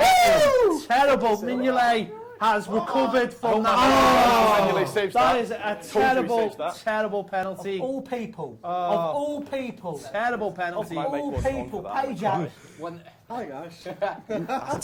Football and chill from To be fair, Mignolet is good at saving penalties. Obviously, you just said Right now, and in the end, it's worked out really well for Liverpool because they didn't have a player sent off, and if the centre back had let him go past, he had the one-on-one with the keeper. Of course, so they're trying to congratulate Well, Mignolet. you're battling Everton for You missed it, Payet. It was a really poor penalty. Mignolet has recovered himself from that terrible display. Hello, I've been upgraded. I don't even know if we're still on here. Are we still on in here? That is a massive moment though. With 15 minutes to go, Chelsea could have took a 2-1 lead, and now it's all Liverpool breaking down the left. James Milner. Here we go. We shouldn't jump. Oh no, James Milner gives it away. Come on. Come on, Pedro. Come on. Skin him. It's There's three of them on him straight away. take that. Move it quick, Pedro. To be fair, Pedro has changed the game. He started to stretch Liverpool a little bit. Pedro's been a completely changed player this season. Right, we're going to go back to James now. The excitement's over. Back to you, mate. Okay, so it is. It's kicking off. It's kicking off in the Watchalong area. Just to say, if you're enjoying Bull Street's content today and you enjoy our other content and you haven't subscribed yet, do it right now. Leave a comment down below. Tell us who your favourite is and why you've come here. And Elliot's on the social desk and he can read out some of those comments. Let's get back to Around the World, this segment that we worked really hard on. Cheers, Diogo Costa. Kristen, yes. Man United. I'm going to read your question word for word because you know your stuff. They've reportedly inserted a buyback clause in the deal for Memphis Depay. And Mourinho said he will return if he performs. Are you surprised by this? I'm not, because they also did it with Sean Goss, who's just gone to your beloved QPR. Who you say is great. I think he's very talented. I think he's got a lot of potential. I think what they're doing is... You deserve it. I think they're taking a little bit of a lead from the likes of Real Madrid and Barcelona, who look at players as potential that's not yet achieved. And the best way to minimise the risk on that being achieved elsewhere is to put that buyback in. So if you look at Real Madrid, they bought back Morata for 10 million more than they sold him for, but he was a much better player because of the experience he's had. And realistically, you've kind of got to sell them because you can't loan them to the elite. You've got to buy them. But if you put that buyback in, it's enough of a risk. So QPR realistically have bought him for about 600,000. I think it's 800,000. But yeah. For him to make it to that Man United level, he's going to have to do really well, I think. But the point is that means that the incentive for QPR is they'll get a lot of money if that happens. If not, and he achieves sort of a middling range of potential, they've got a very good midfielder at their disposal for a really cheap fee. So there's benefits for every party in that sense. Which is a good way, going back to what I said about Rangers, if we'd done that with Reece Oxford, then I'd be open-minded to it. Because we could, the mistakes he makes, we benefit from, we would have a financial reward. And I wouldn't mind buying him for £500,000 if the buyback clause was 5, because £500's a lot of money, and it would be worth the risk for an 18-year-old. So, and I really like that system as well. The loan system for a club who perhaps wants the money, needs the money, or, you know, is going to have the reward is beneficial. It's the buyback system. So I would prefer that than loaning them. Do you think it's going to get more and more complicated against the loan system? I thought, you had your 97-98 Championship manager days and you knew where you stood. You had a 3-month deal. He's on loan. You can pay his wages. And, you weren't worrying about wages anyway, so you didn't have to worry about that. But it sounds like it's going to get more and more complex, right?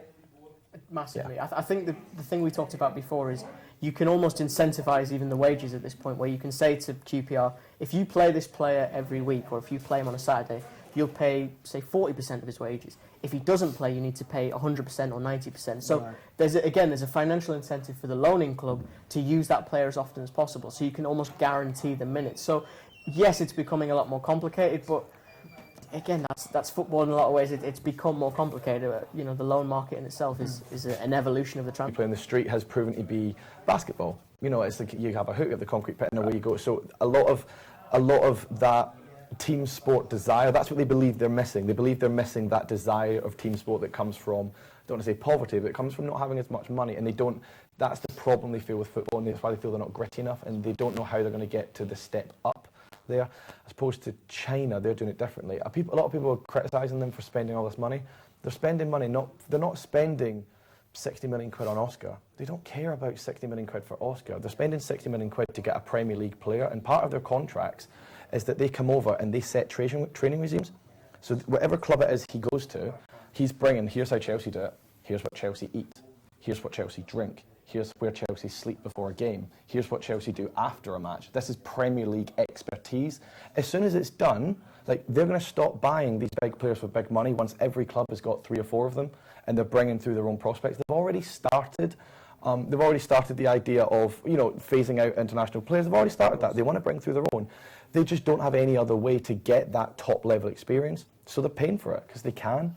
But that's what they're doing. All that said, they are still in this process in China of just throwing money at it. 32 million for Rondon. We went through it in England. I agree. Yeah, absolutely. And I think that in terms of jump-starting a country's footballing culture, it sounds like a smart way of doing it. One guy who's gone today is Alexander Pato. Where do you see him as? He's gone to I've struggled with the name, Quanjin. He's gone to China. Gone to China, no. To the same club who wanted Costa, who went for Slimani for 38 million. I think he might have even gone for Rondon as well. Where's his career gone? And is he still a player worth that kind of money? I think it was about 19 million. Well, given how inflated most of the fees are, you'd probably argue not. I think that he has 2 problems. First is he had a lot of really bad hamstring injuries when he was at Milan. He was playing a lot of games at a young age when your body's not fully developed, and that has an impact. You look at Michael Owen, you look at Fernando Torres, 2 other great examples of that. You would also say it wasn't the smartest idea to start dating Barbara Berlusconi either, because, again, when that went south, it didn't help his situation. At Milan, I think in general he's always been a very talented player, but the bigger influence is those injuries because it slowed him down. It took away what was electric pace. If you remember the goal against Barcelona at the Nou Camp, where he just blitzes through them. But he never did look after himself. Yeah, you hear horror stories coming out of Brazil about his nightlife antics with Ronaldinho, who, of course, could get away with that. But, like, Pato was... He didn't have the technical ability of Ronaldinho, and Ronaldinho used to get a hall pass for a lot of things like this. And Pato used to get involved with a lot of things Ronaldinho would do out off the pitch. And there's been lots of reports and lots of stories that you hear from various places that you would hear them of things like that. So I think that's not maybe helped him either, and kind of backs up what you're saying about he's never really looked after himself the way that you'd expect a young prospect to do. And sorry, don't say the MLS again. No, I don't. MLS, where are they in their I think they're shifting in terms of the quality players that they buy, in inverted commas, are becoming younger. It's guys like Albert Rusnak that, again, Giovinco's, the guys that are 26 to maybe 29 at the most, who've still got a lot to give and can improve things and improve the quality. Makes a great point about the costing system over there. It's known as pay to play. It costs a few $1,000s to play what is their equivalent of Sunday League, whereas we probably paid, what, 2-3 quid a weekend to... Referee fixtures. Why is that a problem? Because it's seen as people giving up their time and quality and expertise. It's not just some guy's dad or some guy's mum helping out. It's someone that has a qualification and is teaching you properly, and there's costs for new kit and all this. They do take it fairly seriously. That it's not a case of you wearing the kit that was worn 3 years ago. It's counterproductive, isn't it? If you take it that seriously, you're actually going to ward off genuine... That's the point they're making, is that's why they're missing out on that real... nitty-gritty. Like, it's no surprise. I think Samir Nasri and Zinedine Zidane grew up playing football in the same square. It was like a block of flats, blah, blah, and it was like a concrete square in the middle. And that raw kind of, you know, if you played football, that's like, and that was no doubt the reason they were such good dribblers, is because they couldn't slide tackle because they didn't have that option. When you watch Brazilians play on the beach, like, they can't. I noticed that I've played, I went out to Rio, as you guys know, for the World Cup, and I was out there doing work and various things, and I played a game of 5-a-side with one of the clients I was working with, and he had like kind of a family thing. But they could dribble brilliantly, couldn't pass the ball 20 yards. And I was chatting to him, and I was like, kind of, look, get it down. No, hit the it was a real cultural thing. But I was chatting to him, and I was like, well, why can't they pass the ball? And he's like, well, because a lot of the poorer kids can't afford shoes, so they're not going to slap the ball with their foot like that, so they learn to dribble. And it's the way the cultural differences around the world. And with the MLS, because it's so rich to play, you're not getting that raw physicality, the fight, the grit that you get from the basketball games, you get from American football, which is so hard hitting. Ice hockey, obviously, you've got positions in there which is just fighting. So it's fascinating to see how it develops. So what's the secret behind your skills, Fluff? Where did you learn? I must say, I think I must say, I think you have got the grit and the hard runs. I think the problem is you haven't got the street players. You haven't got... And Claudio Reyna, who's sporting director for NYCFC, has Biggest talked head in about... football. Rangers. He's got a massive head. Yeah, yes. Amongst other things. He talked about having... he knows Sorry, everything about he's got a football. big willy. No, big reputation. He talked about having... it was, wasn't it? Yeah, that's Remember why that? I meant big reputation. Yeah, Dublin's got a big reputation. That's why he encouraged a lot of reputation. street games. Sorry. He encouraged a lot of street type games Yeah. for younger players, and that's the problem, is that it's a very hot button topic at the minute. Immigration in the States is a huge issue that we'll never cover. But a lot of players and youngsters who are undocumented citizens can't go through the traditional routes. Wow. So it shuts America off from a lot of potential talent because the immigration system needs such strong reform or needs some kind of work on it. And ultimately, they don't care about football or soccer. It's growing. In comparison to the it's other growing. sports. The problem is it's soccer schools. So if I want to play football in the UK and I'm age 10, I grab a ball, I ring my mate's doorbell, I eventually spend half an hour rounding them all up and we get a kick around going. It's soccer schools there. Yeah. There's not that random sporadic breakout of a game. There's not that, you see in these Malcolm in the Middle type shows, the hockey goes in the middle of the road and they play with roller skates on. There's not that. It's you go to soccer schools and play. And that's what I think they're missing. I don't know if you've found that in your experience as well. I would say to a degree, definitely. I think, again, the problem you have is that immigration thing. A lot of guys are undocumented, so they can't play. They can't afford to go to college, which is one of the major systems to get into Major League Soccer. And it shuts the country off to a lot of potential players.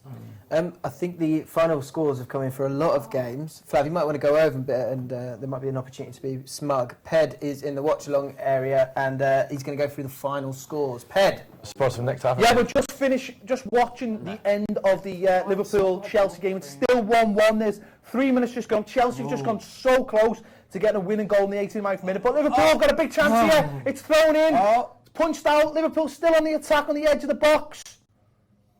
Oh, there's so much drama with the other results tonight. We'll just see this last little spell out. Straight at the keeper. Courtois saves from Firmino. Let's just go through some of the other results. Arsenal got beat 2-1 by Watford, a huge result in the Premier League standings tonight. Bournemouth got beat by Crystal Palace. I believe that's Sam Allardyce's first Premier League win.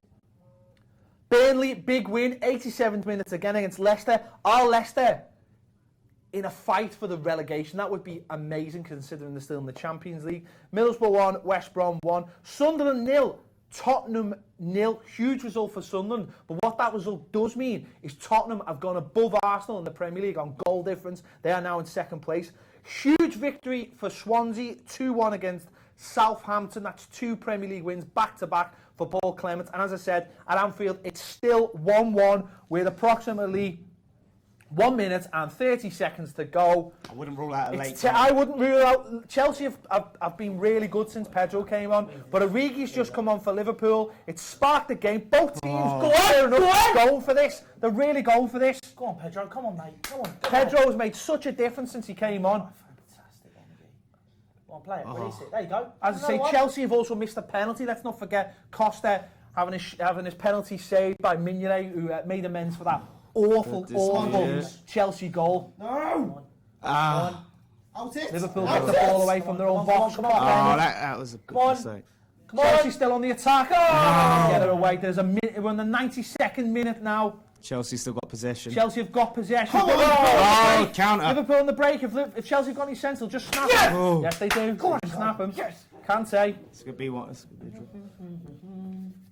Liverpool on the halfway line, thrown to their own half. 90 seconds. Both teams are going for it. They know how important this. Liverpool, if they could get the 3 points, it'd be a massive win. Go on, keep going, play. Advantage They played. played the advantage. Chelsea are on the attack. A winner here would be huge. No. It's blocked. Of course it is. 92nd minute, 40 seconds. There's been no stoppages. It's Liverpool throw on the halfway line. Mane has come on. Looks like it's going to be a draw. It's a sub. Someone who's making a sub. Chelsea are making a sub. For Diego. Bashwaya is coming on. This guy's. I don't understand why managers make the sub when they just add on the extra minutes. I don't understand that. Costa could have won the game. He knows that. Awful penalty. It was an absolutely terrible penalty. So this is the only time Batshuayi gets to play is when there's like 10 seconds left of the game. Are you saying he should have signed for West Ham? Is that what you're saying? If he gets the goal, I don't care. If he scores now, that's fine. Come on, Liverpool. Come on, Do something. I think the draw would be a good result for either team, really. It's a massive result for Chelsea. If Liverpool get the 3 points, then after the Tottenham and the Arsenal results, that would be huge. They'll be kicking themselves, Liverpool, because they dominated this game. Absolutely dominated it. I've seen that so many times this month, though, Ped. Yeah, but you've been getting beat. You should got a point.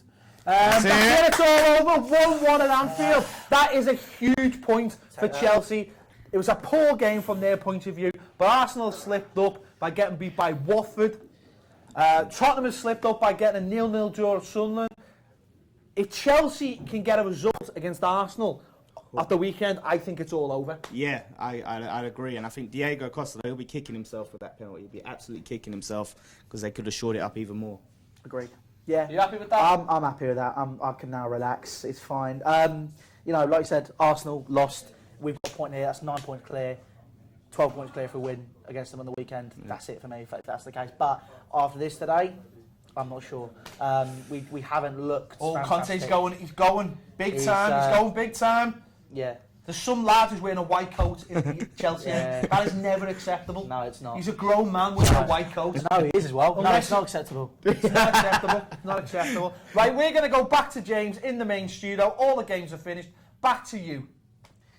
Hello. So we're going to react to all those games and how that is affecting the bottom six in just a second. But first, Elliot on the social desk.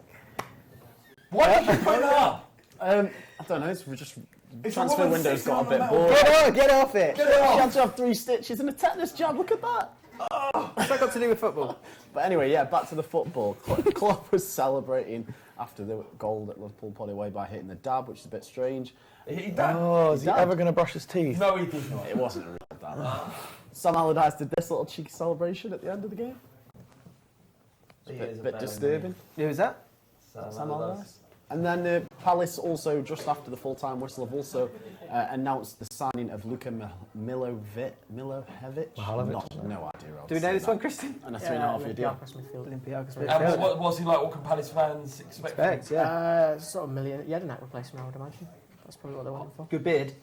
I can't speak to his beard. I don't think that's very impressive. Fair enough. Shaves regularly, I believe. Does he? Knows everything. Knowledge. Any more up?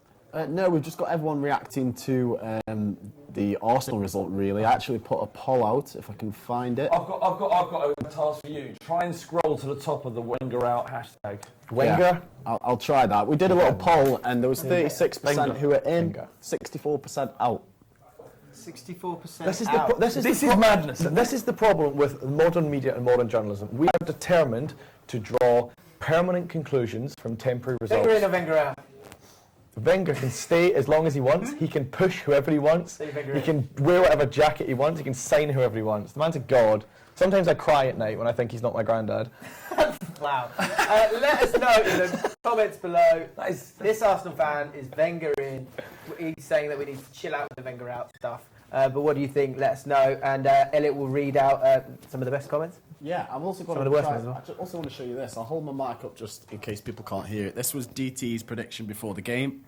Hello, boys and girls. This is my preview of Arsenal versus Watford this evening. Arsenal will win comfortably. Watford are shit. Thanks for watching. I think he's sort of regretting that now. Yes. Yeah. Well, DT is hopefully going to be sending us his reaction after the game. So you've had the before. Get ready for the after. Hopefully he'll send it through. It'd be interesting to see if he does or if he doesn't want to know. What's your reaction to that result? 2-1. What, to DT? No, not DT. Oh, okay. 2-1. Disappointing. It's like, it's football. Do you know what I mean? Like, it's disappointing stuff. Like, you still haven't said anything yet. You just said disappointing. It's football. The thing is, okay, that's what it is. Like, obviously, we didn't play. We didn't play well. We didn't. That's Wenger. I did not see it. You didn't see it. We didn't play well. When you don't play well in football games, you lose. The thing is, you don't have to overcomplicate it. There's nothing more to it than that. Like, there's no. This is what annoys me. This is me more. Home game against Watford, you should be winning. We should be winning. But people lose games. Of football. You're trying to draw permanent conclusions of temporary. This is, and I'll say it one more time. Okay. The media. The media have everyone believing. No, that's not fair. Let me finish. Okay. The media have everyone believing that 6 clubs have to win a trophy, otherwise they're failures. There's only 3 available.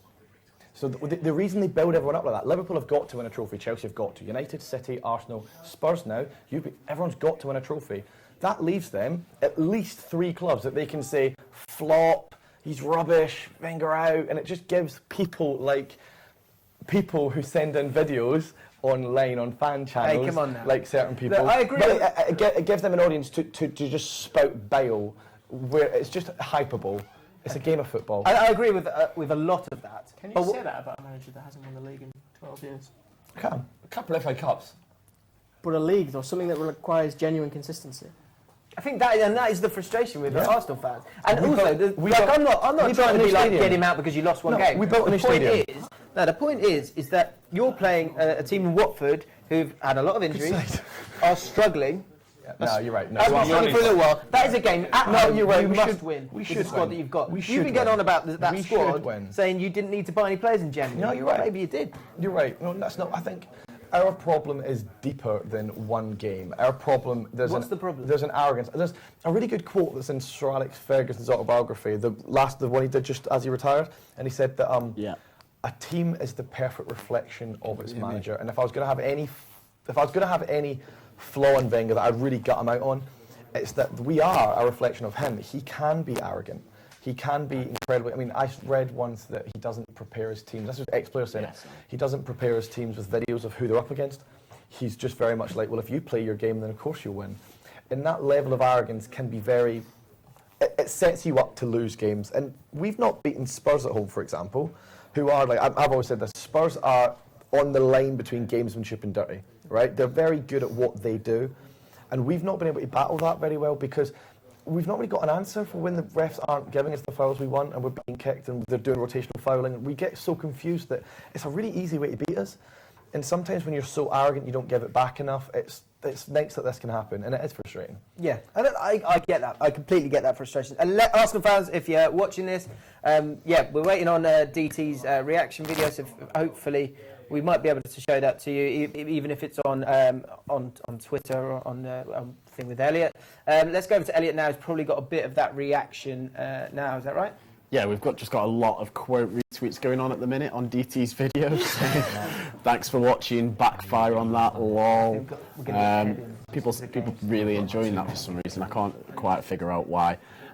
Probably one for James as well is that Ravel Morrison has completed his deal to QPR on loan from Lazio, and he said in a statement, "I'm really grateful to the manager and everyone else at the club for sorting out this loan deal. It's a great opportunity for me to come back and hopefully find the form I showed the first time around," which is really interesting because Ravel Morrison, has been mentioned as this wonder kid and a really promising player, and his career's just gone down the wrong sort of path. So it's really interesting to see if he can pick it back up in the Championship. Bournemouth as well have also completed a deal. They have signed a young keeper, Aaron Ramsdale. Can't say I've ever even heard of him, but he's come from Sheffield United. Let's go to some of your comments on the YouTube. People are saying that they love Flav for some reason. Can't understand why they love Flav. It's a word. What? So when does it come to Ball Street? People can congratulate. Tell me what they love. What do they love about him? Yeah, come on, bring it in. Just send in why you love Flav. We'd really like to know. There's been some other comments that Ravel Morrison to QPR on loan is a good move. People are calling you mad. Doesn't like Chelsea. Jordan Ayew to Swansea is another one that's just being confirmed. Someone said they love James sexually, Flav. I love James sexually. I'd happily bugger him any minute. Right, okay, fair enough. Good looking lad. James is also a very good host as well. He's amazing. He's done an absolutely superb job because it's not easy doing that. It's not sarcastic. And someone's saying... James has done a fantastic. He's now going to get himself a well-earned piece of pizza. And someone's calling out Pad on his promise. Pad promised double-ended dildos at some point on this stream. I don't think I did promise that. That was in relation to West Ham. Yeah, it was. Yeah, you didn't promise. What did I promise? No, you didn't promise. I don't think I'd promised. I don't think I'd ever make that promise. I don't think there'd be a world where I would make that promise. To be fair, I don't think anything happened tonight that would change that. Like nothing really extremes happened tonight. Let's. There has been an extreme result at the Emirates. Watford 2-1. Is it extreme? Winners.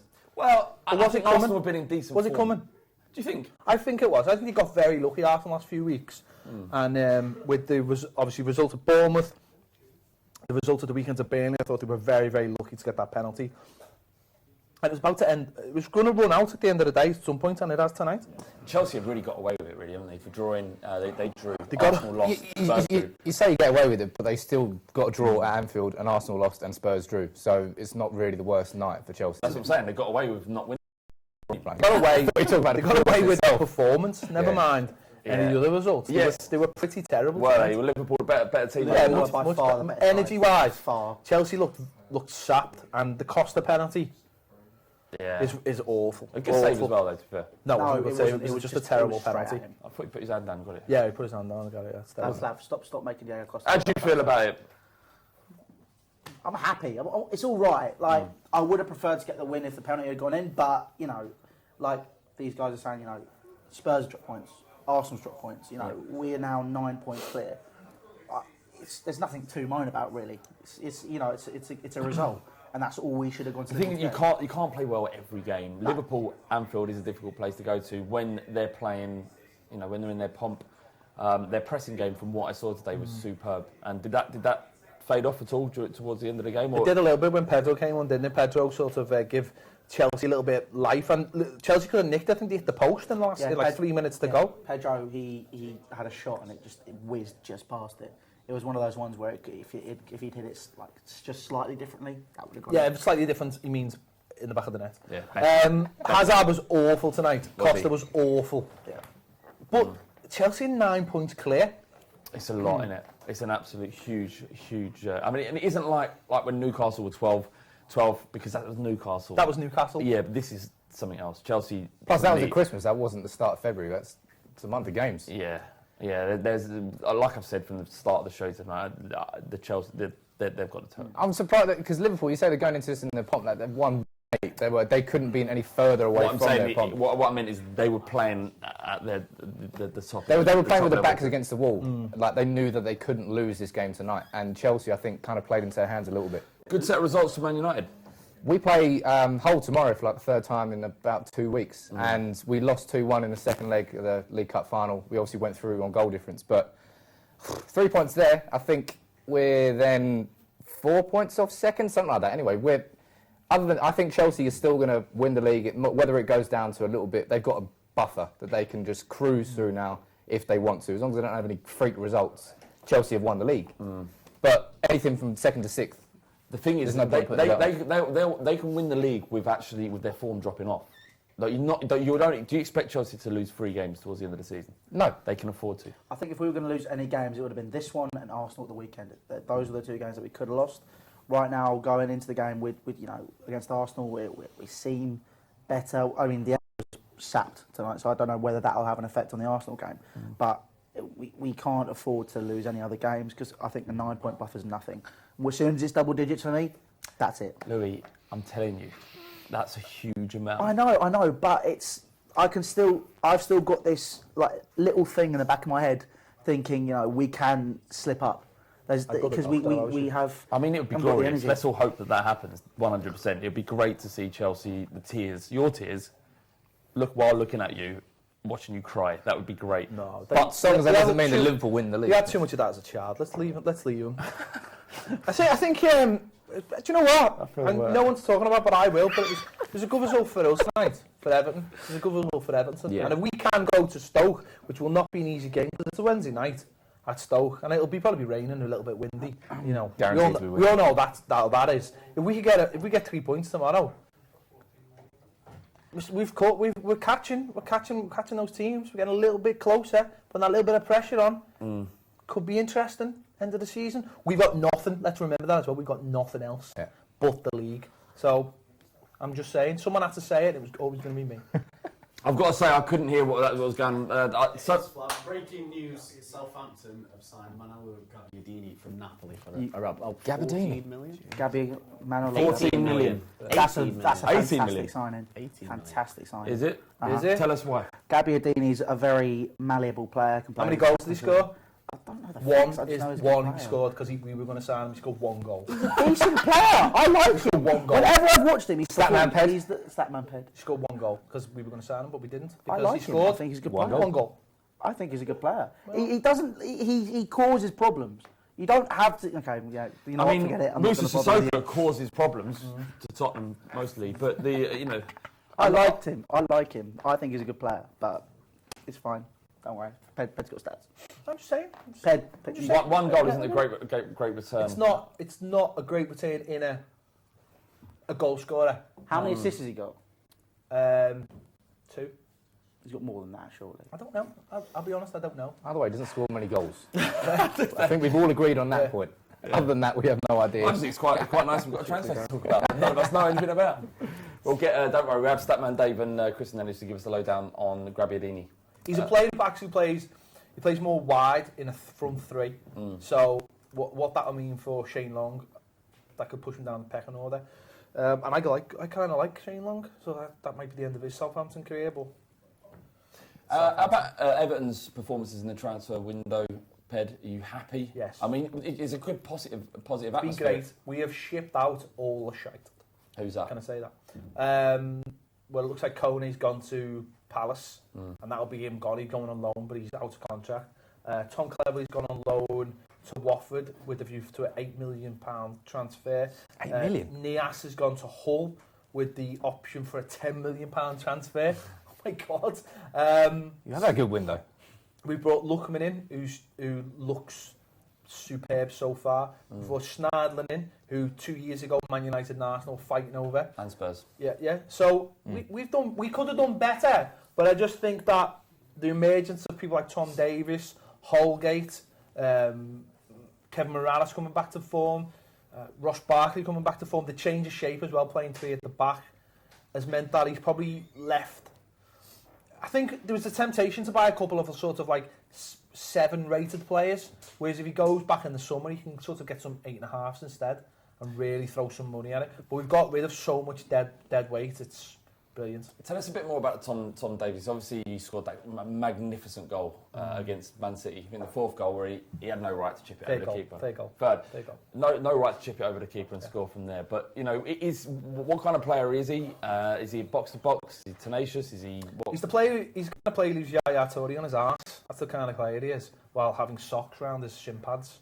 That is exactly the kind of player. He's just a kid who plays with. It's not like, when you get young players coming in, it's not like everyone always says, oh, there's a freedom because he hasn't got. He just seems just dead laid back and not weighed down by like conventional sort of football and nonsense. And when he has interviews and he talks very freely, but he talks well. But he talks better now than Wayne Rooney talks. And Wayne Rooney's in his 30s and he's a captain. That's because he hasn't had the media Well, training. of course. No, but he doesn't say anything stupid, but he's still very expressive about what he says. And he also, I think what's been great for Tom Davies, he's took all the weight off Ross Barkley. And we're starting to see a little bit of the old Ross Barkley coming back, affecting games, controlling games. Because Ross, for me, and we've said this before, I think he's a little bit mentally fragile. A lot of pressure and weight put on his shoulders that I don't think he liked. But with Tom Davies there, not only is he taking the spotlight off him on the pitch, but he's also helping his game as well. Okay. So he's brilliant. So we've got a bit of a not treat. putting too much expectations on him, by the way. For anyone else other than Arsenal fans, we've got a little treat. Unfortunately, I'm not going to be able to watch it, but we've got DT's reaction to the humiliating loss. I mean, it was humiliating, wasn't it? It was humiliating. Anyone, you've just been beaten by a team that are nicknamed the Hornets. Yeah. They got stung by the Hornets, yeah? So here we go, DT. Oh my God. Well. Arsenal 1, Watford 2. New season, same problems, same frailties. You wonder why I rant. You wonder why I moan.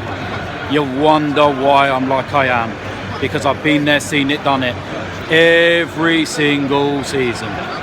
Why did Wenger start with the team that he did? Why did he take the players off that was so effective on Sunday? The pace. He killed the whole team. Too little, too late. Made the substitutions. Damage was already done. And this is what we have to deal with. Chelsea dropped 2 points. Do I give a shit? No, I don't. Because I'm absolutely fucking fuming. Because we can't even beat Watford. Aurelio Gomez in goal. Bald prick. Sick of it. Love Arsenal. Can't stand Wenger. It's time for him to go. Please, please, let this be the final season. Please let us have a fresh approach with fresh ideas. In terms of the transfer window, it is what it is. We haven't signed anyone. We ain't going to sign anyone, and I really don't give a shit, to be quite honest, about the transfer window. It's my concern's the result, and we lost. Gutted, man, gutted. It's DT for Ball Street signing out. I've never been more happier to be back. Obviously, I've watched DT stuff on Arsenal Fan TV, and you know his position on this. I didn't even have to watch the video to know that he's going to be Wenger out. And a lot of Arsenal fans are kind of feeling, that they haven't progressed over the last 10 years, 12 years. They should be challenging for titles, and they're not. This was an opportunity to catch Chelsea somewhat, even though it's probably beyond their reach.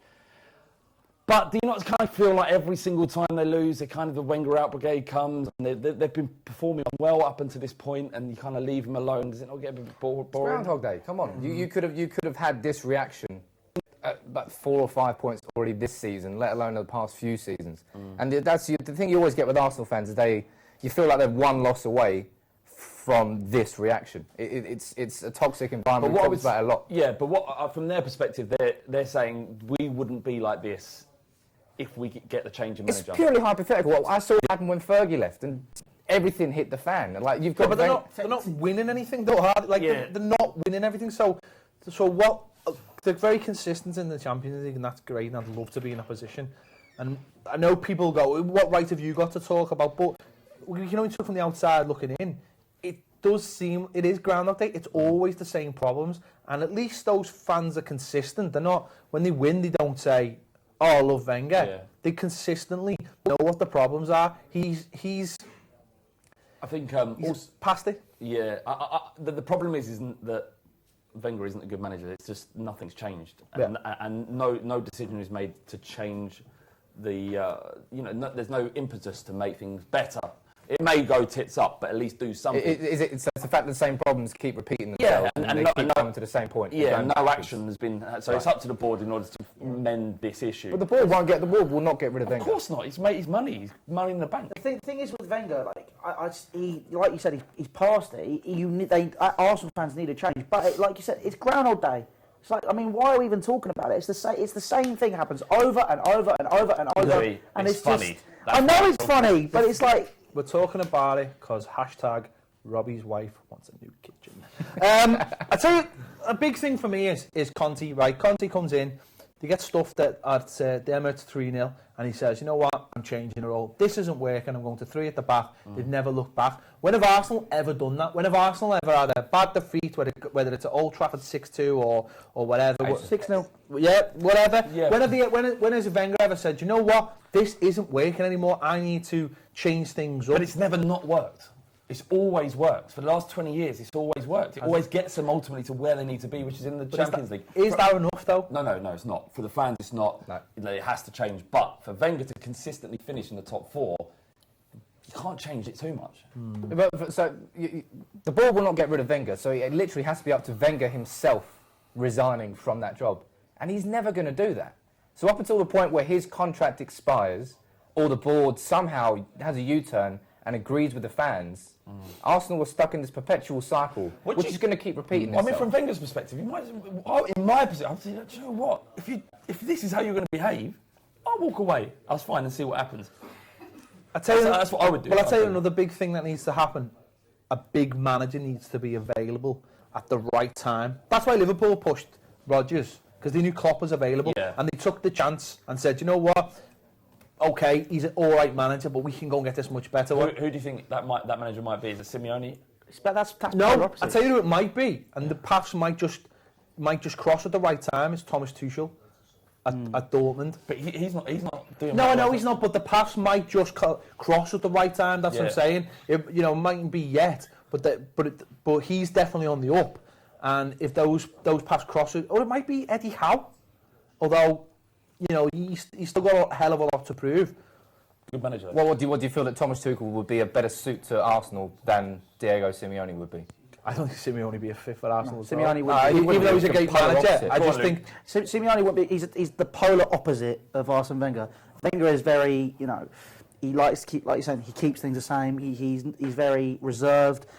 Yeah. Simeone is in your face, consistent, loud. He's passion. He's the polar opposite. Arsenal of Wenger, and they just would completely clash. Arsenal are a very conservative club on how they, not politically, but how they run, I don't know, but how they run things. They're very conservative. They don't want any drama. They don't want any managers, flying off the handle, or they don't want their name dragged through the mud. They don't want any players dragging through the mud. They run things very, very tightly, and you just wonder whether Simeone might be a little bit too far for them, even though from a football point of view, he'd be absolutely perfect for them, and also would be a complete 180 in what they've got now.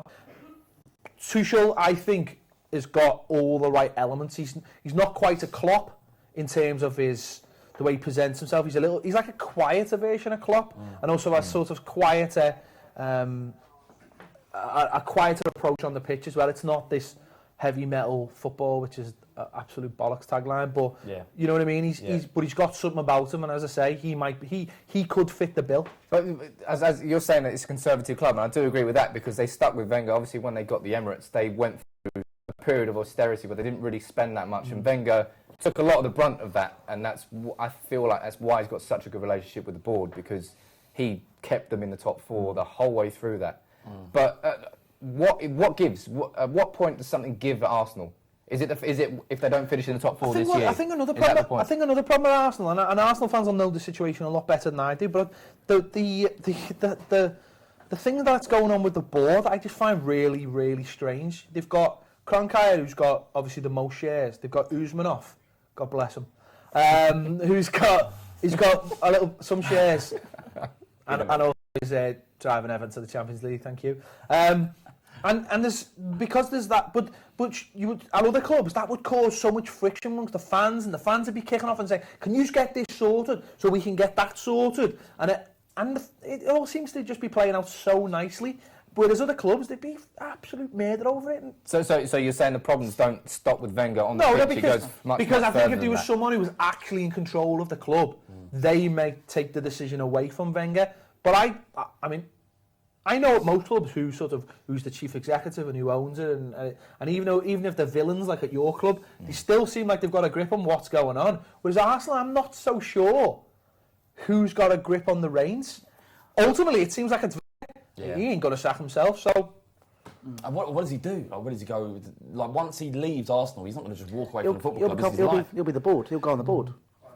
He would. I reckon he'd do something similar to Ferguson. He'd become part of the board because he was part of the construction for the stadium. He built the stadium from the ground up with Arsenal. It was what he wanted. Yeah. So I think he would make that step up to board level. Post Brexit, might need to be allowed in the country. Who knows? All right, now we got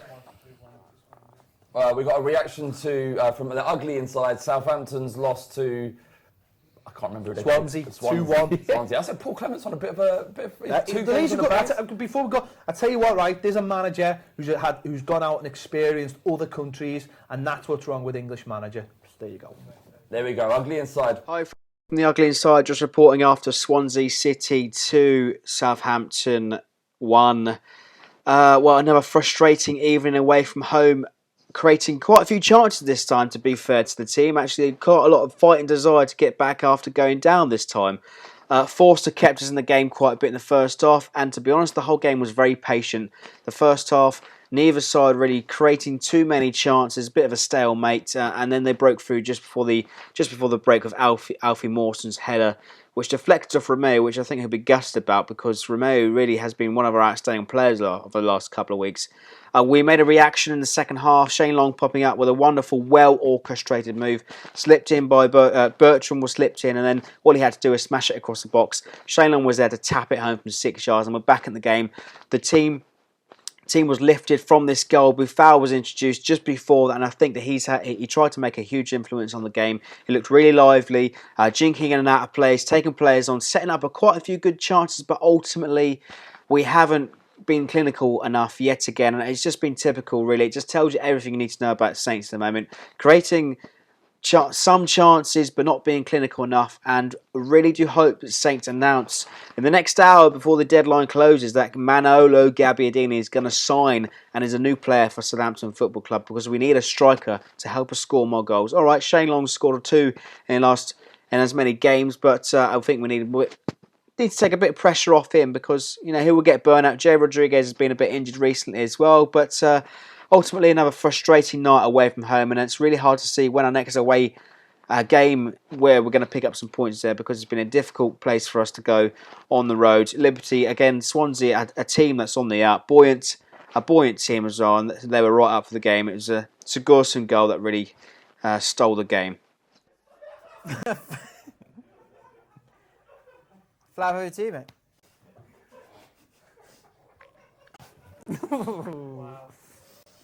I mean, what a mouthful of fun we've had today. Isn't that right, Flav?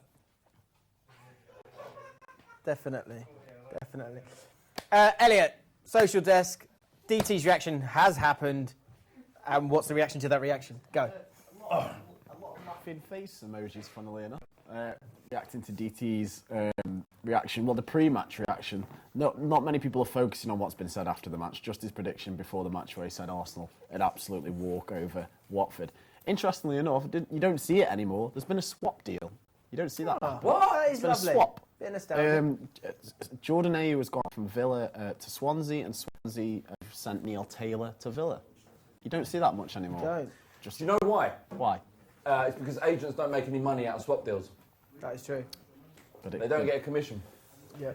So they'd much rather both of them agree a fee, £7 million each, and the agents get their fees, but very rarely you get a swap deal. That's what you were trying to say before when your mouth was full, wasn't it? Yeah.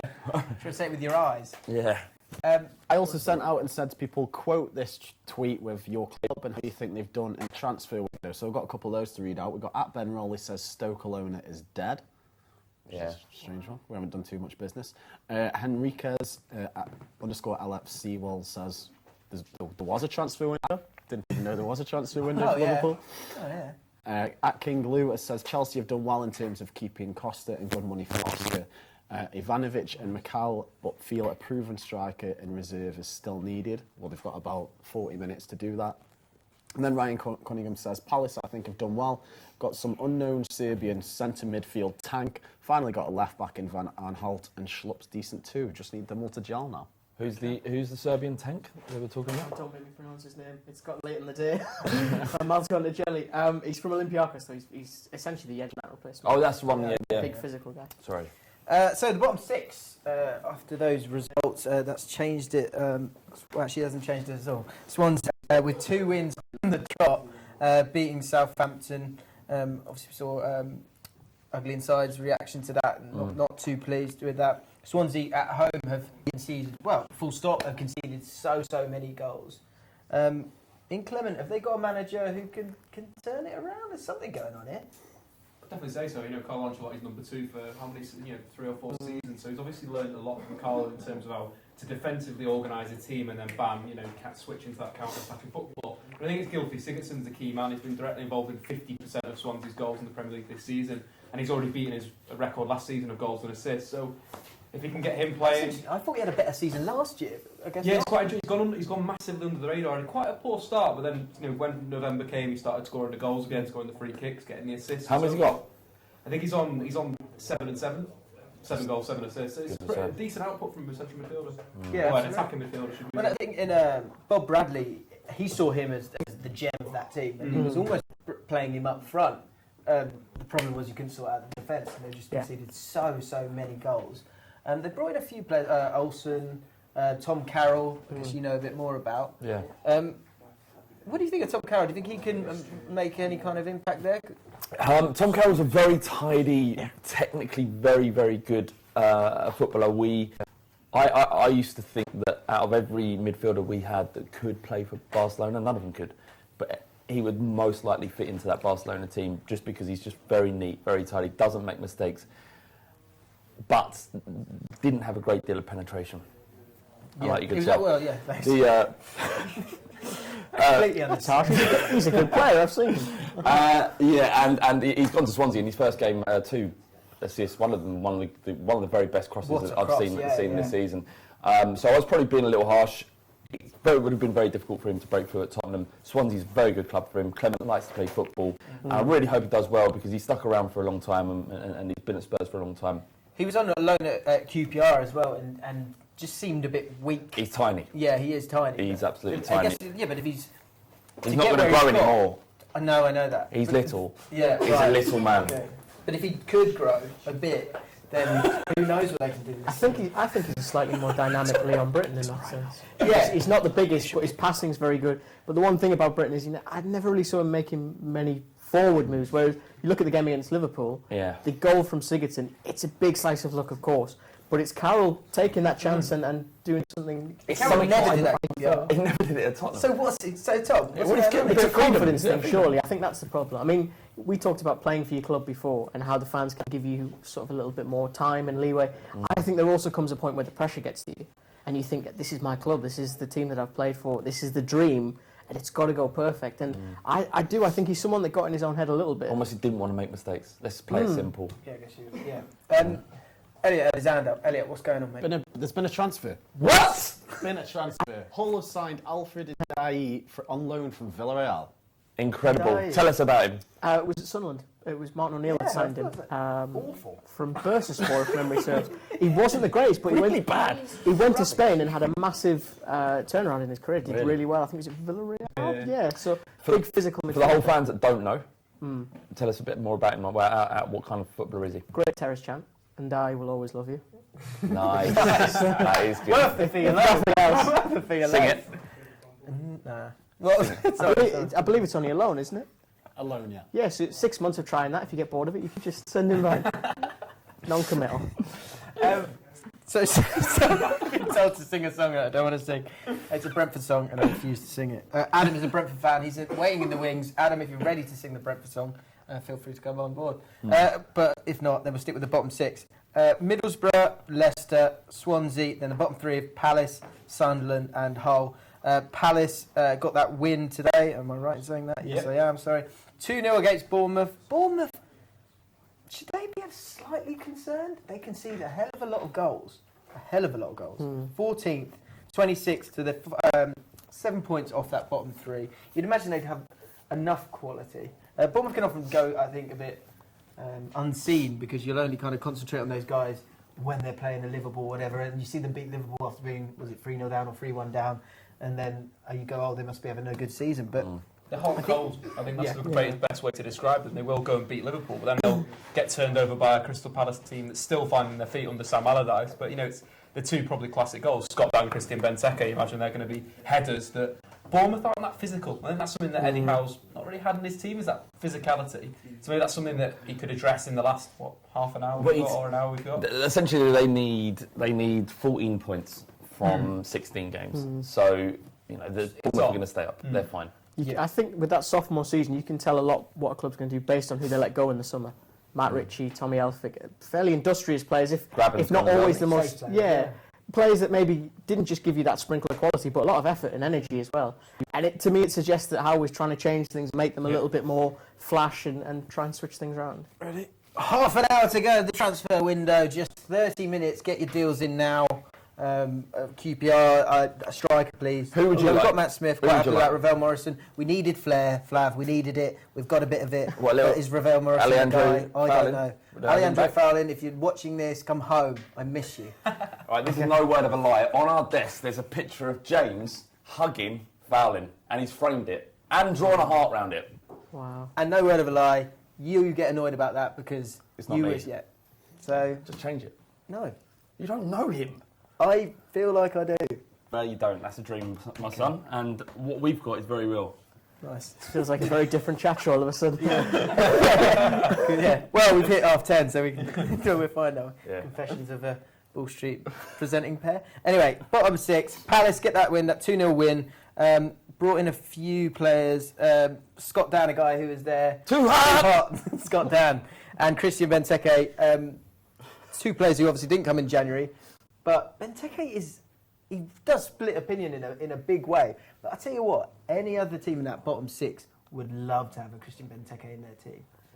What do you guys think? Do you rate him? I think he's the best forward of the bottom six. You got to say that. I think he's not quite at that level where he can get into a Liverpool side, he can get into a Tottenham side. I think he's just below. He needs a bit of time. He's still quite a young footballer. You know, he play to his strengths, and you'll get a good team out of that. That's what Sam Allardyce will do, is just play very direct to him, get crossed into the box, and that suits Benteke. I reckon he could do a job for Arsenal. Probably. I mean, we wouldn't get in, like, as you say, to Man United, Tottenham wouldn't get in there, but maybe get in at Arsenal.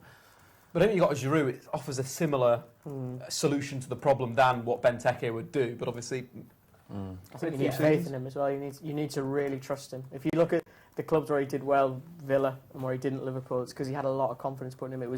He was the centrepiece that they built everything around and trusted him, and he played week in and week out. I mean, when you're third from bottom, Benteke is not the worst striker to have in your team. No, not at all. He's not a bad egg. He will work, and 3 goals in the last 2 games, I think. Gives you options. You can throw it out wide if you want. You can throw it long. That's what you need at this point. You need diversity towards the end of the season, because you're going to need a few ways to play and try and beat your opponents. Hull, who are obviously a new manager as well. That's the time to do, isn't it? January, you might get that last little perk up that'll get you there. They've been busy, really busy. A lot of players out as well. Jake Livermore and Snodgrass, the two big ones to leave. Snodgrass, a massive loss. And the players that they've brought in, do they inspire you? I mean, Marcus Henriksen, AZ Alkmaar, do you know much about him? Norwegian midfielder, not the worst player in the world. A bit of a box-to-box player. He'll be buzzing half I don't want to give false hope. I think he's still a little bit young. This is a massive test for him. To go from RZ to a relegation battle, that's a lot on someone's mental strength more than anything. He is a talented player. I know he's been close to the Premier League a few times before Hull, speaking to an agent that knows it a bit more. But yeah, if they go down, he's a good player to have, because it's someone that could thrive in the Championship and grow in that spotlight. Just keep going through a few more. Uma Nias, Ped, I don't know if he's on hand, he could run in just quickly.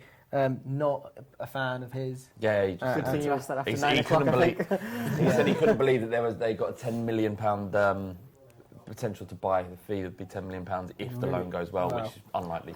Here he comes. No swearing, please. Sorry, what?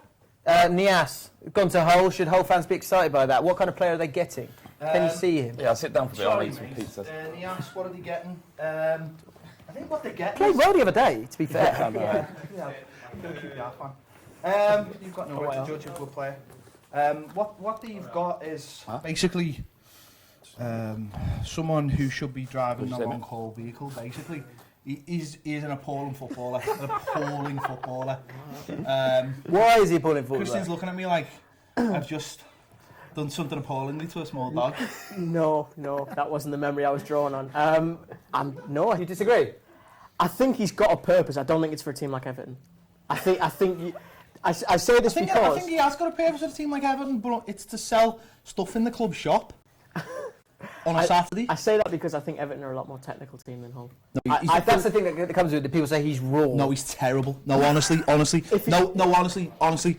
Right, when he came transfer deadline day, and we were all excited. And funny enough, we had a European journalist in the studio, and he's quite high profile. I don't really want to drag him into this because he said he was actually good, Andy Brassel, and and he turned out to be terrible. And I remember the game where he was really bad. Like, he didn't play for like a month, and people were like, "What's going on?" And he had this like wrist injury. You know, it's the worst injury you can possibly get as a footballer. And he came on against West Ham when we were winning 2-0. We were down to 10 men, and we got beat 3-2. And he looked absolutely lost, though. Like, literally, like, positionally looked lost. And I guess it's just different levels then, isn't it? No, I'm not even sure he's a footballer. Honestly, I promise you. No, when you just see someone and they're just aimlessly looking around, like, do you ever remember that fella who got pulled into the BBC News studio? He's a bit like that on a football pitch. Like, what am I doing here? So he got. I think he got like a start against Leicester towards the end of the season. That was it. And then Koeman had one look at him in one training game in Austria, and decided that was it. So what's the story in it? That was the end of him. It's one game they see, and he was amazing. He actually scored like 9 goals in 4 games for our under-23s team. Maybe that's his level. He's gone to Hull. He did score against Man United. I thought he kept the ball well, despite the looking technically awkward. That's the thing. I think Ped's spot on. Technically, he looks really poor, and I can't defend that at all. I think what you can say is, though, in a team like Hull, where it's a little bit crash bang wallop in the final third, he's got a place. But I think you're a lot more intricate in the final third. I just very quickly, I remember when we brought in Dennis Strachler-Wersey, we brought him in the day, we brought in Royston Drenthal. It was a massive gamble. We had nobody. He'd been on trial at Leicester when Leicester were in the Championship and didn't even make it at Leicester. And we brought him in. That's how desperate we were. And he played a couple of games, and you could tell he was absolutely god awful. And then he came back about 6 months later, playing games of football on the training pitch with good players. And he ended up scoring against Chelsea and Manchester City. So training every day for like 6 months had done him the world of good. So maybe Nias. What does he need? I don't know. Yeah. No, he can need whatever he wants as long as it's not at Everton. I couldn't because he's absolutely god awful. Okay. Well, good luck to him. Palace beat Bournemouth. We told you that a little bit earlier. And apparently Sam Allardyce is saying that they haven't finished in this transfer window. What he's got. 23 minutes left. You better not. Jim Daly has got a reaction. Because he haven't signed a Runaconi yet, so we better not. He's a big Jim Daly has got his match reaction to that win, and we're going to show that right now. God, that is bright. Hello Ball Street, it's Jim Daly here in the car, leaving the Vitality Stadium after Palace have won 2-0 at Bournemouth. Was not expecting that, don't think many Palace fans were, but it ends up being a fantastic result and a big result for Palace given our form recently and the games coming up.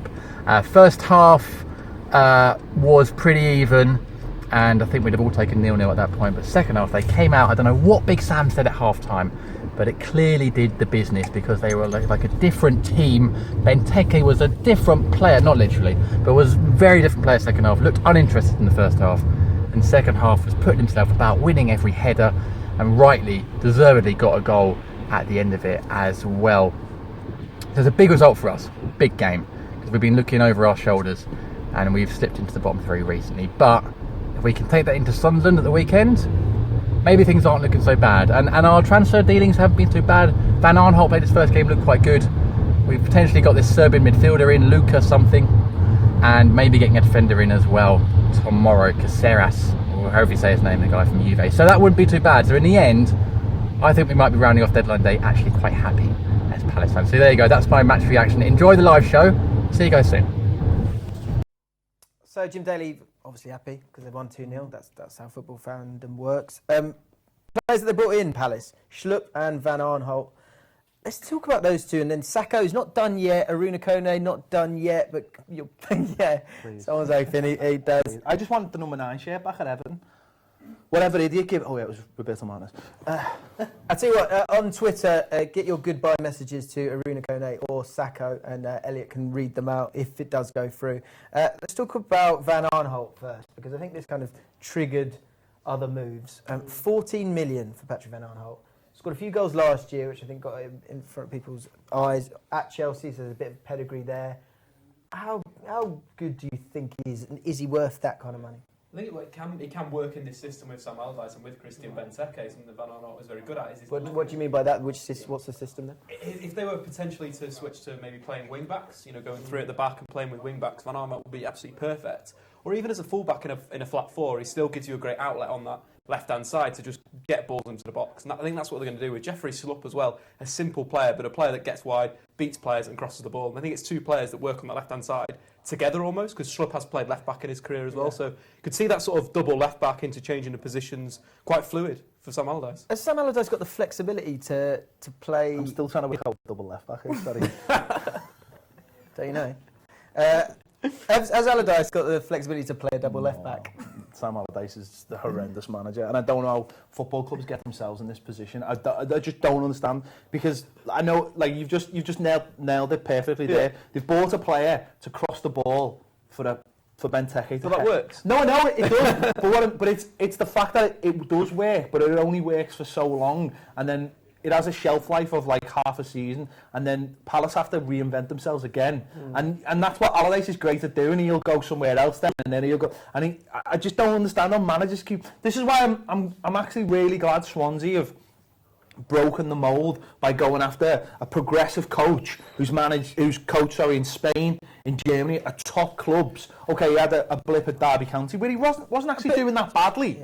He's just the latest of a long line. Yeah, he just had a quick draw chairman, and he's done something, and he's getting the results for it. And I'm really glad of that, because I think that when people say what's the biggest problem with English managers, they all only ever manage in England, and that's the problem. Whereas Clement's gone somewhere, and he was the coach of Real Madrid and Bayern Munich and Chelsea. Yeah, he's had amazing experience. That's a good point, Pep. And Swansea are going to reap the rewards. I hope. Yeah. We were talking earlier about the culture of how different leagues play. Does that go for managers as well? And is that why Allardyce is probably, in terms of his entire career, is seen as a success? Would he be able to translate something like that to other leagues in Europe? How does he survive if it's such prehistoric football? I'd say yeah, of course he would.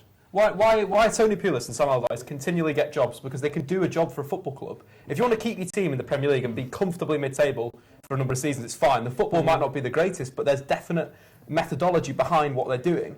So, for example, Allardyce was one of the first managers to use data. The reason why Kevin Nolan scored so many goals was because Allardyce worked out where the second ball would land. He looked at a pitch and was like, okay, right, this, wherever it was in the attacking third, was where you stand and where you run on set pieces. That's sort of ahead of his times. Yes, maybe his methodology is a bit old now, and there is other styles of football, counter pressing and all this stuff. But Allardyce still has a place in the game. Same with Pulis, and they will stick around until they do retire. But we should embrace them instead of rubbishing them and saying that this is one method that we need to get out of our game. Let's embrace their style and embrace the positive things that they do. Are there any other managers around the world who play exactly like he does?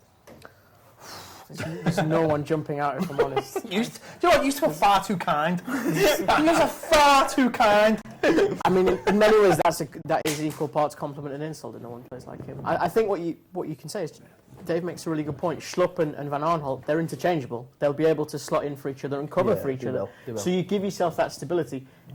What odds were we talking about last January with Sunderland staying up? Minimal at best. No, he did a great job. And his ability to go and find Kone, find Kirchhoff. With Sunderland though, did you have a team there on its knees and to go, okay, whatever you want us to do, we'll do it. In the Palace team, you've got some good players, good footballers there.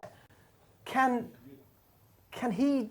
Is it too much of a change to play that way and to get results? My biggest problem with the Premier League and some clubs, and this is not being because I support an old-fashioned big club, is that I think you just support an old-fashioned club. No, but I think some clubs in the Premier League era, some clubs try and run before they can walk.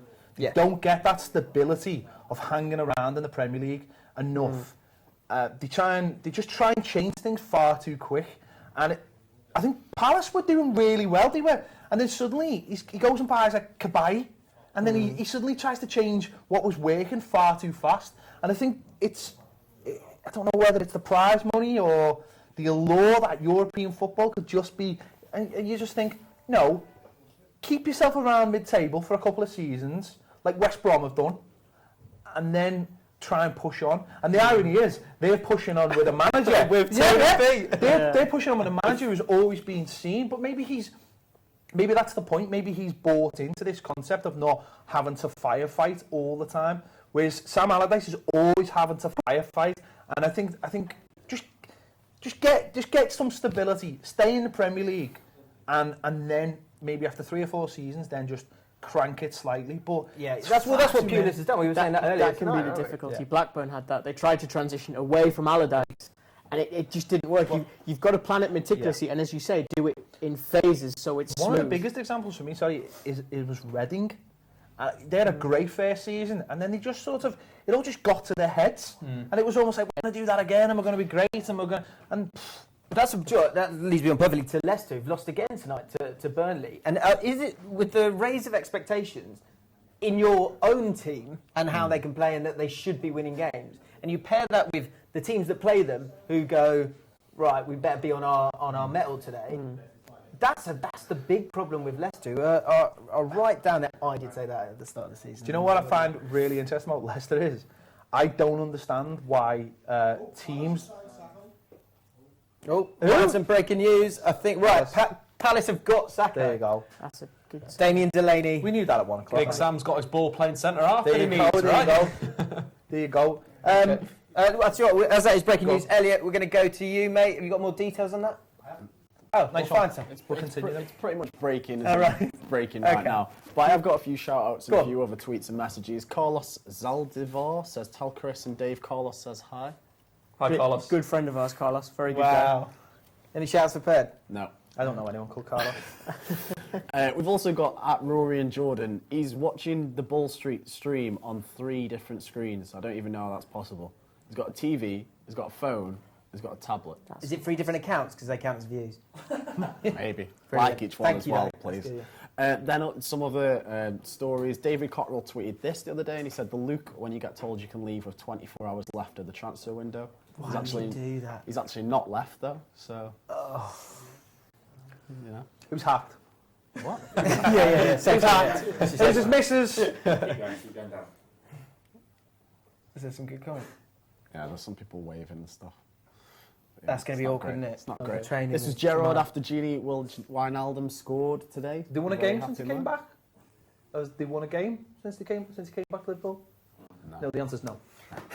We've also got this video from Arnautovic who told reporters to go home about just gone home as well. 7 hours ago, and they probably should have listened to him because absolutely nothing's gone on. And then one last thing is Klopp said after the game tonight, I prefer a draw with a performance like this rather than 3 points when we have no idea how we got them. Didn't want to win. Didn't want to win, guys. Yeah, fair enough. You talk about Leicester. We've talked about this a lot on the front three. Their away record has dropped drastically between this season and last. That was a huge contributor to their title, wasn't it? So last season they had the best away record in the league. This season they've got the worst away. Well, it was 19th. Burnley were the only team with the worst record, and now I imagine it is the worst. Well, Burnley put all their stake in home games, don't they? Exactly. And the thing I don't get about Leicester, so what I was going to say before is, I don't understand why people didn't cotton on to this last Christmas. I don't understand why in the second half of the season everyone was paying them was just like, yeah, you just keep doing what you're doing, and you're only Leicester. And to be fair, they were brilliant. But I also think momentum, surely. But I also think that this season, Vardy and Mahrez probably should have gone for the sake of everybody. You look at West Ham now. West Ham, I think, are gonna start picking up a lot. Well, they have started picking up results because the cloud's gone in Payet, and they can get on with it. And I think Mahrez more than Vardy should have gone. I think he should have gone. Why? Surely you want to keep your best players, especially after you win the league. He doesn't want to be there. And How do you know that? No, he doesn't want to be there. I think it depends who's making the decision. If it's the chief or sporting director, you sell Mahrez because you're not going to get that money again realistically. Same with Vardy. You encourage them to go and then you can reinvest that in 1,000 different ways. And that's the problem about two players that suit playing against high lines, suit playing on the counter attack, and if teams sit deep against them, their game's gone. You've got to be realistic and think that it was one big season that they had, and also, and I think that what people don't understand is that how mentally tough that must have been for people like Wes Morgan and people like that, and Robert Hoof, who that must have just been a killer that season last year. Every game, knowing he had to win, and this season not having that pressure as such, the winning pressure. They're a year older, and they've almost, and it almost makes you appreciate more how good like Man United were in their run of just winning back to back, because clubs don't win back to back leagues anymore. It just doesn't happen. I mean, so they are 2 points off the bottom three, and you've got Palace just bought Sacco, so they're going to be stronger, certainly stronger at the back. One tonight, Sunderland. They bought some players. Hull have bought some players as They well. bought Everton squad from 2009. Yeah, exactly. Swansea looking stronger. 1-2 on the bounce. Can't happen, can it? If you look at Ranieri Dave? historically, his second season tends to be a bad one. The But first that one bad? tends Can to it be go that well. Look, records are there to be broken, good or bad. I think if you look, as I say, historically, the second season has often been a sophomore slump for Claudio Ranieri. What statistically? Spend Dave, some you got time anything in back in America, there? this fella, doesn't he? He said sophomore earlier. I let it go. Statistically, how bad are they playing? Because I think Wes Morgan and Hoof's a big part of it. That back four was so strong. The other problem is that you're starting to hear players being unhappy. We've heard one tonight.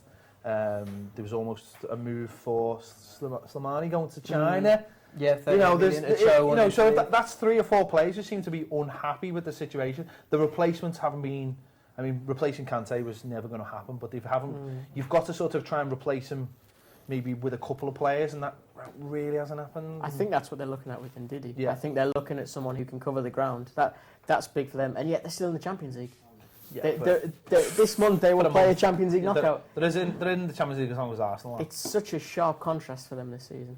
It also in terms of how they play, and mentioned before Wes Morgan, Robert Hoof, the 2 centre backs, playing a completely different game than they played last season. Last season they were defending their own box. Yeah. Now they've got the ball on the halfway line, and unfortunately it doesn't suit both the players. And I kind of agree with the point. Sell Kante, sell Mahrez, and sell Vardy at the same time, because then you can rebuild a new team that plays a different style of football, and that's the problem. As a supporter, you don't want to hear that, do you? No. But you've also got to be realistic to the situation. But you do get carried away. They did win the league, so. But Mahrez, it never sat well with me this summer with Mahrez. He always was pushing for a move. And it's just. I don't know, I think, the one that I know people have said it again and again, but you take Kante out of that, and it's cards, isn't it? It just falls to pieces. Kind of saw tonight, obviously, Kante playing for Chelsea, and a very, very good performance again against Liverpool. Now he covers ground, wins the ball back. It's so simple but so effective, and it can allow you to play a 2-man midfield, because Kante does 2 jobs. He recycles the ball and he wins it. Yeah. So it's just a big component that you're pulling out, and players that they've tried to replace him with it's just not kind of happened, is it? They are still in the FA Cup and they are still in the Champions League. So if you look from that point of view, it's if they stay up, at the other end, it's just a normal season without being disrespectful. Last season was the anomaly. I mean, the anomaly of anomalies of all time. This is generally where Leicester have been in the Premier League. So they're either going to be great experiences or real anchors for the fans. Leicester. Seem to still be enjoying it. Do you know what? You go at the start of the season. If you said, look, we'll finish scrape staying up, but we'll get to somehow they beat Sevilla and they get to say a semi-final in the FA Cup. Right, you're at their hand. Yeah, but they still have a lad in the stand who has a drum. I know. And that's just. Why do you hate drums? Because it's just not football. Yeah, I definitely agree. It's that not is terrible. football. You can't have drums. What about like World Cup? Like the African teams, those they love cracker that. things that they have. Symbols, No, they're symbols. It's because you did that. I thought symbols. No, cracker. What? Well, that Donald Trump video. Smack together. Oh, the clappers, the inflatable. Oh, okay, yeah. We're going to do that's not football either. We're going to do our Premier League predictor board again. So there'll be other people's opinions on it. But bottom 3 out of the 6 or so that are there, who and why? Dave. I think Hull City are going to be at the bottom. I think losing Snodgrass, massive part of your team. That's a part of what they've been doing right this season. Unfortunately for Marco Silva, I think it's a little bit too soon. Like, he's not got enough time to put his methods across. I'd love to see him hang on and be in the Championship and have a year in there and develop. Also, in terms of players, player recruitment's been shocking. What, they have like 14 players at the start of the season. Don't feel they've really addressed that. So for me, they're bottom. I think if I'm Watford and Hull go down, I approach Marco Silva to take over from Mazzari. Because I think he's got the continental approach that will work brilliantly with their setup. Personally, I think he's got Hull playing some decent next stuff. Manager already at a club that their owners already own? Isn't that how it works? I thought that was the way it worked. Just like their players. Their players already play for like Genoa. All interchangeable. Yeah. Do you know what? I tell you, can I just throw one in? I think Middlesbrough might be that team. No, you always have that team that's sort of just start dropping, only picking up points where other teams are starting to pick up 3 points. Yeah. And it's almost like they go unnoticed as well. Like, they got beat by West Ham, they've drawn tonight, it's against West Brom, but they're the games they've got to be winning at home. And you just think, Swansea are winning. Palace will start winning games because they'll start getting better at the back and they'll have a formula. It's the Allardyce way. And I just think, Leicester ultimately have enough. I don't like the friction at Borough between Karanka and the board either. I don't think that's very helpful. And equally, the policy they had in the summer, a marquee signing in Negredo and then Fisher and guys that might come good, even Gaston Ramirez, who's kicked up a fuss this month. Their final third is not the strongest. I'm not that impressed with it. The players they were linked with, Bojan, Rodriguez, didn't get either of them. So I think that's a good shout. And the funny thing was, the first sort of few weeks of the season, they were the ones who I thought they'll finish handily in mid-table. I thought they looked okay, but other teams have started recruiting, and I think that's been their big downfall. They've had a pretty poor January, I think is key. Breaking news, 5 minutes left to go of the transfer window. Elliot, go for it. It's a big one. It's a big one. It's a big one. Mark Wilson joins West Brom on loan from Bournemouth. Finally, some Stoke action. It's not, is it? It's Bournemouth. Ex-Stoke. Stoke. So good, isn't it? So nice. Yeah. Say that again, then, El. Any more details? No, that's about it. That's it. Right, cheers. Just a loan. Perfect. So with 5 minutes to go, so we go through a few of the big stories today. Mamadou Sakho still linked with Palace. We think that's pretty much done. Not sure have we got complete confirmation on that? Sakho has gone to Palace. Sakho has gone to Palace. Payet shout, is that a good signing? For Palace? Yeah. Yeah, absolutely. Good player. Whether he'll fit in, don't know. Bad egg. Good player, bad egg was the summary. Bournemouth are still trying to get Nathan Ake, which would be a great signing for them. He's had a great season with them so far, and he's wasted his time at Chelsea a little bit, isn't he? He's not going to play this year at least, I don't think. Put one in the buybacks we talked to him. Say Put a buyback clause in, like we talked about before. Just, you know. Gabbiadini, Southampton signed Is he still him. playing? Yeah, not Ex-Derby County. None of the viewers will Google it. 40 million. as well. He did. Oh, there you go. Owns a guest house in Hull, I think, on North Yorkshire. Beautiful. Click the second page of Google results. You'll get the joke then, I'm sure. Burnley have signed Robbie Brady for a club record more than 10. I think that's a really good signing. Yeah. That's a really good signing. He's a really good player. Yeah. Burnley He's a funny one. Joey Barton as well. I think that's a very good signing. Yeah, it is. Burnley's recruitment's been really good. They've just bought, like I was saying before, they've bought players in the mould that they've already got, but maybe just not better, but it just builds the squad out. And their thing is to just keep winning home games. Their home record's amazing. Chelsea have got to go there next week. I think that'll be a really interesting game. People keep talking about obviously tonight's game, the Arsenal game, but they've got to go to Burnley. I think that could be a really interesting game. We'll talk about Middlesbrough saying they haven't got anyone, but it's a done deal. Watford midfielder Adeline Guediora. We were talking about him earlier today, actually. Is that going to make any difference for them? He's lots of energy. He's not. I mean, he can score from distance now and again, but he's more of a runner than quality. I obviously don't play enough Championship Manager. He also played for Wolves. Got another move. Got another move, Elliot. Yes. Youngster Christian Bielik from Arsenal has joined Birmingham on loan. It seems to have a bit of a relationship, those two, Birmingham City and Arsenal. Got Terrell last year. Okay. Picked up Jerome Sinclair as well from Watford. The guy who left Liverpool in the summer on quite acrimonious circumstances. Definitely the thing to do, I think, if you're a Championship club, especially if you're like a Birmingham, have got that much money, get that Fraser Campbell who can get like a Hull up like they did. I've seen a lot of recruitment specialists talk about the fact that if you can develop a sort of perception as being a good place for young players, it massively improves your chances because you get sent them. And places like Brentford are a great example of that. It makes a lot of sense. 2 minutes to go of the transfer window. Igalo joins Chinese side Changchun Yatai for 20 million. Cracking side.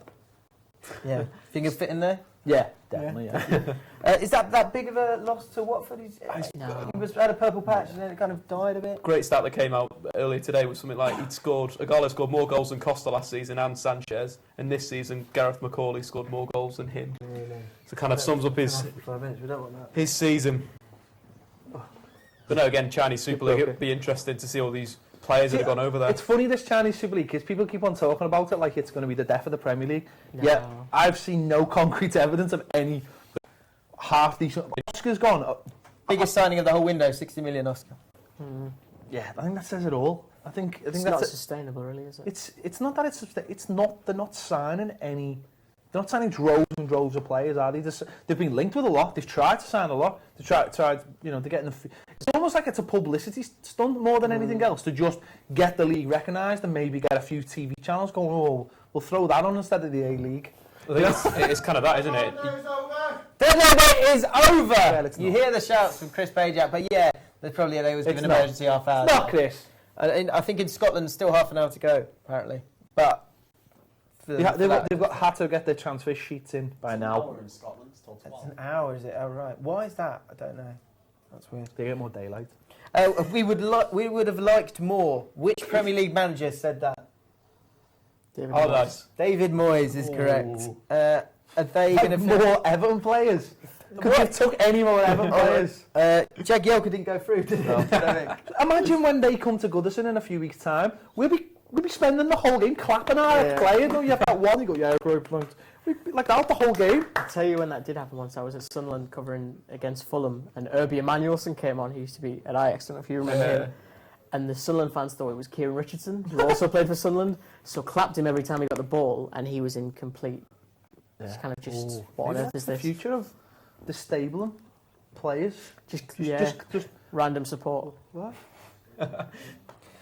So clubs apparently can still complete transfers up to 1 a.m. if they've got the paperwork in by They've got to put the 11. transfer sheet in, which basically is a document to say we are working on the transfer. Right. That's how it works. Okay. But why they still get them done at 4 o'clock in the morning is another question. Yeah. Let's talk about Everton's transfer window. Can I just tell you a very quick story about what Everton will have done in the past? In the old days of the transfer window when it shut in March, Everton were trying to sign a player and it had gone over the clock. So the Everton, I think Howard Kendall said that the fax machine was broke. So they said, well, we need proof of it. So what he did was he said, well, we'll take a picture. So he got the clock and wound it back and then took a picture. And they were like, yeah, see, we completed it. There's the guy signing it. And he just put the clock back. And the FA went, yeah, that's fine. The FA for you in this country. Wow. Let's talk Everton. Okay. Because you haven't had your chance. You've had a closer look on everyone else. To be fair, I talk quite a lot for everyone. I know you do, but it's okay. Schneiderlin, happy with that. Lookman, happy with that. Signing. What were you hoping for at the start? I was hoping for a striker, to be honest, but we didn't get one. But a lot has changed in the last month for Everton Football Club. We played... In December, we played Watford and we got beat 3-2 and we were absolutely abysmal. And it was the day that Koeman decided that...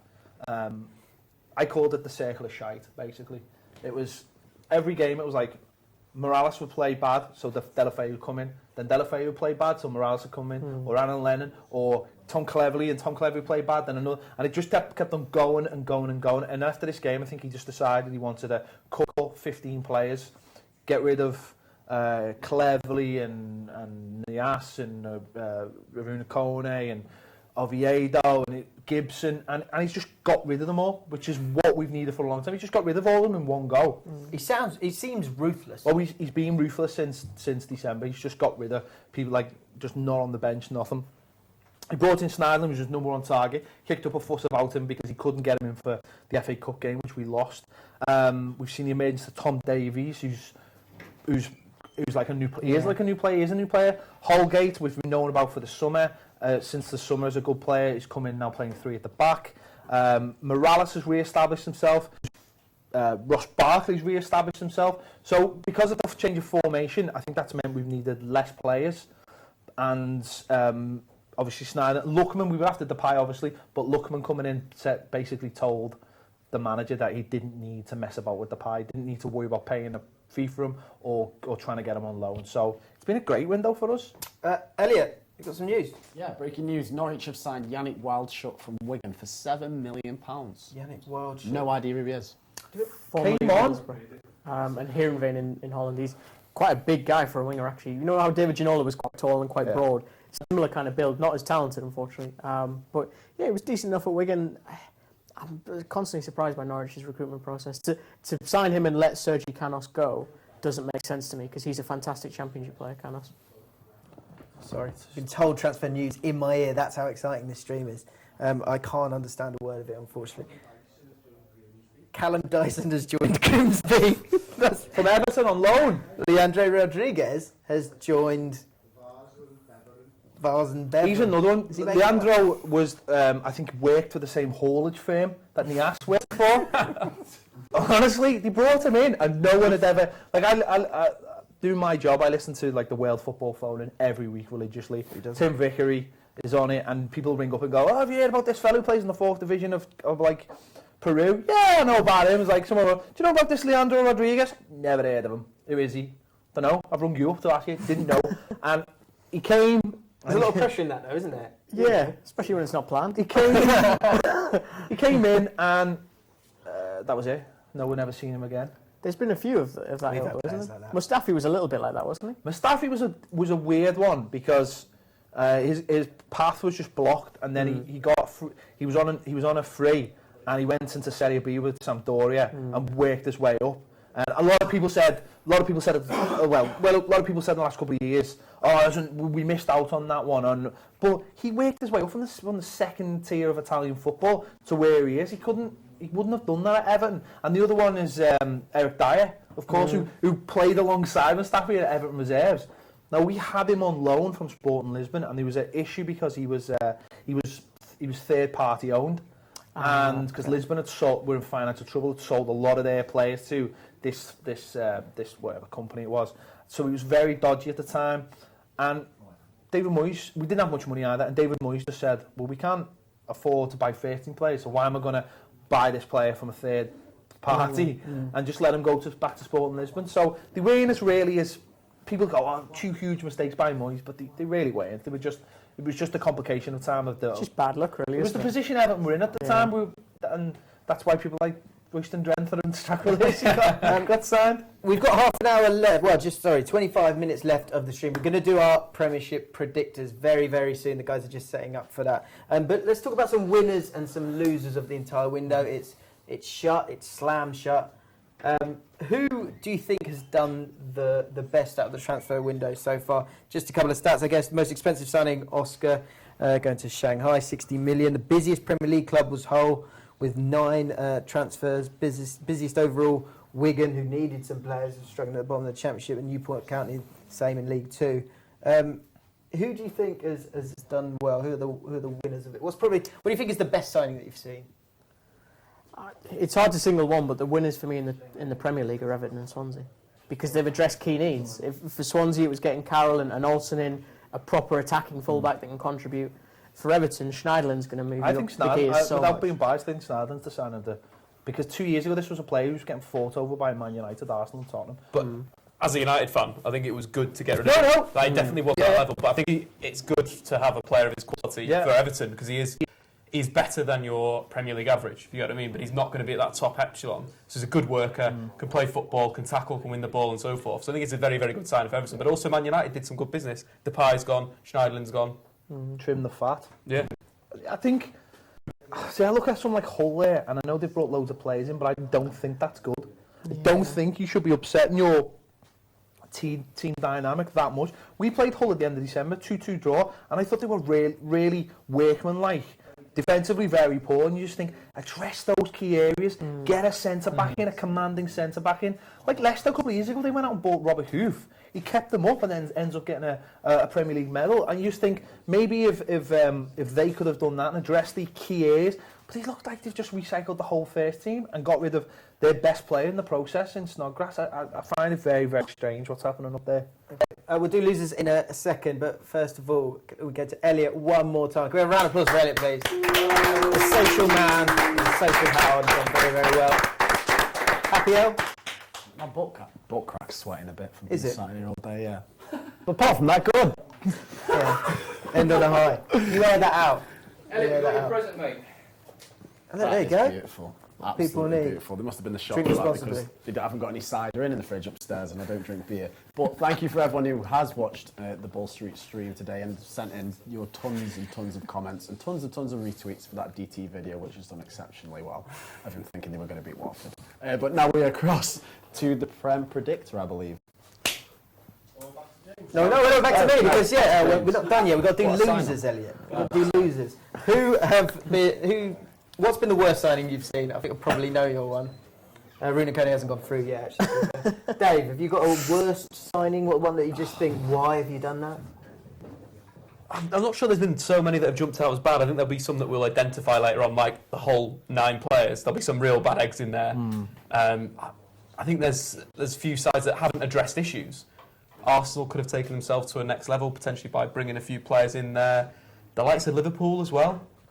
There's some areas in that squad that we've seen in recent weeks that they haven't addressed and still is a problem. They didn't address it in the summer and they've still not addressed it now. So maybe not signings, but maybe not making signings, or not even attempting to making signings has cost a few teams positions in the league come the end of the season. Jolie and Leicester. I mean, yeah. Oh, yeah, it was... I don't know. Like him. No, I don't know if Sunderland are in a position now to do much else. The fact that they had to sell Van Arnold to bring in those players is really just... I honestly can't understand how a Premier League club is in that position with all the money that's in the Premier League. Just a series of bad decisions. They've got so few saleable assets. Van Arnholt is one of the few.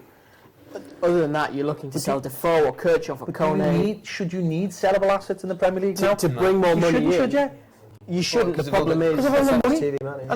And that starts the mind rolling where that money is going.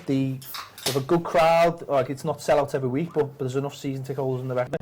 And you start to, and to be fair, they're probably still paying off a lot of people, and that's probably the biggest issue. But I do wonder where, when that last TV deal come in for me, everyone in the Premier League should have just been like, we are sorted. Ticket prices should be bombed down. We're going to look after the fans because we are rolling in TV money, and yet. Sunderland having to sell like one of their best players, and obviously Kone's been linked with a move, and we just mentioned the player there, Defoe. I would have been all over Defoe if I'd been a top 4 club. Do you know what I did? So last week on Social Club, I didn't get a chance to say anything. You're talking about Man City should have gone and got Defoe.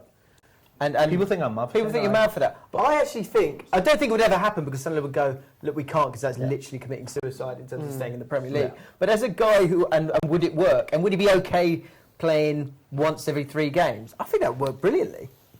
I think City have got quite a lot of depth in attack, though. I don't think that's where their main weaknesses are. Their weaknesses at fullback, again, that's something they haven't addressed again in another window. Gabriel Jesus coming in, would you want Jesus or Jermaine Defoe? It's kind of that. For the next 6 months, I think I'd probably have Defoe. Honestly, I mean, I'm old enough to remember some weird signings where I remember Liverpool went out and bought Speedy. And everyone was like, what have you done that for? And he just scored goals when they needed them. And that's why I just thought, Man City, against us, they couldn't hit a barn door. We've seen, against Tottenham, they had big chances. And I just thought Defoe's the kind of player who would be happy playing sort of every game after the European games.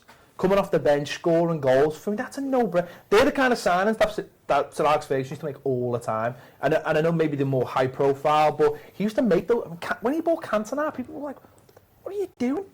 Look what he did for them. He used to make those kind of out-of-the-box signings that used to win him leagues. Now, they may have only added maybe 7 to 10 points, but that's huge when you're going for the league or going for a Champions League. But I just think I find it's very strange that those teams don't take those kind of risks anymore. Well, I think Payet's a better example of that no Premier League team has even gone for that, or even for top 4 teams. I think it's Dimitri Payet, lad, right? He's come to the Premier League and he's just absolutely bossed it for 2 seasons or 1.5 seasons. Now we're not going to gamble. Someone like Arsenal, throw Payet in tonight. He's your Cantona signing, isn't he? He's the guy. Yeah. With someone like Olivier Giroud that feeds off crosses so well. You know, for us, Wenger maybe not even to consider it. We don't know what happened behind the scenes, but for me, that's absolutely mental. Why no one's bothered, and he's back at Marseille now. Barcelona, Real Madrid, Bayern Munich. Why not? Champions League. You bring him on in one of the last semi-finals, whatever, with 10 minutes to go. And he'll sling crosses in there. I said at the beginning of the season, now again, maybe slightly biased. I couldn't believe that Arsenal didn't try and buy Ashley Williams when we were buying him. I just thought that was the kind of player that even someone like Schneidlin. It's like. I find it strange that clubs aren't looking at that direction because it's not a big sort of shiny purchase. That if it's a player that your club needs, it shouldn't matter about sell-on value or commercial value. It's what that player can bring to you on the pitch, and there's not enough teams in the Premier League who will take that risk. Look when Liverpool bought Gary McAllister. Unbelievable player for Liverpool. Ended up getting a treble with them and scoring some amazing goals. Knew his place in the squad as well. Knew he wouldn't play every game. Sometimes they're the players you need, a little bit of experience as well. There's not enough of those kind of signings happening for me. A bit like Barton, Burnley, perhaps. It could be. I mean, and he's say what you like about him. He doesn't go missing. He comes and gets the ball again. No, you can find him in the bookies with most. Exactly. Going back to Sunderland, because you're talking about experience there, because that kind of goes at odds with. So, say you're David Moyes, right? We know that he's in an absolute mess of a situation. He's had to sell Van Arnholt. Once you've got that 14 million. Surely it's a smarter thing to go and buy experienced players than to buy kids. Not injury-prone ones, though. That's the problem. We talked about it before. Gibson, 50 games in 5 years. Oviedo, the same. In fairness to Oviedo, he has broken his leg. He had genuine bad luck. I can't apply that to Gibson personally. I used to love Gibson. He's a tremendous footballer. But the reason we signed him was because of the reason we've just let him go. Yeah. If he'd been a player who could have stayed fit, he would have bossed Man United squad for centre midfield for years, but he can't. And I suppose what they're thinking is if they can get sort of the last sort of... If they can, don't forget, this is a player who played 90 minutes for us in the semi-final against Man United in April at Wembley. People have forgotten that. His level of fitness, it's not that he hasn't been injured this season, it's just that his level of fitness is nowhere near what Koeman requires.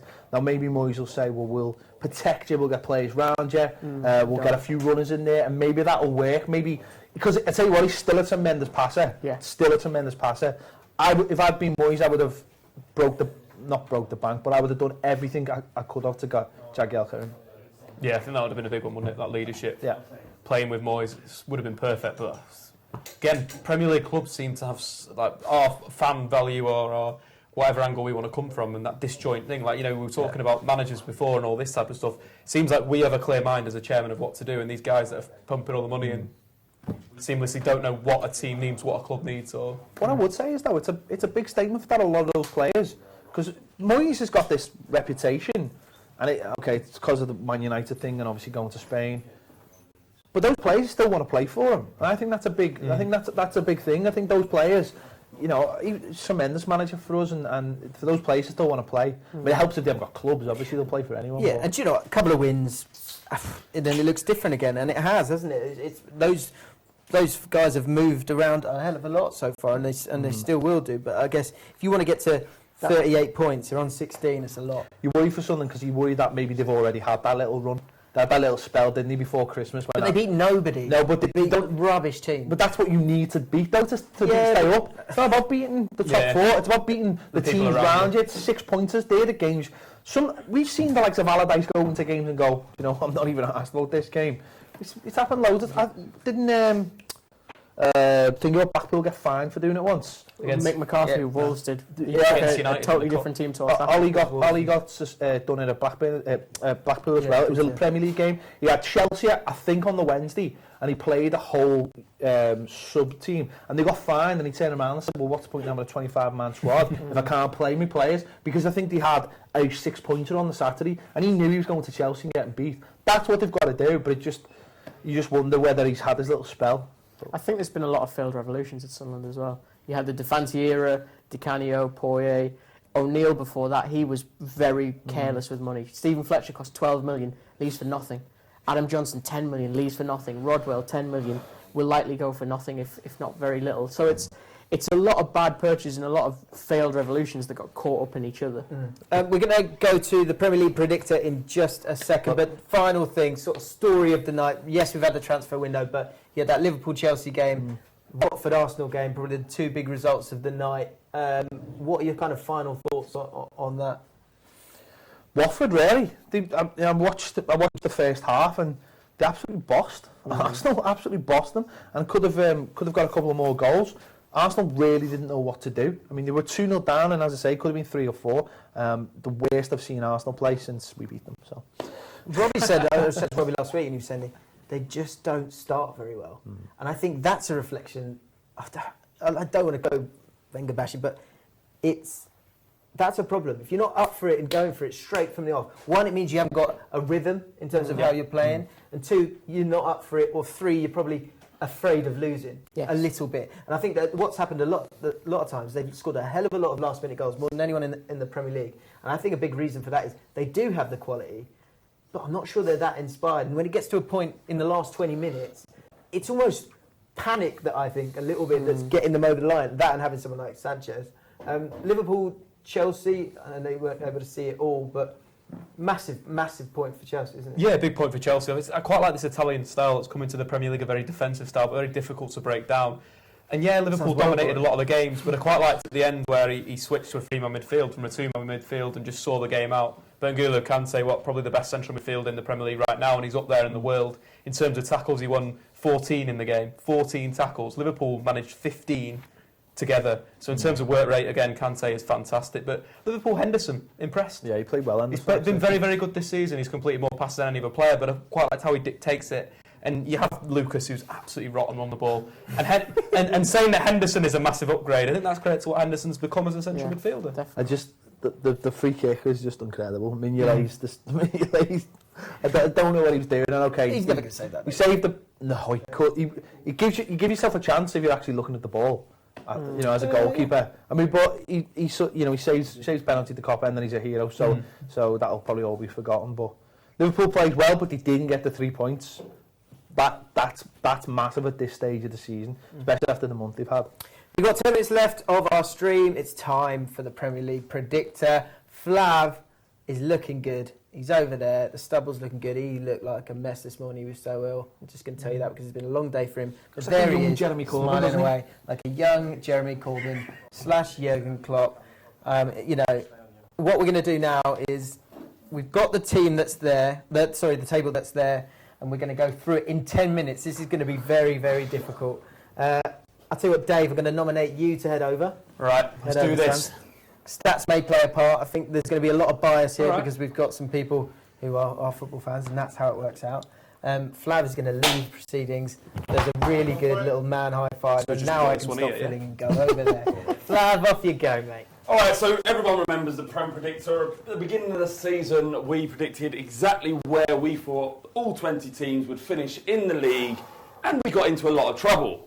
Mainly because we thought, I mean, I had something to play. I kind of thought that it would be a good thing to put Arsenal in 6th. And you know what? After tonight's result, I'm pretty much still on for that. Man United are coming through. Man City will pick up form. Arsenal are shaky. Tottenham are 2nd. Liverpool haven't got any cup competitions to worry about. All the pressure's on Arsenal, isn't it? It is on Arsenal, but I do think Man United, they keep slipping up. When this James, come happens, over. when the likes of Liverpool, when the likes of City, Tottenham, Arsenal drop points, United can't seem to capitalise this season, which is a little bit of a worry. In terms of the top, I think Chelsea definitely going to win the league. So we're putting Chelsea in at 1. We've got 10 minutes to get through this, all right? Yeah, Chelsea top. And then I'd kind of say that Arsenal are going to be top 3. I think they've got enough quality to be in the top 3 with Sanchez. That's fine, I'll deal with that. Does anyone here not think Spurs are going to finish 2nd? Dan from West Ham Fan TV. Yeah, sorry, Deal with it, Dan. Arsenal are going to finish 2nd. Sorry, mate. I kind of think Arsenal too. I think Spurs, although they've done some brilliant stuff this season, it's that Pochettino last 7 games where they just run out of that steam and they can't play with the same intensity. I understand what you're saying, but it's my show. So Okay, so we'll do that. We'll do that. That's fine. We'll leave it there. So these 3 for 4th position. Who are you going with? I'm going to go.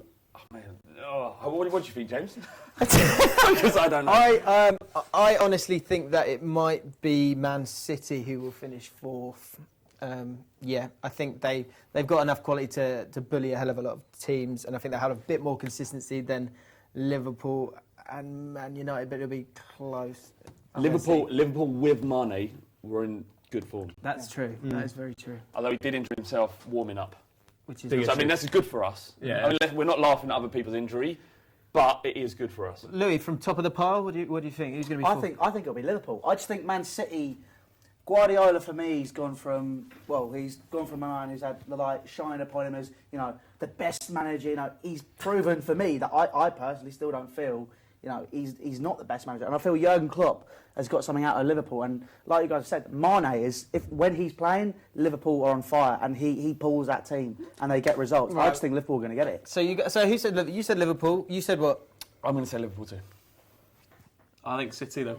You were on City as well, weren't you? Final decision: Man City or Liverpool to finish 4th. This is Pedro that you're asking as well. Remember? Right, we'll go with United then. That makes sense. Come on. Do you know what? Might be United. Oh, don't make. All right, we've got to choose between Man City. We've got 10 minutes. Man City. Or it might be United. Might be Everton. Dan makes the call. I'm changing my decision. I'm going to go United as well. Oh, United. Wait, because Dan, what do you think? They're on fire. I think Liverpool, they're good today. They're going to do it. Put Liverpool in there. All right, Liverpool. Having a good say, So, what we got? Man United to Man City 5th. Well, United just 6th, right? That's their position. They like it. It's a cool position to have. You're not losing. But you're in good form. I got Europa League, FA Cup, League Cup. It's the treble this season. And 6th position. I'm going to say 5th. Okay. Right, I'm going to say even bolder. Yeah.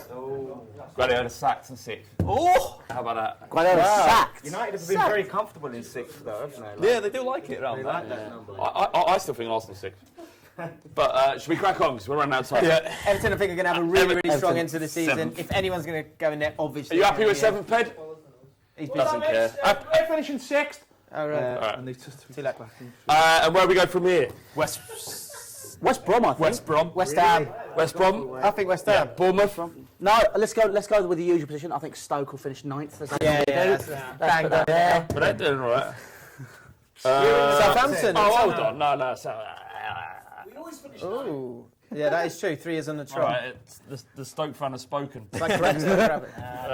We're in the top 10. We're in the top 10, I'm telling you. You're going down, mate. We've had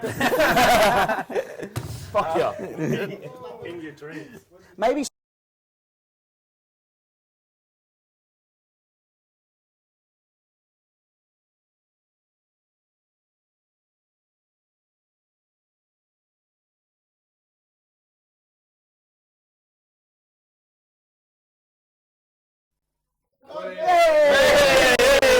We're back. It was a joke. It was Louis. Louis, do you want to quickly apologise? Sorry. Yeah. Flab was about to swap Tottenham with West Ham, yeah? All right, so we put West Ham at 11th, yeah? No, I'm telling you, top 10. Does it matter? We've scored 6 goals in 2 games. We've got some good players. We've got the players in What, our over team. Southampton? We've got the snake out. I'm telling you, we're going places. Yeah, I'm happy with We'll that. give you 10th then. Yeah. All right, 11th. See, Southampton 11th just doesn't make sense because they're playing so well at the minute. They lost today, didn't they? Yeah. Not the time for sensible points, it's the time for speed. Let's speed this up. What, West Brom? Tony P's Barmy Army? They're like top of the league. All right. They're going to fall away. Burnley? Yeah, Burnley top at home. Yeah, fair enough. Leicester City? They've got to go in at 13th. No, they're like 17th and they're going down. We're down, all right, 18th then. 18th, Leicester. Woo! Can I say, I think Palace will go quite high up. Yeah, 15th. Yeah, that's good. Watford consolidate for 8th. Yeah. Bournemouth 14th, yeah. We're I good. reckon Hull will stay up, you know, with this Marcus. Hull down, Hull 20th. Hull 20th. Sorry, Louis. Sunderland 19th. Sunderland 19th. Can we put Sunderland at Swansea. go down? Borough, that's it, isn't it? That's it. No, I'm not. Put your money on that. That'll win you £5,000. Some bookmakers. Standing in the way, you probably are. Louis, it doesn't matter, mate. So, right, this is the Premier League, the final Premier League predictor of this year, I reckon. I want to say, That's good. James, congratulations, mate. Very Cheers, well mate. done. 4 Well done, hours everyone. of utter talking. And to be honest, Sorry. if I never hear another word said about football again, it'll be too soon. Talking balls tomorrow, don't miss it. Flam will be talking about. Can I just throw in this very last tweet? I think it's brilliant, right? No, that Leandro Rodriguez we were talking about. Yeah. He's gone to Wesland Bevan, who've only got 9,500 followers on Twitter. So I tweeted that they had less Twitter followers than us. They instant reacted by tweeting us back going, true, but watch us when Leonardo starts scoring. Hey, lads. Can we say thank you to Chris and all the guys behind the scenes? Chris, Stu, Craig, Adam, Gabriel, Cameron, Steve. Have I forgotten anyone else? Have I forgotten anyone else? No. The pizza delivery guy. The delivery guy was good as well. Right, that is it. If you've enjoyed this, then this is Bull Street. This is the Bull Street Network. Subscribe to our channel. If you're a fan of any of the teams here, then go and check them out and go subscribe to their channel. It's where fans make football. We hope you've enjoyed it. Flav, do you want a final word? Yeah, we'll see you in August. Fair enough.